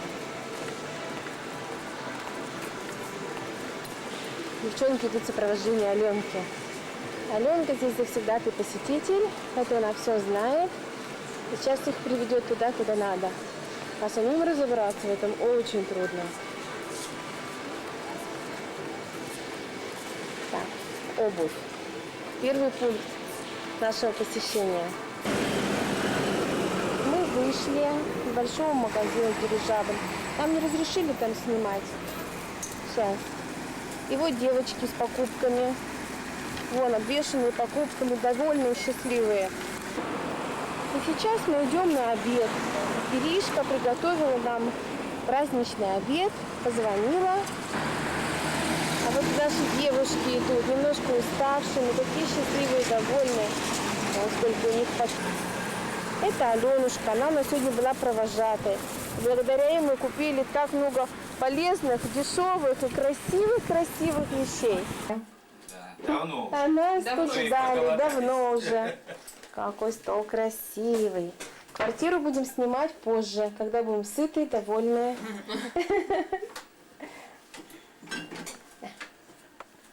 Снимай тоже, меня тоже снимай. Какая бутылка красивая. С бегемотом, что ли? А бегемот это Сейчас папа будет. Это из Африки бегемот. Что бегемот юарский, бутылка грузинская. О, сколько алкоголя. Куда? Кошмар, снова пить. Это Алена, ну пошли туда. Куда, ну чем? Катя, вот туда. Катюша, давай снимай эту бутылку, чтобы правда было видно, сколько алкоголя. Да, папа Это ревнует. Марула. А в конце снимем пустые бутылки. Традиционная. Сколько пьяных покажем? Нет, я думаю, к этому моменту мы уже не сможем не снимать, ничего не показывать. Давай Ливин стакан тоже. Где мой стакан? Давай любой из них. Сейчас очень-очень важный момент. Идет разлив вина. Буль-буль это ликер. У нас наливается в бокал. Да, мне нельзя, но я пью. Сегодня можно все. Да уж. Такой день Он можно лечебный, все. Марула. Папа же купил мама вишню туда, слава богу. А ты вишневый? Да. Так, мне только интересно. Резать его надо, лучше, наверное, горячим ножом. Да, ну и так вырубится. Так, где мне нужны вишни? Сейчас я вымою вишни тебе. Дашенька, как тебе булочная в Свердловске? Большая. Большая? Красивые торты? Все близко так, там все есть. Всё есть? классно. Прям А торты тебе понравились в Израиле? Чаю. А? Да, такие красивые, большие, закрашенные такие. В России не похудеешь, да? Да, похудеть здесь трудно. Более-менее счастлива. Говорю, эти таблетки чуть не убили мое сердце, но они спасли Но мою они душу. возродили тебя к жизни. Они возродили меня к жизни, да. Вот, а раз ничего серьезного не прошло, как кардиограмма показала, мне мало одного раза, я еще раз это сделаю, я потерплю это сердце, это ничего страшного. Я бы тоже потерпела. То есть, как бы, да, от липоксации намного хуже бывает. Нет, липоксация это вообще не для вас. Это Вы что, очень девчонки? страшно. Это и страшно, и опасно. Я Есть просто очень много осложнения видела. У вас есть тяжелые. MTV? Да, Именно. конечно. Видели там «Правду жизни» программу когда-нибудь называется? Нет, знаю, они не как она смотрят называется. русские Смотрите? программы. А там есть такая программа, ну, она американская, просто переведена на русский язык, и там как бы как бы есть программа «Правда жизни», а есть программа «Я хочу лицо знаменитости» называется. То есть и девушки приходят к хирургам и просят их сделать, я хочу быть там похожа на Бритни Спирс. Господи, и там же показывают, как их режут и как им грудь эту вставляют, как им этот жир выкачивают. Я как на это смотрю, о боже, я думаю, лучше сердце, чем вот это. Это ужасно. И вот в «Правде жизни» там тоже я теряю вес, там какая-то девушка была, 22 года, вес 300 килограмм. Ну, то есть все.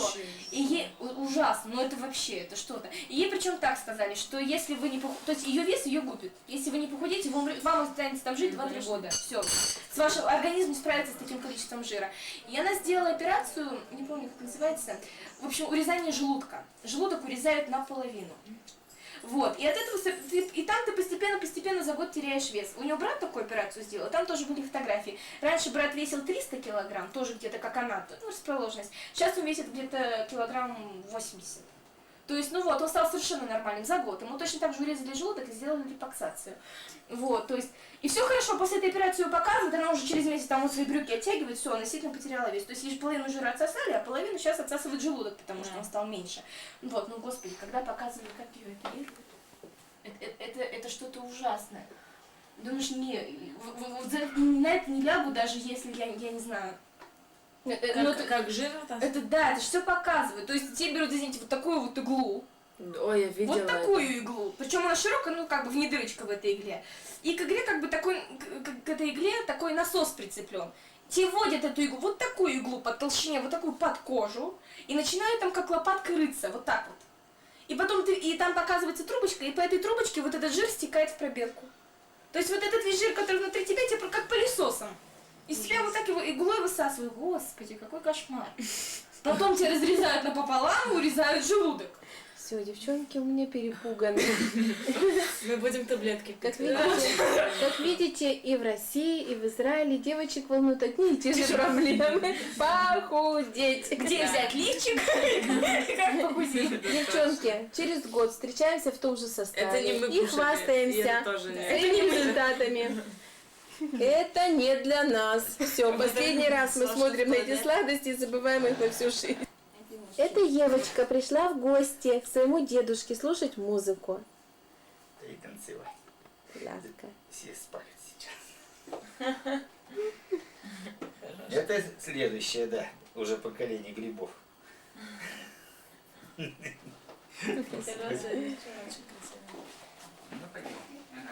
Блондинка. Да у нас все блондинки, я одна в семье брюнетка. Да вообще все блондинки. Все блондинки, кошмар. Как жить-то? У меня в семье все родственники, все девочки, все бар. Чем выше поднимается термометр по шкале СМС, тем откровеннее становится мой прогноз. Надеюсь, нам обоим будет приятно это делать. Температура на Урале продолжает понижать градусы. Синоптики обещают переменную облачность. Сохраняется большая вероятность кратковременных дождей, местами грозы. Облаков на территории Свердловской области станет гораздо больше. Соответственно, в большей части городов пройдут дожди. В Златоусте воздух прогреется только до 20 градусов. Чуть теплее в Верхотурье и Перми, там 22 выше 0. В Екатеринбурге завтра будет прохладнее, чем сегодня. Похолодание уже ожидается ночью. Столбик термометра поднимется только до 11 градусов. Днем синоптики также не обещают высоких температур. Плюс 21-23. Высока вероятность дождей. Ветер подует с востока со скоростью 3 метра в секунду. Жара начала отступать из европейской территории. В Риме резко похолодало. С 32 столбик опустится до 22. Пройдут ливневые дожди и грозы. В Лондоне, напротив, закончились дожди, лившие неделю. Установилась солнечная погода. Воздух прогреется до 20 градусов. В Москве завтра тоже солнечно. 27 выше нуля. В ближайшие 4 дня погода особенно не изменится. Средняя температура воздуха плюс 20-23. Переменная облачность и кратковременные дожди. Надеюсь, в нашей студии всегда будет жарко, ведь все зависит от тебя. Не забывай присылать свои смс-сообщения с кодом 3 семерки на номера, которые ты видишь на экране. Чем больше сообщений, тем больше удовольствия для нас обоих. Это была программа Метеоэротика. Меня зовут Александра. До завтра. Еще не есть такие.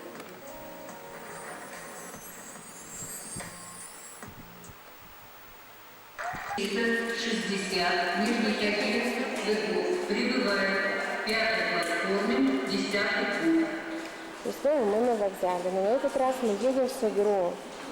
Бабушка, девчонки, новый красивый вокзал. Объявили уже нашу электричку. Табло, двери автоматически открываются, закрываются, наш поезд. Ну, идем на посадку. 461. Или оттуда иди и снимай посадку. Мама идет на посадку. Да.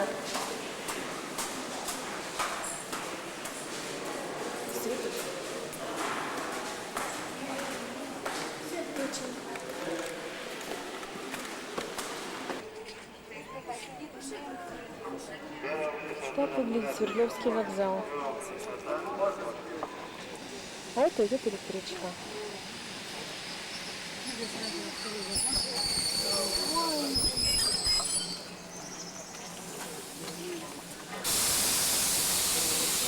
Это печка.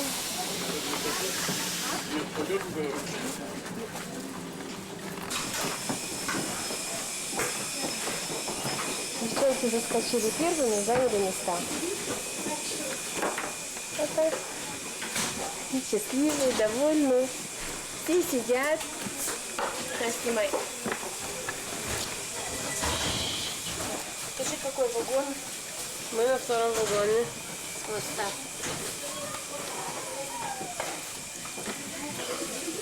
Это весь вагон.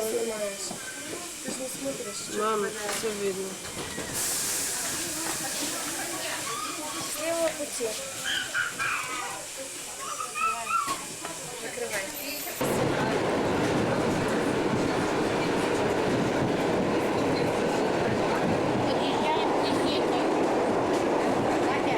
Подъезжаем к Кисете.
Давай быстрее, держи. Давай, А Даша как?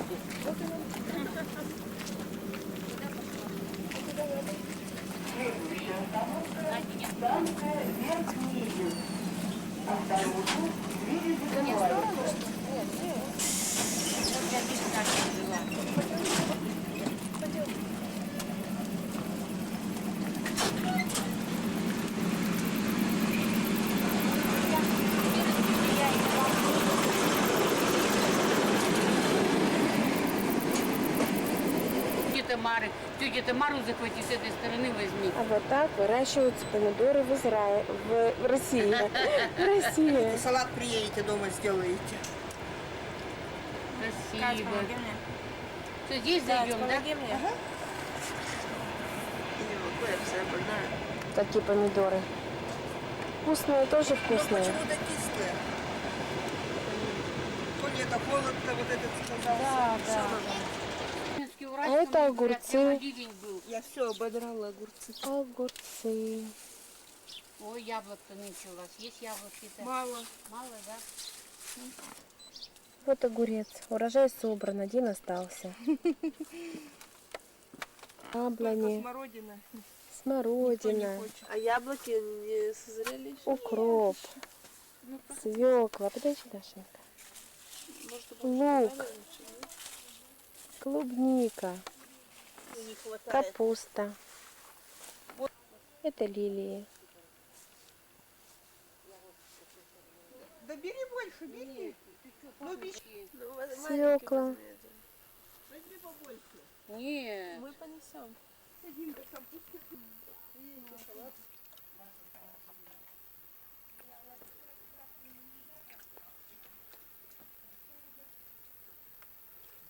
Кабачки.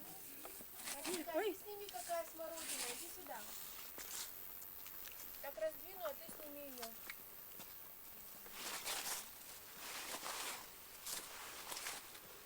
Сними все кусты смородины, смотри. Поближе сделай. Все полным-полно смородины. Чуть заглянуть внутрь кустика. Все в смородине. Вон. Красота какая. Здесь тоже. Смотри, с этой стороны сколько. Так вот ее собирают и едят.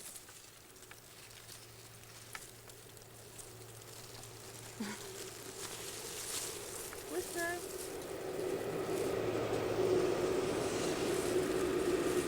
На, угощайся.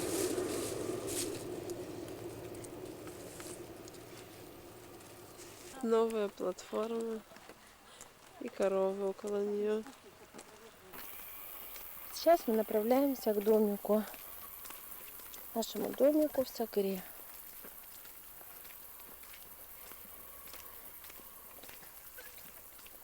Где у нас?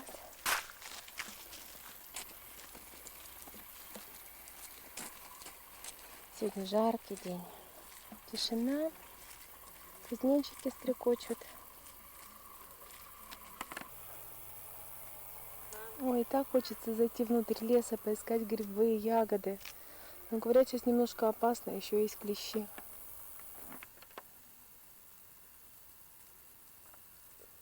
Тишина.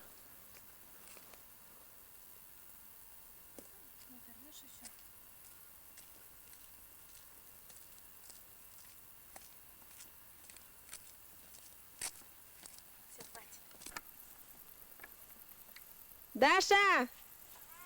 Подождите!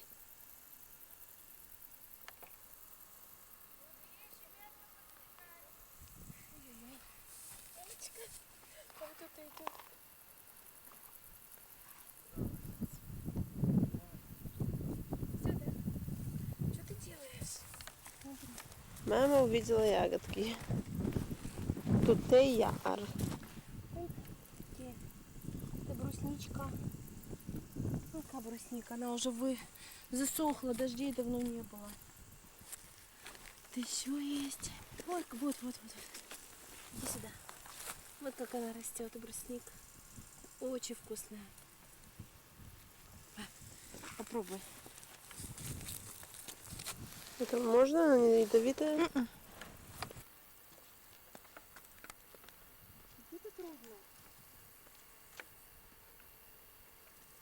Это вот Сагра. И мы направляемся по дороге в лес к бабушке, где ее дом.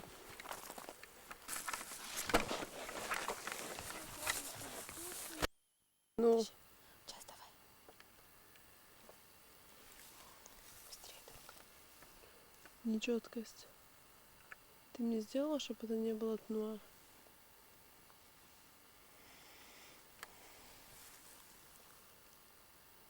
Нету четкости.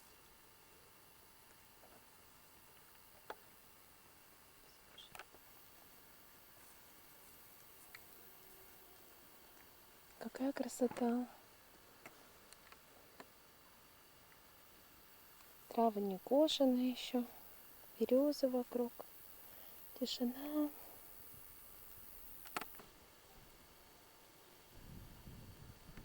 Русская береза. Мама сейчас здесь.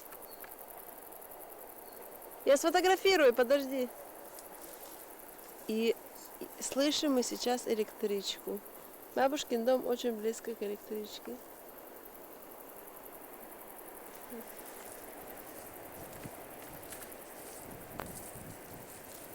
Как красиво. Такой запах свежий.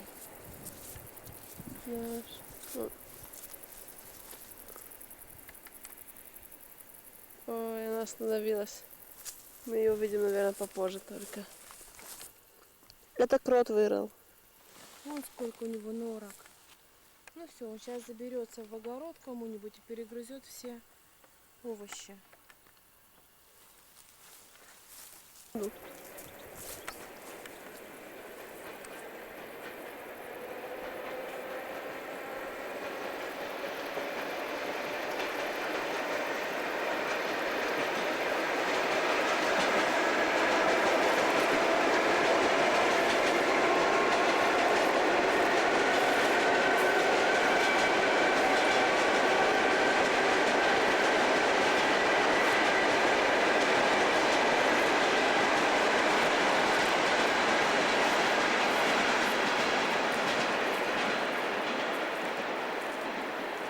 А вот уже мы приближаемся и бабушкин дом.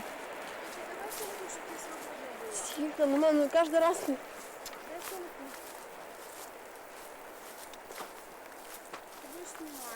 Я снимаю уже, ты мне говоришь каждый раз. И все это снимается.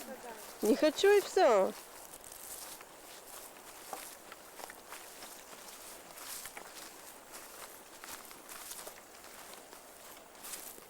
Здесь я вижу, уже начали люди строить еще места рядом с бабушкой. Я раньше этого не видела. А вот и бабушкин дом. Все таки осталось.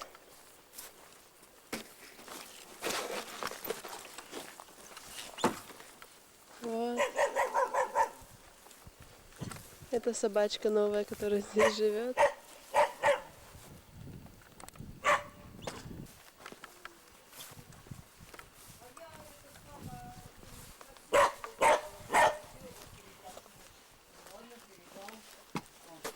Так вот. Здрасте. Здрасте. Ну, давай в дом пойдем уже. Проходи, только не пугайтесь. Здесь не снимай, в доме снимешь. Да не снимайте, вы не разувайтесь. Ой, все изменилось. Да, Здрасте. они только приехали.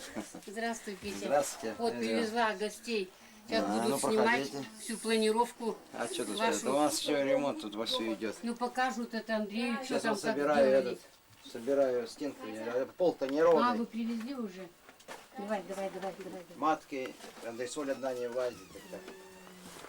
Вот так вот, когда выходишь из дома, видно.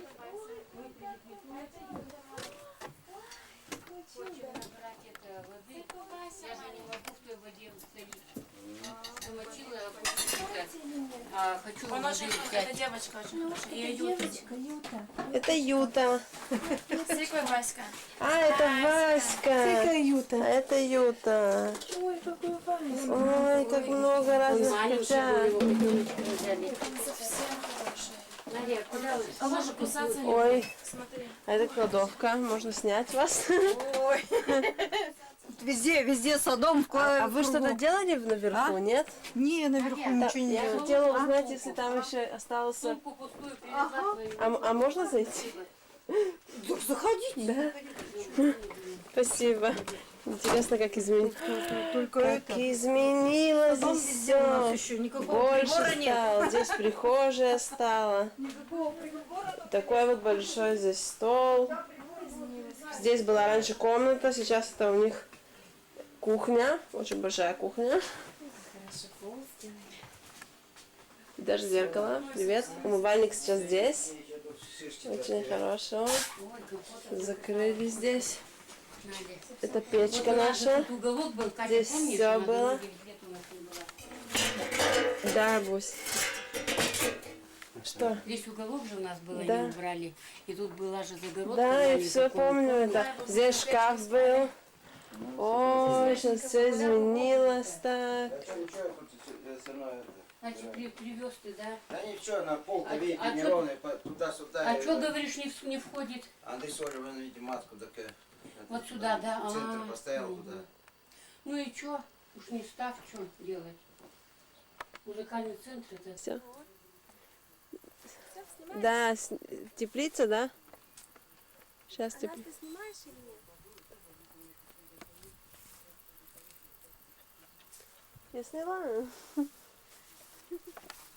Привет. Это агваниот. Каха гудлим. У бабушки нашей. Это кабачки, по-моему. А вот это картошка. Там цветы.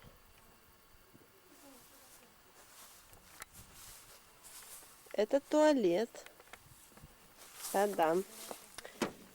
Когда мы ходим в туалет, это вот здесь. Даже вот очень красиво все. Правда, воняет.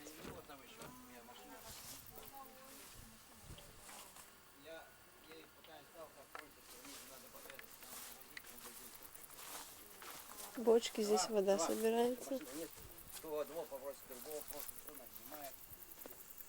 Такой вот высокий подсолнух.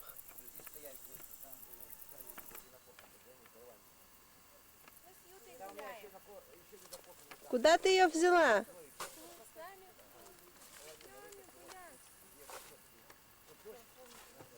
Смотри, какие цветы красивые. Очень.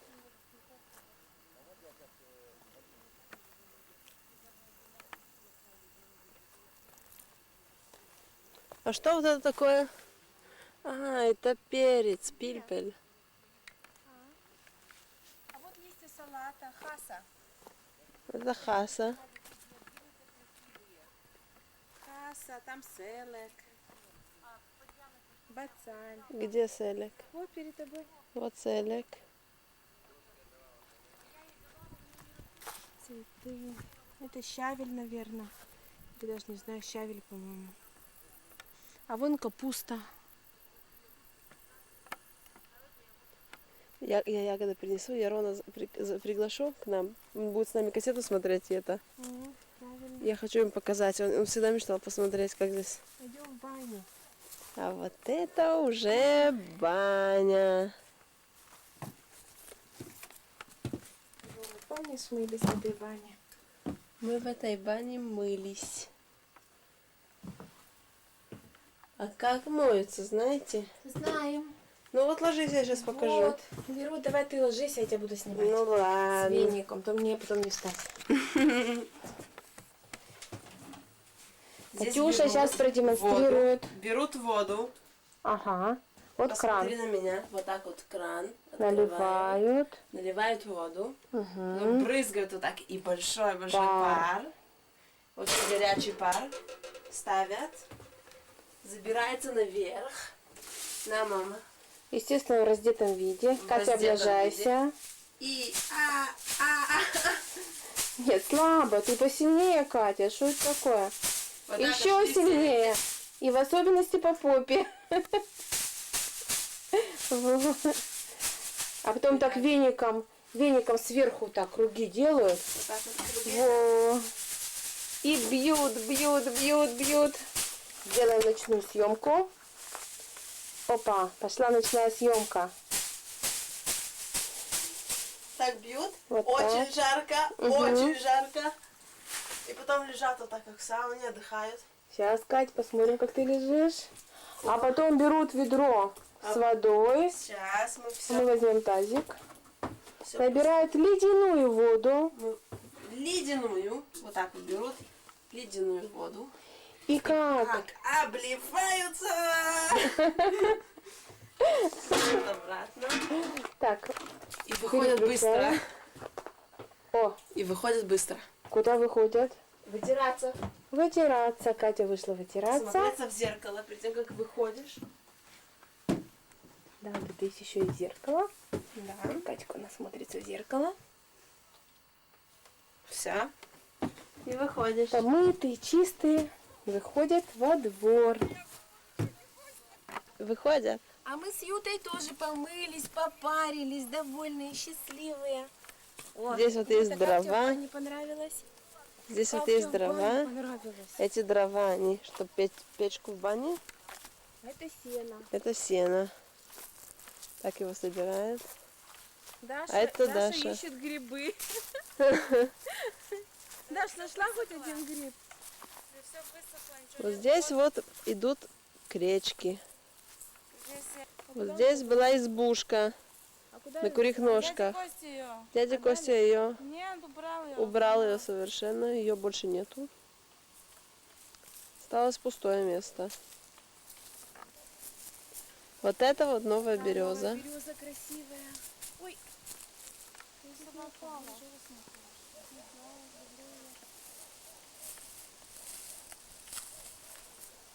Мы ищем грибы, не можем найти ни одного гриба. Но пока вы ищете, я хочу показать речку, которая у бабушки. Это задний вход, отсюда вот так вот все видно. Все в лесу, вот этот лес. И здесь, где лес, есть еще вот такое вот. Здесь мы открываем. О, открыли. И вот и речка. Это не речка, совсем похожа так на речку, но так она выглядит. Здесь очень-очень-очень грязно, не пройти сейчас. Вот так вот течет здесь речка. Там дальше еще одна есть, но я не знаю, если мы сможем до нее дойти. Потому что здесь очень грязно. Это лес. После того, как мы отдохнули на сене, мы идем в колодец. Колодец находится вот здесь.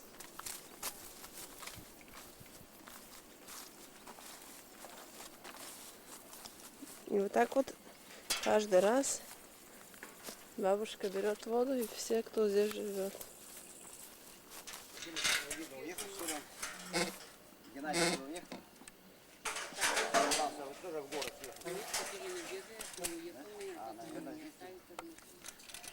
Екатерина здесь, да?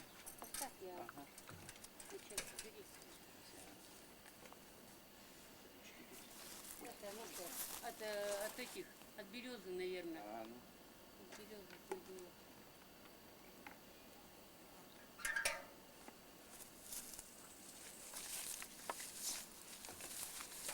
Снимаем. Все.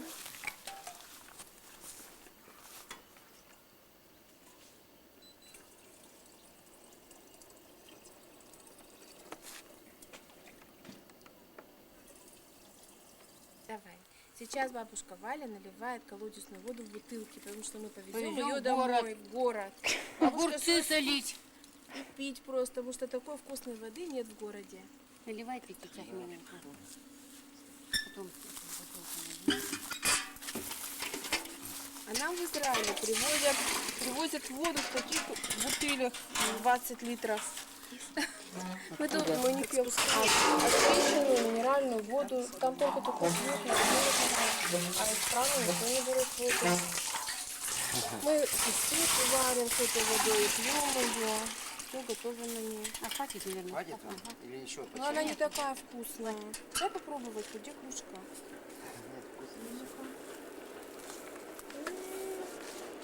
Такая вкусная и холодная, чистая. Натуральная. Кипятить не надо, отстаивать не надо. Может, я пописываю, будет чисто. Вот там электричка идет.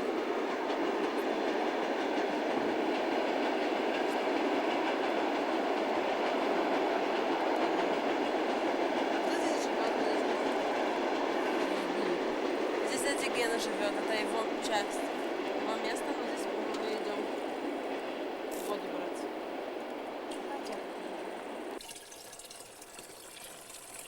Каждый раз так воду брать, это ужасно. Один раз наберешь. Зато какая вода. Самая лучшая в мире. Чище не бывает.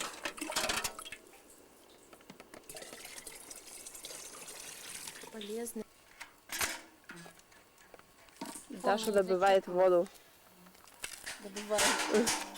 Добытчик воды из шахты. Все полное не черпай. Двумя руками даже. Какая она сильная. Опа. Полное Полную, с такой легкостью. Я тебе говорила, я 19 литров воды поднимаю. Иди давай отряхайся, ты посмотри, вся в кошке, в собаке. Да мы все такие. Ой, иди вон отряхайся там. Зачем?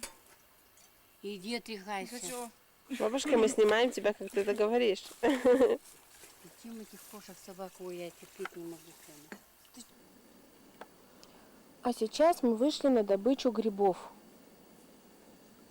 Но грибов в этом году очень мало. Потому что лето засушливое. Дождей давным-давно не было. И оптимизма, что мы найдем хотя бы один гриб, очень мало. Но мы попробуем. А это с нами едет Катя, соседская дочка. Она так выросла. Мы ее видели, когда я был всего лишь годик. А вот и земляничка. Ура! Наконец-то я нашла один грибочек. По-моему, это сыроежка.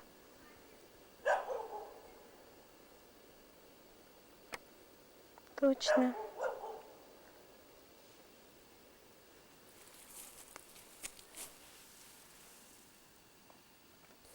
Если есть один, значит вокруг может быть и второй гриб. Будем его искать. Нет, Ой, Даша тоже что-то нашла. Где там у нас Даша?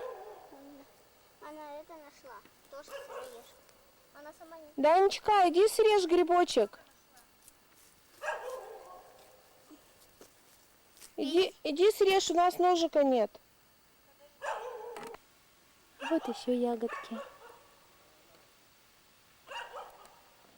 В Израиле грибов мало. И в Израиле только один вид грибов, называется маховики. А все остальные грибы, они растут в теплицах. Шампиньоны и другие грибы выращивают в теплицах. Дашуська, покажи, сколько нашли грибочков. Сейчас, подожди-ка. Сейчас мы подойдем поближе. Это я сейчас нашла. Какой чистый. Ой, какой красивый. Подожди, что это такое? Это синявка. Ой, как красиво. Или белый гриб, я думаю, белый. Подожди, это, дай посмотрю. Или синявка? Это синявка, да. Да. У белого гриба другая ножка. Нет, что внутри. Здорово. Это, а мы знаете, какую... А ну где еще? Вон. Только Так думаю- это не синявка, это, наверное, Я думаю, грусть.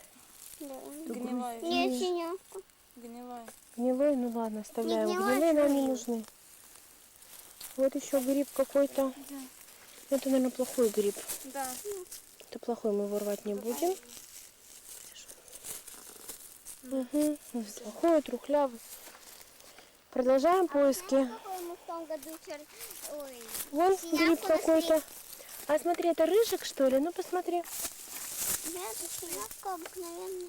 А нет, это поганка. это поганка, вообще поганка. Засохшая. Вот так тут много. А знаете,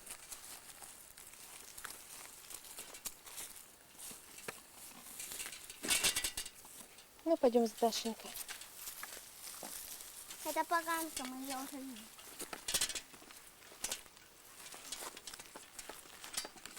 Там еще плантация дедушкиная.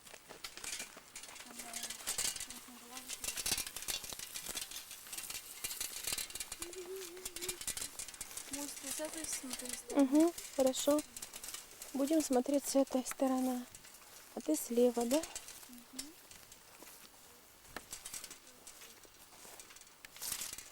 А про что это кино будет? Чего ты спросила? Где его будет показывать? А мы увезем это кино в Израиль и будем показывать всем нашим друзьям, знакомым. Вот, они увидят тебя, как ты на велосипеде по лесу катаешься.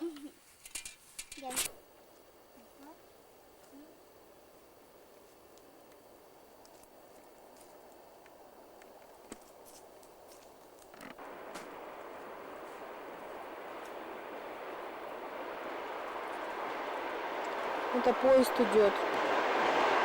Сейчас он промчится здесь.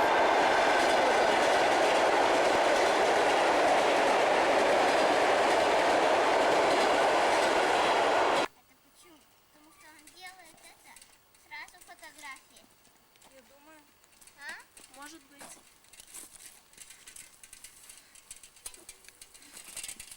Лучше грибы искать.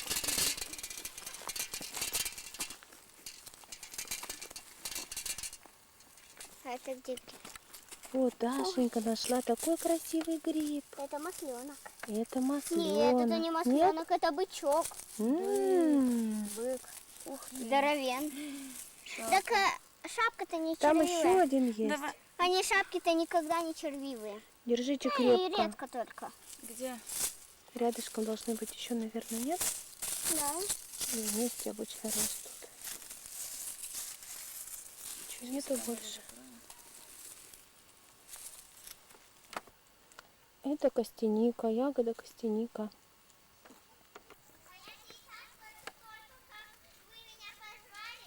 Дом на двоих. Сейчас, здесь оставлю его. Осторожно, чтобы не...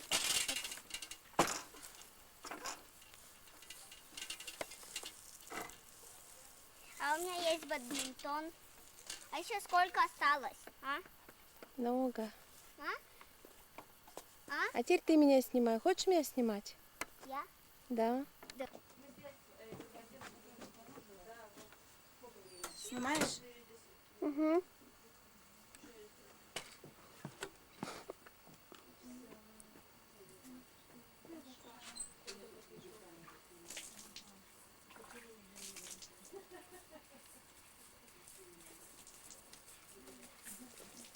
Все, и выключай еще.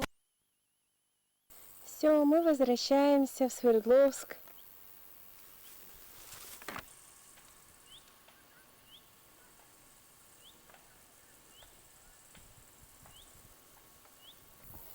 Вот Катенька поднимается на перрон, и я вслед за ней, вот по таким ступенечкам.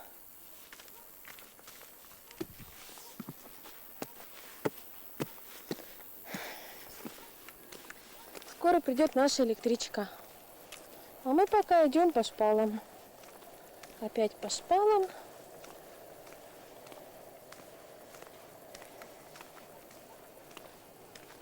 В этом году выстроили новую платформу.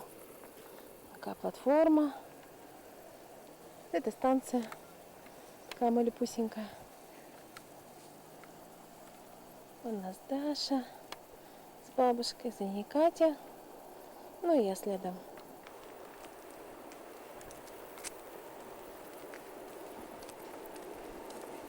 Вон уже электричка идет. Подойди.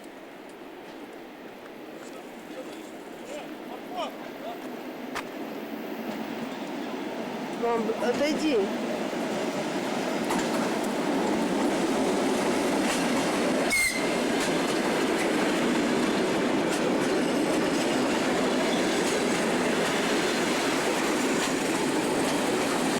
Уже ночь, все уже легли спать.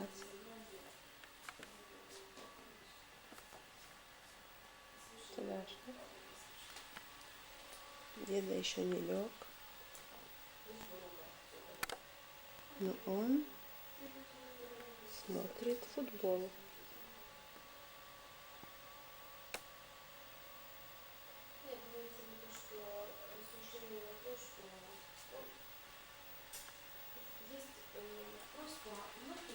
Я гуляю перед сном, а мама с бабушкой, как обычно, пьют чаечек. Я ложусь спать. Спокойной ночи, Спокойной ночи. сказала мама, выпрямила спину. Выпрямила спину, да. Вот так Катя должна ходить. Как бабушка Валя сегодня сказала. Вот так Катя должна ходить. Без 20 час. А дедушку сняла? Конечно. Мы на маленьком базарчике около площади. Дашенька выбирает подарки.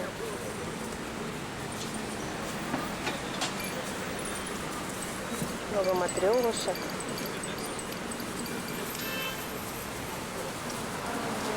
А вот эта Катюшка пришла. Катенька, посмотри, какие красивые матрешки.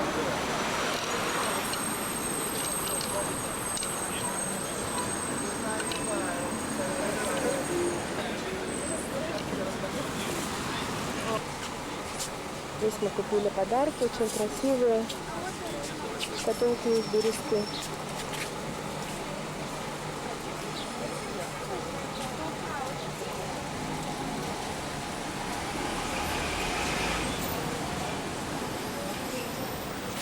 Картины из камня.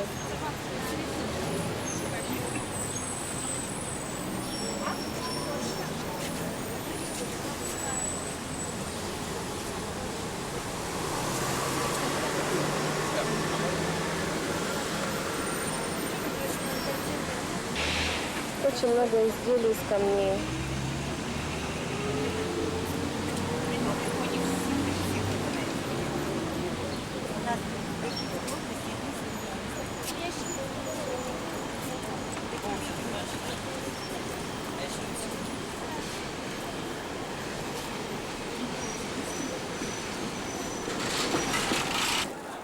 Перед кино мы решили прогуляться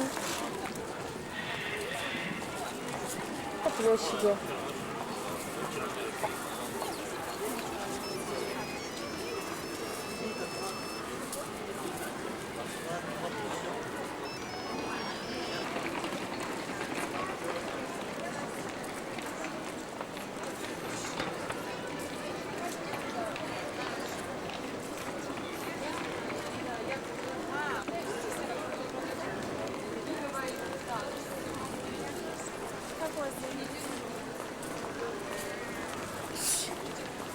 Какой? Внизу, да, Наталья?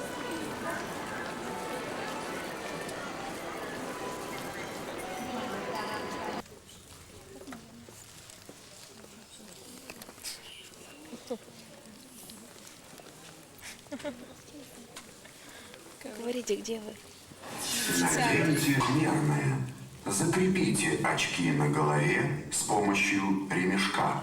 Когда появится эта надпись, снимите очки, но держите их под рукой, они понадобятся вам снова. В данный момент очки не снимайте. Приятного вам просмотра.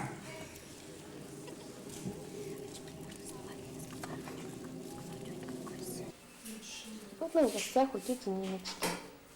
Она угощает нас блинчиками с мясом и вкусным бульоном. А Дашулька в ожидании мороженого с фруктами. Дашуся, ты ждешь мороженое с фруктами?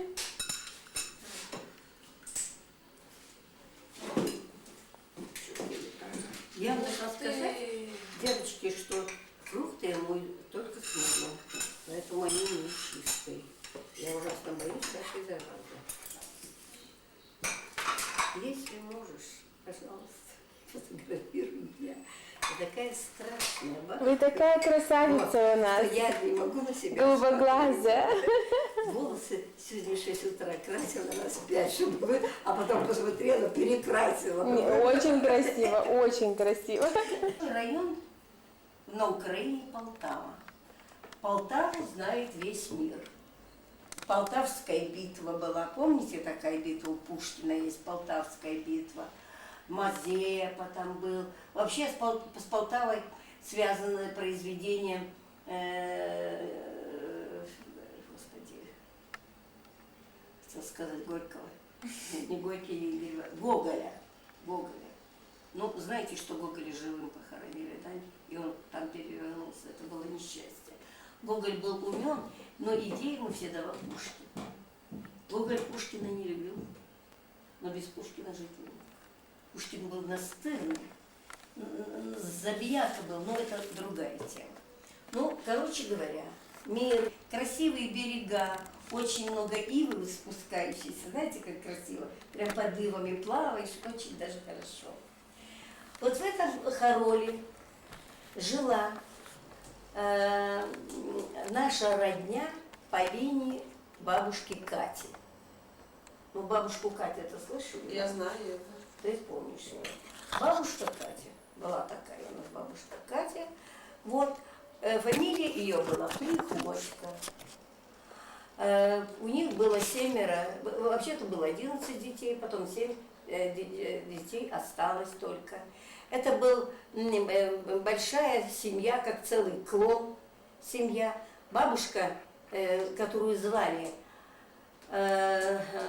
Евгения Афанасьевна, она, естественно, не работала. Евгения Афанасьевна, это мама бабушки Кати?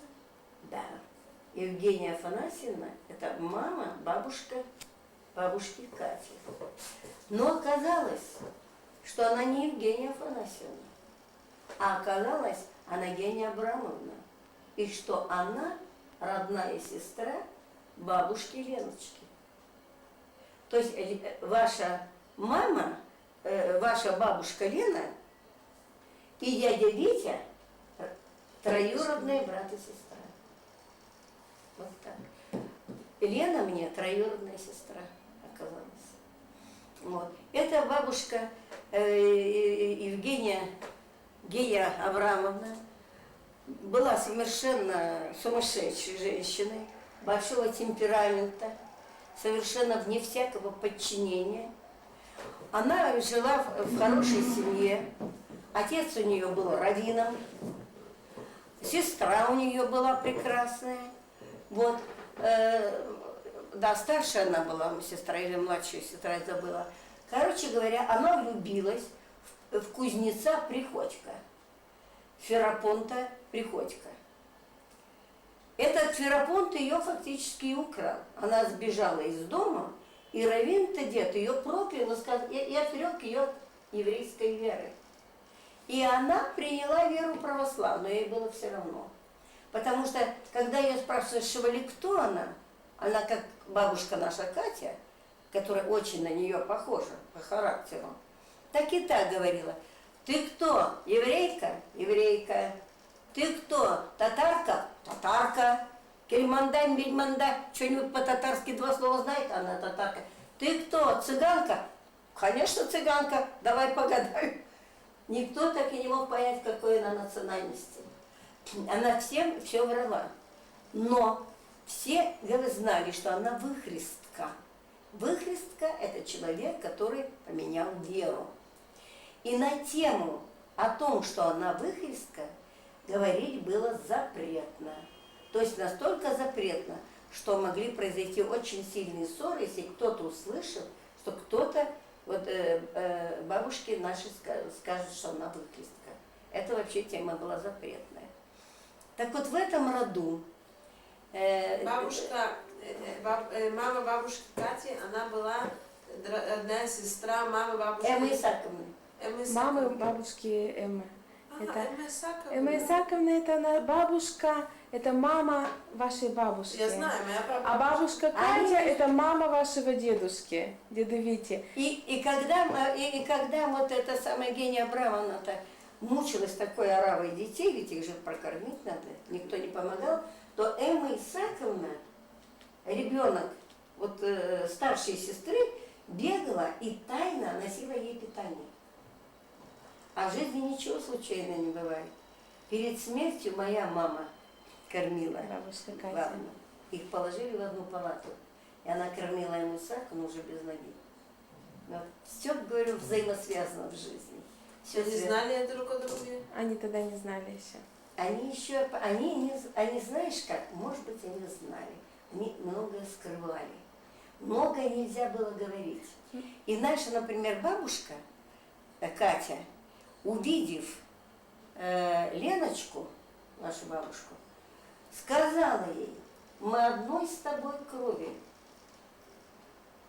Когда Лене было всего еще 15 лет. Это как мне говорят, что у нас есть фотография одна единственная бабушки Кати, когда ей, наверное, лет 20 там. Это бабушки Кати было, я не помню даже. Я не помню, дочка. Какой-то фотография у нас какая-то есть, какой-то... И что ты похожа, да? Ой, копия прямо. Ты знаешь что? Ну, в общем, я сейчас все фотографии не могу показать только потому, что мы с Ириной не можем вообще сообразить, в каком они доме. Я у себя не нашла, она у себя не нашла. Надо все заново перебирать. Вот. Ну, не важно. Важно, что вот Ленина родители, бабушки и тети помогали вот этой Евгении Абрамовне воспитывать, скажем, мою маму Катю. А моя мама Катя по характеру копия Евгении Абрамовны. И там еще был Дмитрий, сын Дмитрий Ферапонтович, Екатерина Ферапонтовна, Раскузнец Ферапонт и Дмитрий Ферапонтович. Так вот, все эти трое, бабушка, мама и Дмитрий, это был клубок, от которого разбегались все. Кричал, кто громче крикнет. И когда появился мой папа, ну вот Иван, дед, да, он был на 11 лет старше Кати. И когда у бабушки Гени появилась мысль, что можно их соединить, она от счастья не знала, куда деться. Она готова была ускорить все, что можно. И моей маме прибавили год жизни. Она вышла замуж 15 лет, а мы написали 16 лет, потому что 15 лет не женили. А ей лишь бы от этой Кати избавиться. Потому что Катя, если она выходила на улицу, то весь город Харол знал, что Катерина вышла на улицу. Ой, да, и опять оре на весь город орет. В общем, ее слышно. Если Катерина запела, пела она блестяще. Баба Катя, хорошо. Да, она блестяще. Ее в консерваторию принимали нашу. А папа... Кошки да. А это самое, папа сказал, либо консерватория, либо дети. Можешь идти учиться в консерватории, я тебе детей не отдам. Потому что он думал, что все артисты, это значит уже все закончили. Вот. Ну, короче говоря, мама очень пела прекрасно. Она была озорная. Она была необыкновенно талантливая. Необыкновенно. Вот потом вот они когда с папой начали жить, фильм «Офицеры» вы не смотрели? Нет? Дай Бог вам когда-нибудь посмотреть этот фильм. Это фактически про моих родителей. Забрал он ее, а он же военный человек. И служил он на Кавказе. И забрал он ее на Кавказ. А в гарнизоне, где жили все солдаты, места не нашлось, чтобы повесить штору, и чтобы там вот эта Катя со своим Иваном жили обычно за тряпкой за какой-нибудь. И их поселили во дворец. На горе Арарат. Рядом Турция. Гора Арарат туркам принадлежит. Но эта часть уже России принадлежит. И вот тут огромный дворец. Поставили там 2 койки и тумбочку. И дали палку, чтобы закрывали дверь. И мама рассказывает, вот Катя, сколько она пережила. Скорпионы, говорит, вот такие ползают. Шакалы ночами воют. И вдруг в дверь бу-бу-бу-бу-бу. Иван, там или в дозор, или в атаку, или нападение произошло. Уже Ивану подвели коня, а папушка кавалеристом был. Дядя Ваня. Дядя Ваня там. Кавалеристом. Муж бабушки Кати. Да, муж бабушки Кати. Да. Он сразу на коня, и он уехал. Его сутки нету, его 2 нету, а ей 15 лет. Она вот так вся дрожит, ревет, боится выйти. Вышла, спрашивает, где он сейчас там, в засаде, не волнуйтесь, он живой, он там здоровый, как бы вот так. В общем, мама сильно мучилась, сильно переживала. Свободы, во-первых, никакой нет, кроме этой тюрьмы, вот этого склепа этого. Но потом стали жен как-то приобщать к воинской жизни. Начала она стрелять. И она стала стрелять лучше папы. Она стала ворошиловским стрелком номер 1. Посадили ее на коня. Она участвовала в джигитовках. Так этот начальник за нашего дедушку Ваню сильно волновался, потому что он тоже хорошо горцевал. Ну, на коне уже столько лет, он уже эту границу знал. И на соревнованиях, конские соревнования. Катенька, вот в кого ты лошадей любишь? Да. Катя же у нас У нас целая занималась. всепорога, она еще не знает, я сейчас дойду. У нас целая плеяда людей, которые без коней жить не могла. И значит, и он, этот начальник, ударил коня неудачно, а папа-то в стремя ногу не вставил. И он упал с лошади. А лошадь уже дала разбег, и копытом ему вот тут у папы, вот такое копыто, пробило насквозь до кости. И еще с полкилометра несла его, и он головой вот так трясся. Вот он очень потерпел сильную травму. Потом эту ногу он потерял. Первая нога была. Первую ногу он эту потерял. В общем, вот так они с мамой начали жить. Ну, мама от страха там что-то мыла, говорит, так, ну, ударилась, правда. Но я думаю, не только это. Короче говоря, она родила мертвого ребенка. Первого, да? Первого мертвого мальчика родила. Ну и Перед вами? Да. И чтобы спасти положение, да, она решила больше с ним не ехать. А Геня Таврамовна, как узнала, что Катерина возвращается домой, у нее голос вот так, она сказала, не пущу, вышла замуж, ну хоть куда, хоть на тот свет иди, в дом не пущу больше. Значит, отправила ее опять на заставу. Ну, а раньше-то, как люди предохранялись, мужчина, женщина, не как ведь, да? Только что мертвый ребенок ушел, там еще все мертвая энергия, и мама опять беременеет. Опять беременеет. Ну, и чтобы уже спасти положение, а тут вот еще какая трагедия. Беременеет и узнает, что папа наш в плену, деда в плен попал, к дашнакам, вот, говорит, чеченцам, вот как все вот, к туркам попал в плен.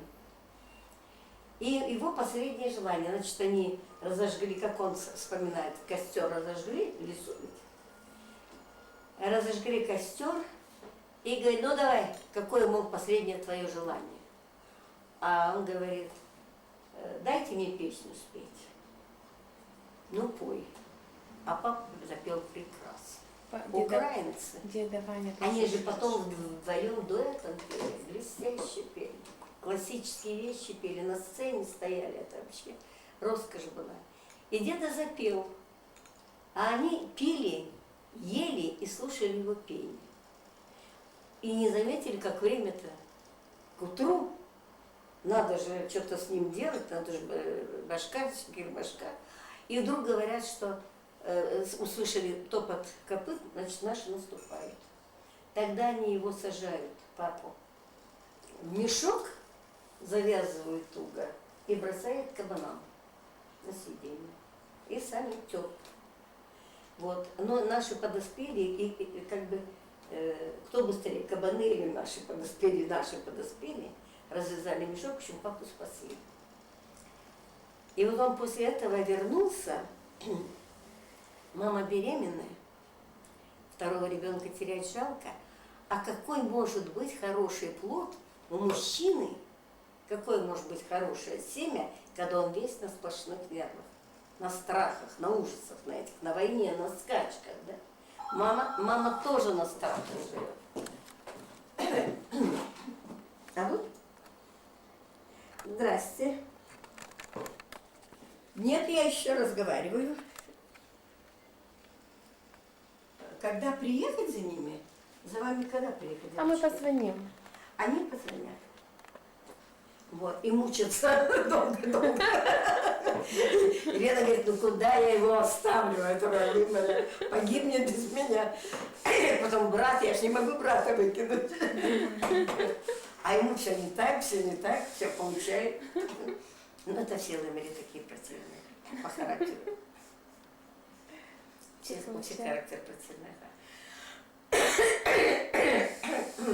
Что было дальше? Дальше дед решил уйти из армии. А с ребенком-то что? Вот вы говорите, что семя-то плохое было. Ну, вот я. Какое же это плохое? Милая моя, я год орала. Вообще не знаю, что со мной делать. Я родилась больнущая. Я вообще не помню ни одного дня, чтобы я не болела. У меня от пятки до макушки можно найти все болезни. Я же кричала, как не знаю кто. Мама же смучилась со мной. Ну, в общем, чтобы спасти вот мою жизнь, он решил уволиться. И куда ехать? На Украине голод. Жить негде. Спровоцированный голод 30-е годы. И решили попробовать на Урал. Кто-то им сказал там про Урал. Они садятся в поезд. Ну, мама на каблучках, в легоньком платьичке. Папа уже как бы с армией расстался. Едут в поезде, берут газету. Вот вы знаете, вот судьба. И читают, что воинский отряд, в котором был папа, весь вырезан дошнаками. Весь вырезан. То есть вот, ну вот судьба. Вот что, если бы он не уехал, его бы просто не было, и меня бы не было, и мамы не было. Нас бы всех вырезали. Вырезан отряд. А папа еще был, помимо всего прочего, еще заведовал, был начальником пулеметного отдела. Он хорошо стрелял. То есть офицер, Он который офицер, в первую да. очередь вырезал. Да. Так вы спасли же всех, получается. Ведь Получается, ради вас. да, да. И вот доехали мы до города Перми. Раньше он Молотов еще назывался. Город Пермь, на Каме. Город очень славный. Приехали туда, в босоножечках, идет снег, мама с таким пузом, легонько платьички, в туфельчиках в этих тоненьких. А имщик в тулупе сидит на лошади, говорит, ты, говорит, куда бабу-то привез? Она же здесь промерзнет у тебя совсем. Дал он маме тулуп, надел. Ну, папу привел к начальнику этой железной дороги, ну, вот этого вокзала. Тот узнает, что папа военный в прошлом, только что вот снял офицер, говорит, пока жить негде, посторожи у нас вот здесь, на вокзале. Дали им комнатку. И вот тут, в этой комнатке, родилась я, на этом вокзале Перми.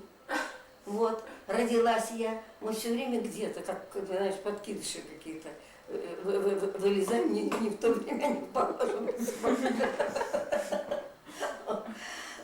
И вот стали жить. А потом папа узнали, что он вот и поющий, и он может сценарий писать, и песни сочинять, и все что угодно. И ему говорят, давай вот начальником клуба вот этой воинской части, которая охраняет железную дорогу. Он стал начальником клуба. А они вдвоем-то, так они все что угодно могут сделать. Они же поющие оба, заводные оба. Вот. Ну, потом его стали все поднимать. Кончил он высшую. Да. И бабушка Катя. Да. Я увидела фотографии там. Угу. Ну, бабушка Катя была торгивалась, конечно. Тут это невозможно. Это огонь было. Это огонь. Она в 75 лет говорила, а правда я еще ничего? Она очень волновалась, что вдруг кто-то скажет, что она не так рожала. И каждый раз на нас смотрела, говорит, Господи, и в кого это у меня такие страшные дети? И когда мне кто-то говорил, что я выгляжу симпатично, я никогда в это не верила. Я всегда думала, что это кто-то лжет. Я всегда себя считала попа в платочке. Вот. И ужасно симпатичный, ужасно страшный ребенок. Вот она нам нашла, что мы все страшные. Ну, в общем, это мама. Мама сориентировалась быстренько, я чуть-чуть подросла. Мама решила меня в детский сад отдать. Но в год детский сад не брали, поэтому она сама пошла работать в детский сад, и меня годовалую повезла с собой. Работала она в детском саду тоже потрясающе. Папанинцы в это время, там челюскинцы в это время, кто-то дрейфует, кто-то где-то какой-то ЧП, сразу вся группа в комнате покрывается белыми простынями, строятся корабли, мы играем в папанинцев. Мама была очень одаренная, очень, просто вот не то слово, вот знаете, вот Богом дар был дан. Вот и пела, и танцевала, и скакала, и что она не делала. А с детьми что она не делала? Это сколько спектаклей поставлено. Вот есть на Уралмаше клуб имени Сталина, вот там мы жили на Уралмаше уже, то мама играла Снегурочку. Все школы приходили на праздник. Мама была у меня Снегурочкой на всех новогодних елках. В общем, талантливая, конечно, женщина была. Вот, и очень была ясновидящая. Интуиция у мамы была собачья. Она точно шла по следу. Она потом перевели их сюда. Она заведовала детским садом КГБ. В 1937 году мой папа, уже политработник, читает лекцию и говорит, что можно построить социализм в отдельно взятой стране. Там кто-то его не любил или что-то сказали, что это политическая ошибка, и его за это будут судить. Его должны были в 1937 году и засудить, и расстрелять. Но вдруг Сталин дает ответ какому-то Иванову. И в газете «Правда» написано, что да, можно построить социализм в отдельно взятой стране. И от папы как бы отвалили. Но предупредили, уезжайте из Перми. Его уже раз взяли здесь на удочку, уезжайте. И мы в 1937 году переехали вот сюда, в Екатеринбург. Я только хочу одно добавить. Да. 1937 год, это вот как раз сталинское время, когда Да, за одну неправильно произнесенную фразу могли расстрелять человека. Да. Туда шла Настенька, папина племянница. Вот эта Настенька в 1937 году и отца, и мать расстреляли, и папа ее с Украины забрал, привез к нам. И наша мама, Катя, воспитывала уже не 3 детей, а 4 детей. Воспитывала. А тетя Лена ее зовут? Третья сестра? Лиля. Тетя Лиля. Она самая младшая? Она самая младшая родилась уже здесь, в Свердловске. А Мы с дедушка Витей в там, Перми родился. мы с Витей родились там, в Перми, а Лиля уже здесь, в 1939 году родилась она здесь. Мама была у нас, заведовала детским садом КГБ, потому что когда они приехали сюда в 1937 году, маму сразу хап и царап. Или мужа расстреляем, или будешь работать на КГБ. А у нее 4 детей. И она работала на КГБ. И я каждый раз молюсь за нее, чтобы ей на том свете Бог простил эту жуткую службу КГБ. Вот в детском саду она была хозяйкой, потому что начальником КГБ был Борщев такой, и только с ним напрямую она имела дело. Только напрямую с этим Борщевым имела дело. И все остальные генералы и полковники перед мамой стояли на вытяжку, потому что 200 детей, этих больших начальников, в городке чекистов, который пройти было невозможно, он охранялся. Вот они все, мама сказала, они тотчас же слушают, выполняют, потому что все знают, что она, во-первых, дети все разболтать могут, во-вторых, знают, что она напрямую связана с Борщевым. Так что вот, и все-таки нашего деда посадили, наши причины посадили. Когда посадили уже после войны, в 1946 году. В 1946 году. И посадили за что? Военный трибунал. Да, папу перевели во время войны заниматься хозяйственными проблемами. Ты не обожжешься, нет? Что-то еще долей, пожалуйста. Вот. И Даша. То, что хочешь. И послали его в Казань. Для того, чтобы он в Казани собрал, ну как бы проверил, собрана ли картошка для воинских частей. Так? Ага, вот кто-нибудь называется там, мокрая. Собрана ли картошка для воинских частей? А месяц был уже октябрь. Лежал снег на земле.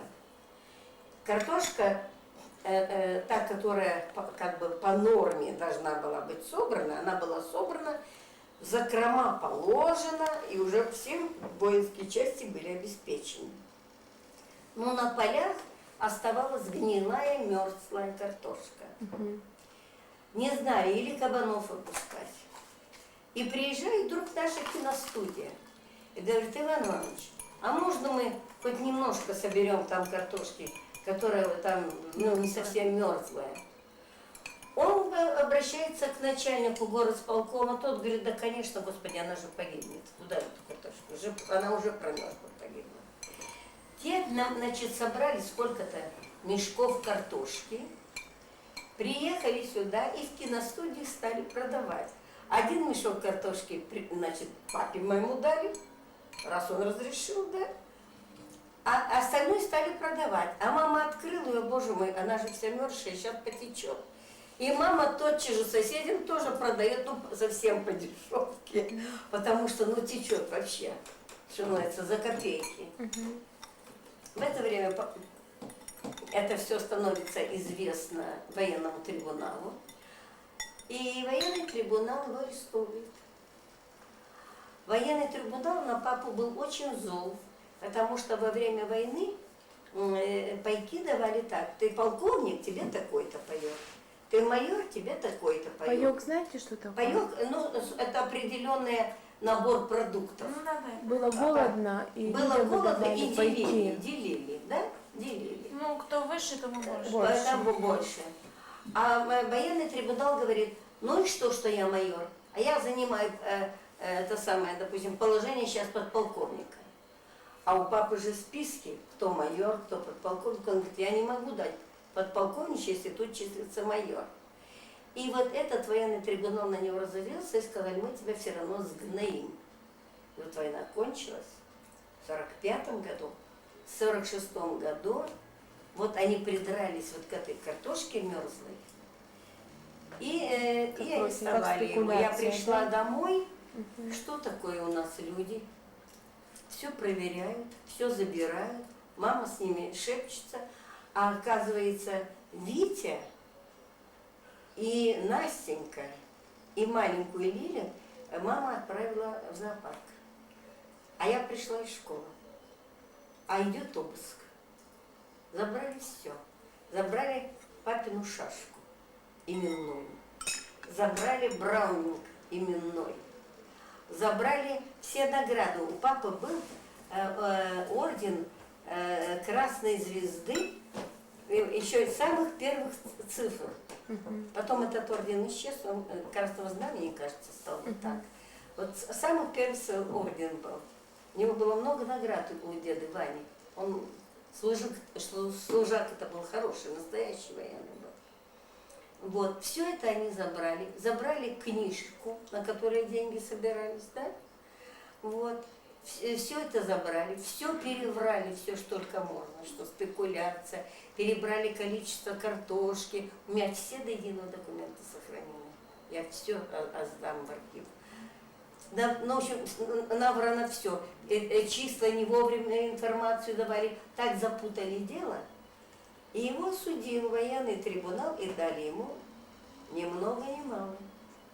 От 7 месяцев до 7 лет, так ему дали 7 лет тюрьмы.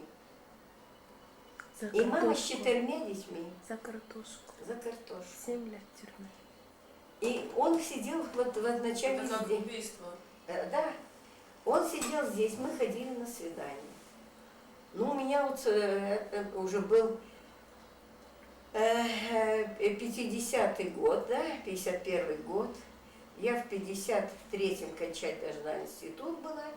Ну вот случилась такая беда. Появился на моем пути очень красивый мужчина, очень красивый. Может быть, вы знали такого артиста Жерар Филипп?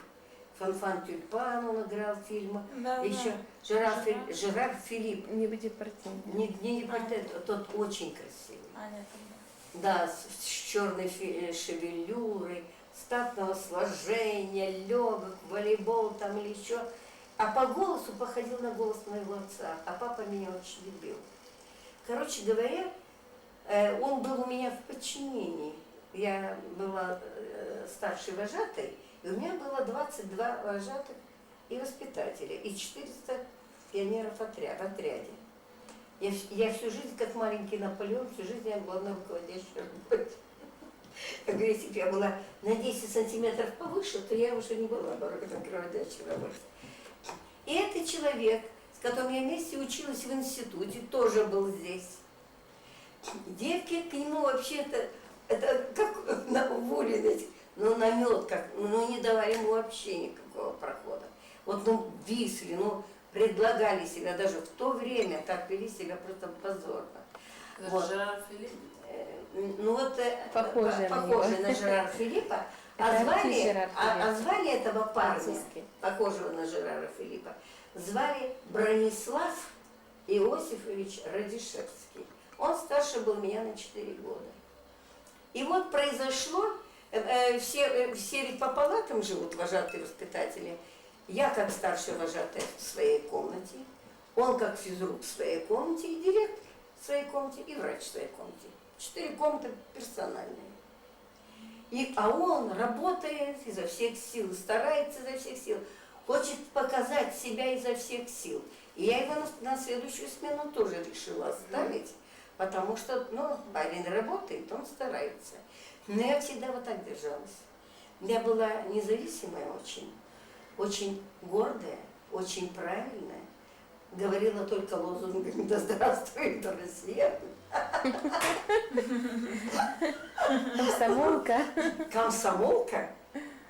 Ко мне не подойдешь. Что он со мной сделал, я не знаю. Любил себя. Я пришла, комната же рядом, я пришла, мы разбираем план военной игры, которая будет военизированная игра в лагере. И вдруг происходит нечто непонятное, я даже сообразить не успела. В общем, все кончилось иришкой. Кончилось иришкой. Причем я с ним была всего один раз, вот это был единственный случай. Это как в сказке Пушкина. Я с первой же ночи понесла. Причем у меня ни крови не было, у меня ничего не было. Ириша у меня родилась в пленке. У меня ничего не было. Я была так возмущена им, и что я сказала, ты что значит? Он говорит, это значит, что мы муж и жена. Я говорю, как?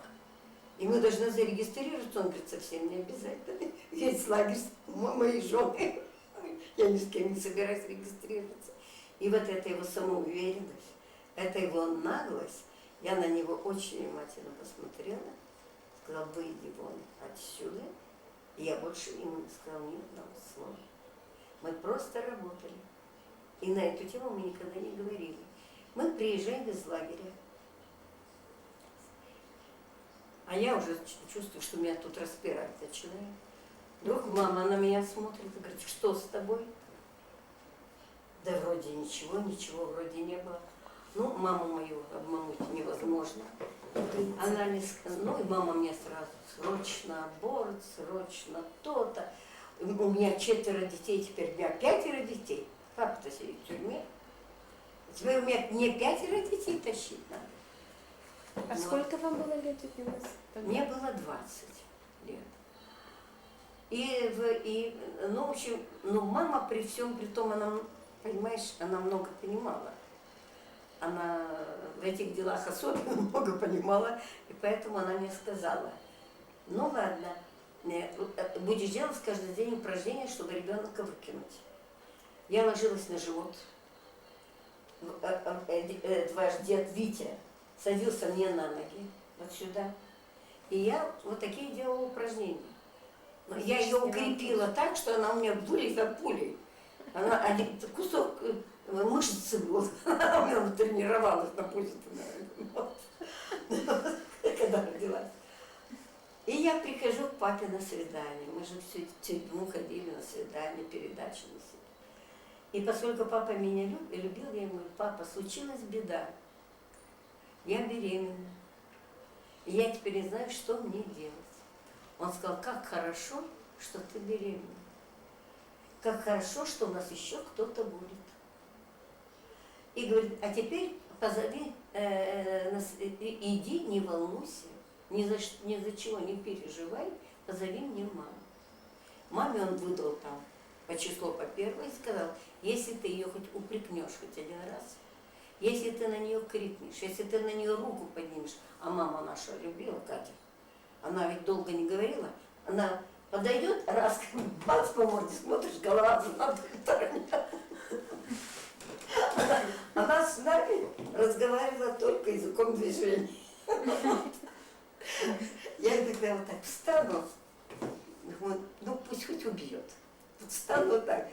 Что? Зою Космодемьянскую изображаешь? Это героиня была Великой Отечественной войны. Зоя Космодемьянская. Зоя Космодемьянская, комсомолка была. Ей вырезали звезду на груди, звезду вырезали, и партизанка. И она выдержала вот все эти муки. Я так руки тоже назад поставлю, так морду себе подставлю, думаю, убей. Она мама как схватит за ухо, вот тут трещина будет. Она сильная была, и она, вот что-то дикое было в ней все-таки, вот такая необузданная была, очень, какая-то вот дикая вот она все равно, в чем-то дикость какая-то была. Ну, в общем, короче говоря, она вышла и сказала: ну что, отцу нажаловалась? Говорю, я не нажаловалась, просто я его предупредила. Ну, пикни ты мне еще хоть раз. Только пролей ты мне хоть одну слезу. Я всю беременность проходила, не проронив ни одной слезы. И ни разу не простонала. И ни разу ни на что не пожаловалась. Весь институт в шоке. Я руководитель, секретарь комсомольской организации, и хором руковожу, и на сцене танцую. Кстати, с Витей мы танцевали там вальс чечетку, Витя же чечетку танцует где-то, Витя, мы же с ним выступали там. И вдруг Новый год, а где Нина, почему не выступает? Что случилось? А я уже себе разлетаю, ушила такую воздушную, чтобы не очень видела перед Новым годом. Снежинка. Снежинка, да. Пошли разговоры, только перед Новым годом пошли разговоры. И, значит, а там каникулы, сессия, каникулы, и третий семестр, второй семестр начинается. Мне уже ходить нельзя, я уже должна рожать. И там была Галка Живобина, очень хорошая моя подружка. А мама у нее была гинекологом. Она говорит: Нина, мама просила, чтобы ты к ней пришла. А я ни к одному врачу не ходила, ничего. Я пошла, к ней сходила, я животом, она говорит: Мира, что случилось? Она меня очень любила и очень знала. Я говорю: ничего не было. Она поняла, что я это сама. Я говорю: ничего не было. Ну ничего, не почувствовала я вообще ничего. Ну и должно ведь что-то быть. Ну должна быть любовь какая-то, какие-то поцелуи, какие-то ухаживания, да? Наконец, какой-то контакт должен быть. Я даже этого контакта не ощутила. Черти что это просто, вы знаете, непорочная дева, какая-то магия. Интересное зачатие. Она говорит: Нина, ну будет, но ты мне можешь сказать? Мне опять свое тоже, да не было ничего, вы знаете, я вот совершенно ничего. Она говорит: короче, ты должна рожать будешь где-то числа, допустим, 29 апреля. Числа 17 апреля ты ко мне придешь накануне. Обязательно приди. В течение всей беременности ты ни разу не наблюдалась. Надо сделать все анализы. Это очень опасно. Может быть, там совсем не то, что мы хотим. Неведомый зверушка. раз ты уж ничего не чувствовал, в каком ты шоке была. Ну, в общем, короче говоря, вот эта Галка-то все. Да, и она предупредила свою дочку, Галку, говорит, у них семья, говорит, большая, вы, говорит, соберите деньги там. Мать-то ведь одна работает. Соберите, говорит, деньги, купите ей виноград в скверике вот тут против, ну там, где Свердлов-то сидит, посадите и скормите ей. Иначе она принесет домой и раздаст всем своим братьям, сестрам. И ее кормить надо сейчас. Сейчас нужно ее кормить. Вот они несколько раз что-нибудь мне купят под каким-нибудь предлогом, сядет, нет, ты никуда не пойдешь, пока это не съешь. Они меня подкармливают таким образом. Ну и, короче говоря, до 17-го ждать же долго. Я не привыкла, я же передовик производства. Я взяла, и как в 11 или 12 родила моментально. Причем, как только у меня схватки начались. А я имею одну особенность. Как только мне плохо сердцем, 50 лет у меня была открытая язва. С язвой, с печенью. Первое, что я делаю, как приступ у меня, первое, что я делаю, я беру тряпку и начинаю мыть пол. И вот она уже лезет в меня, а я мою пол. Мама приходит с занятий. Я говорю, мама, я уже вызвала, говорю, скорую, сейчас должна скорая приехать. Она увидела, что я пол-то мою. Глянула на меня, конечно, в ужас пришла. И пока мы ехали, хорошо, что тут недалеко, она все сказала, ну скорее, ну вы не можете, что ли, быстрее, ребенок же идет. В общем, 2 в машине я родила. Там я очень недолго. Нет, едва. Не родила в машине. Туда я приехала, там же вот уколов наставили, вот как с тобой, бедненькой. Уколов наставили, тебе выходить надо, а тебя заперли. И меня также на ходу. Накололи. Вот. Я и жду, когда будут. Я говорю, давайте я хотя бы вымоюсь. Вот, или еще что-то. Лежи. Ну, в общем, все равно я довольно быстро справилась с этим. Я это родила. Так что, в общем, тут дальше это уже моя жизнь пошла. А папа, меня Ирина родила в 1952 году, а папа вышел из тюрьмы в 1953 году. Год после. Да. И он с Ириной-то родился. Потом он родился. А с тех пор вы не видели этого мужчину? Который Ну, папа Ирины? когда... Тебе Женечка показывала в этот раз фотографию. Да, ну как бы вы потом жили, встретились? Мы встретились случайно с ним, когда ей было 10 лет. Вот. И я просто с ним поздоровалась, как с любым знакомым. И мы прошли мимо. И через месяц меня Ирина спросила, а ты помнишь, мы давно-давно видели одного вот мужчину, а кто он? Вот все равно кровь, да? Она все равно в его род, она не в мой род. Вот. Она в него, она копия его мамы. Похоже, я посмотрела фотографию. Она копия его Ну, мне все мамы. время мне казалось, что она похожа очень на дядю Даута. Только черный вариант, у нее черные глаза, у него серые. Вот, ну, короче говоря, вот мы разошли, я ей решила сказать правду. Думаю, люди ведь все равно скажут, все равно меня знают. Я когда пришла работать в школу... А он-то знал, что у него будет ребенок? Он, может быть, он догадался. Я с ним не виделась весь год. В одном институте были. Я с ним не виделась. Не было желания сказать? Нет. Он мне вызвал такое отвращение и отторжение. Весь этот гарем его. И я просто даже не хотела общаться с ним. И никто не знал. И мне, когда Ирина родилась, мы все комсомол же был это страшная, жуткая сила. Им же нужно какое-то дело состряпать. А тут такая воспитательную работу. Воспитательную работу. Они пошли ведь регистрировать моего ребенка чуть ли не бюро комсомола. Пришли мы в ЗАГС. Один, значит, несет, другой. Все на меня глаза вставили. Как ребенка звать будут? Ирина. Отчество. И вдруг я поняла, если я скажу Брониславна, то они же Славку хорошо знают. И они сейчас там подымут такой, в общем, на весь город раздуют целую историю. Мы будем героями дня в течение целого года.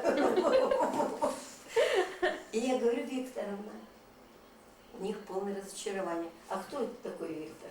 Ну, брат-то у меня Виктор. Я говорю: да Виктор в армии служит. Не сказал. А когда уже я вышла из роддома, то Галина мама, вот гинеколог, она пришла к нам.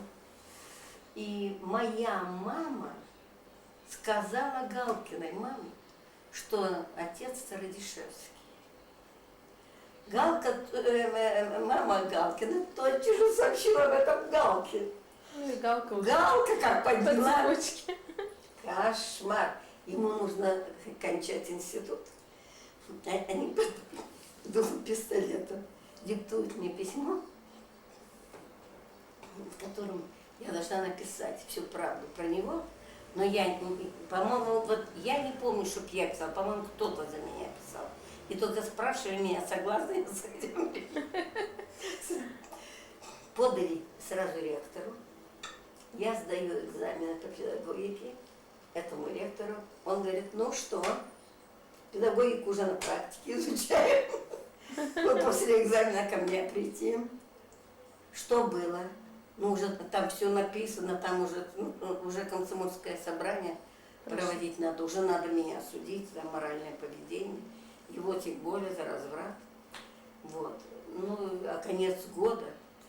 Я ректору говорю: знаете, я вас умоляю, у меня к нему никаких претензий нет. Дайте ему возможность спокойно кончить, мы больше никогда с ним не встретимся. Так мы с ним разошлись. У него потом было много приключений. А Иринку как бы ты считала как свою дочь и все? Как это дочка, да. Тетя Носенька, попить, может быть, принести вам? Нет, нет, это не сладкое, вот как поем. Вот водичка здесь есть простая. В общем, я хочу сказать, вот так мы с Ириной стали жить, поживать, добра наживать. И мне еще ведь год учиться надо было, я же на 3-м курсе родила. Он-то кончил, он же меня на 4 года старше.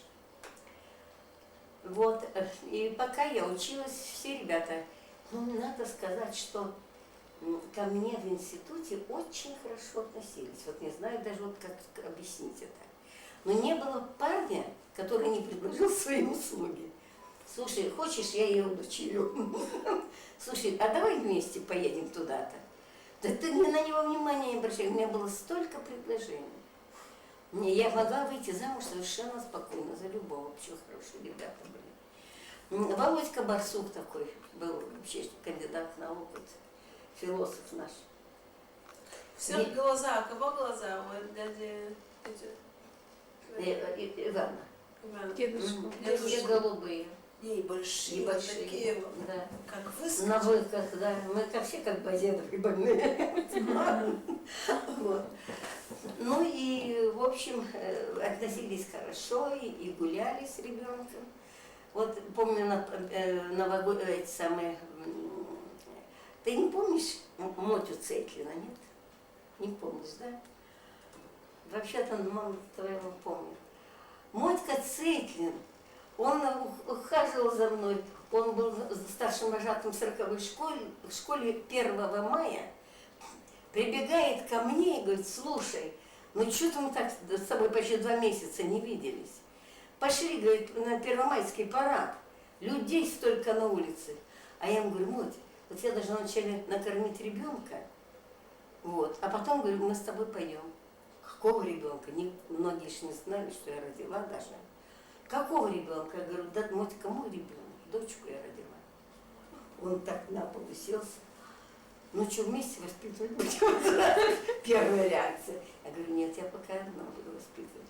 Ну давай, корми.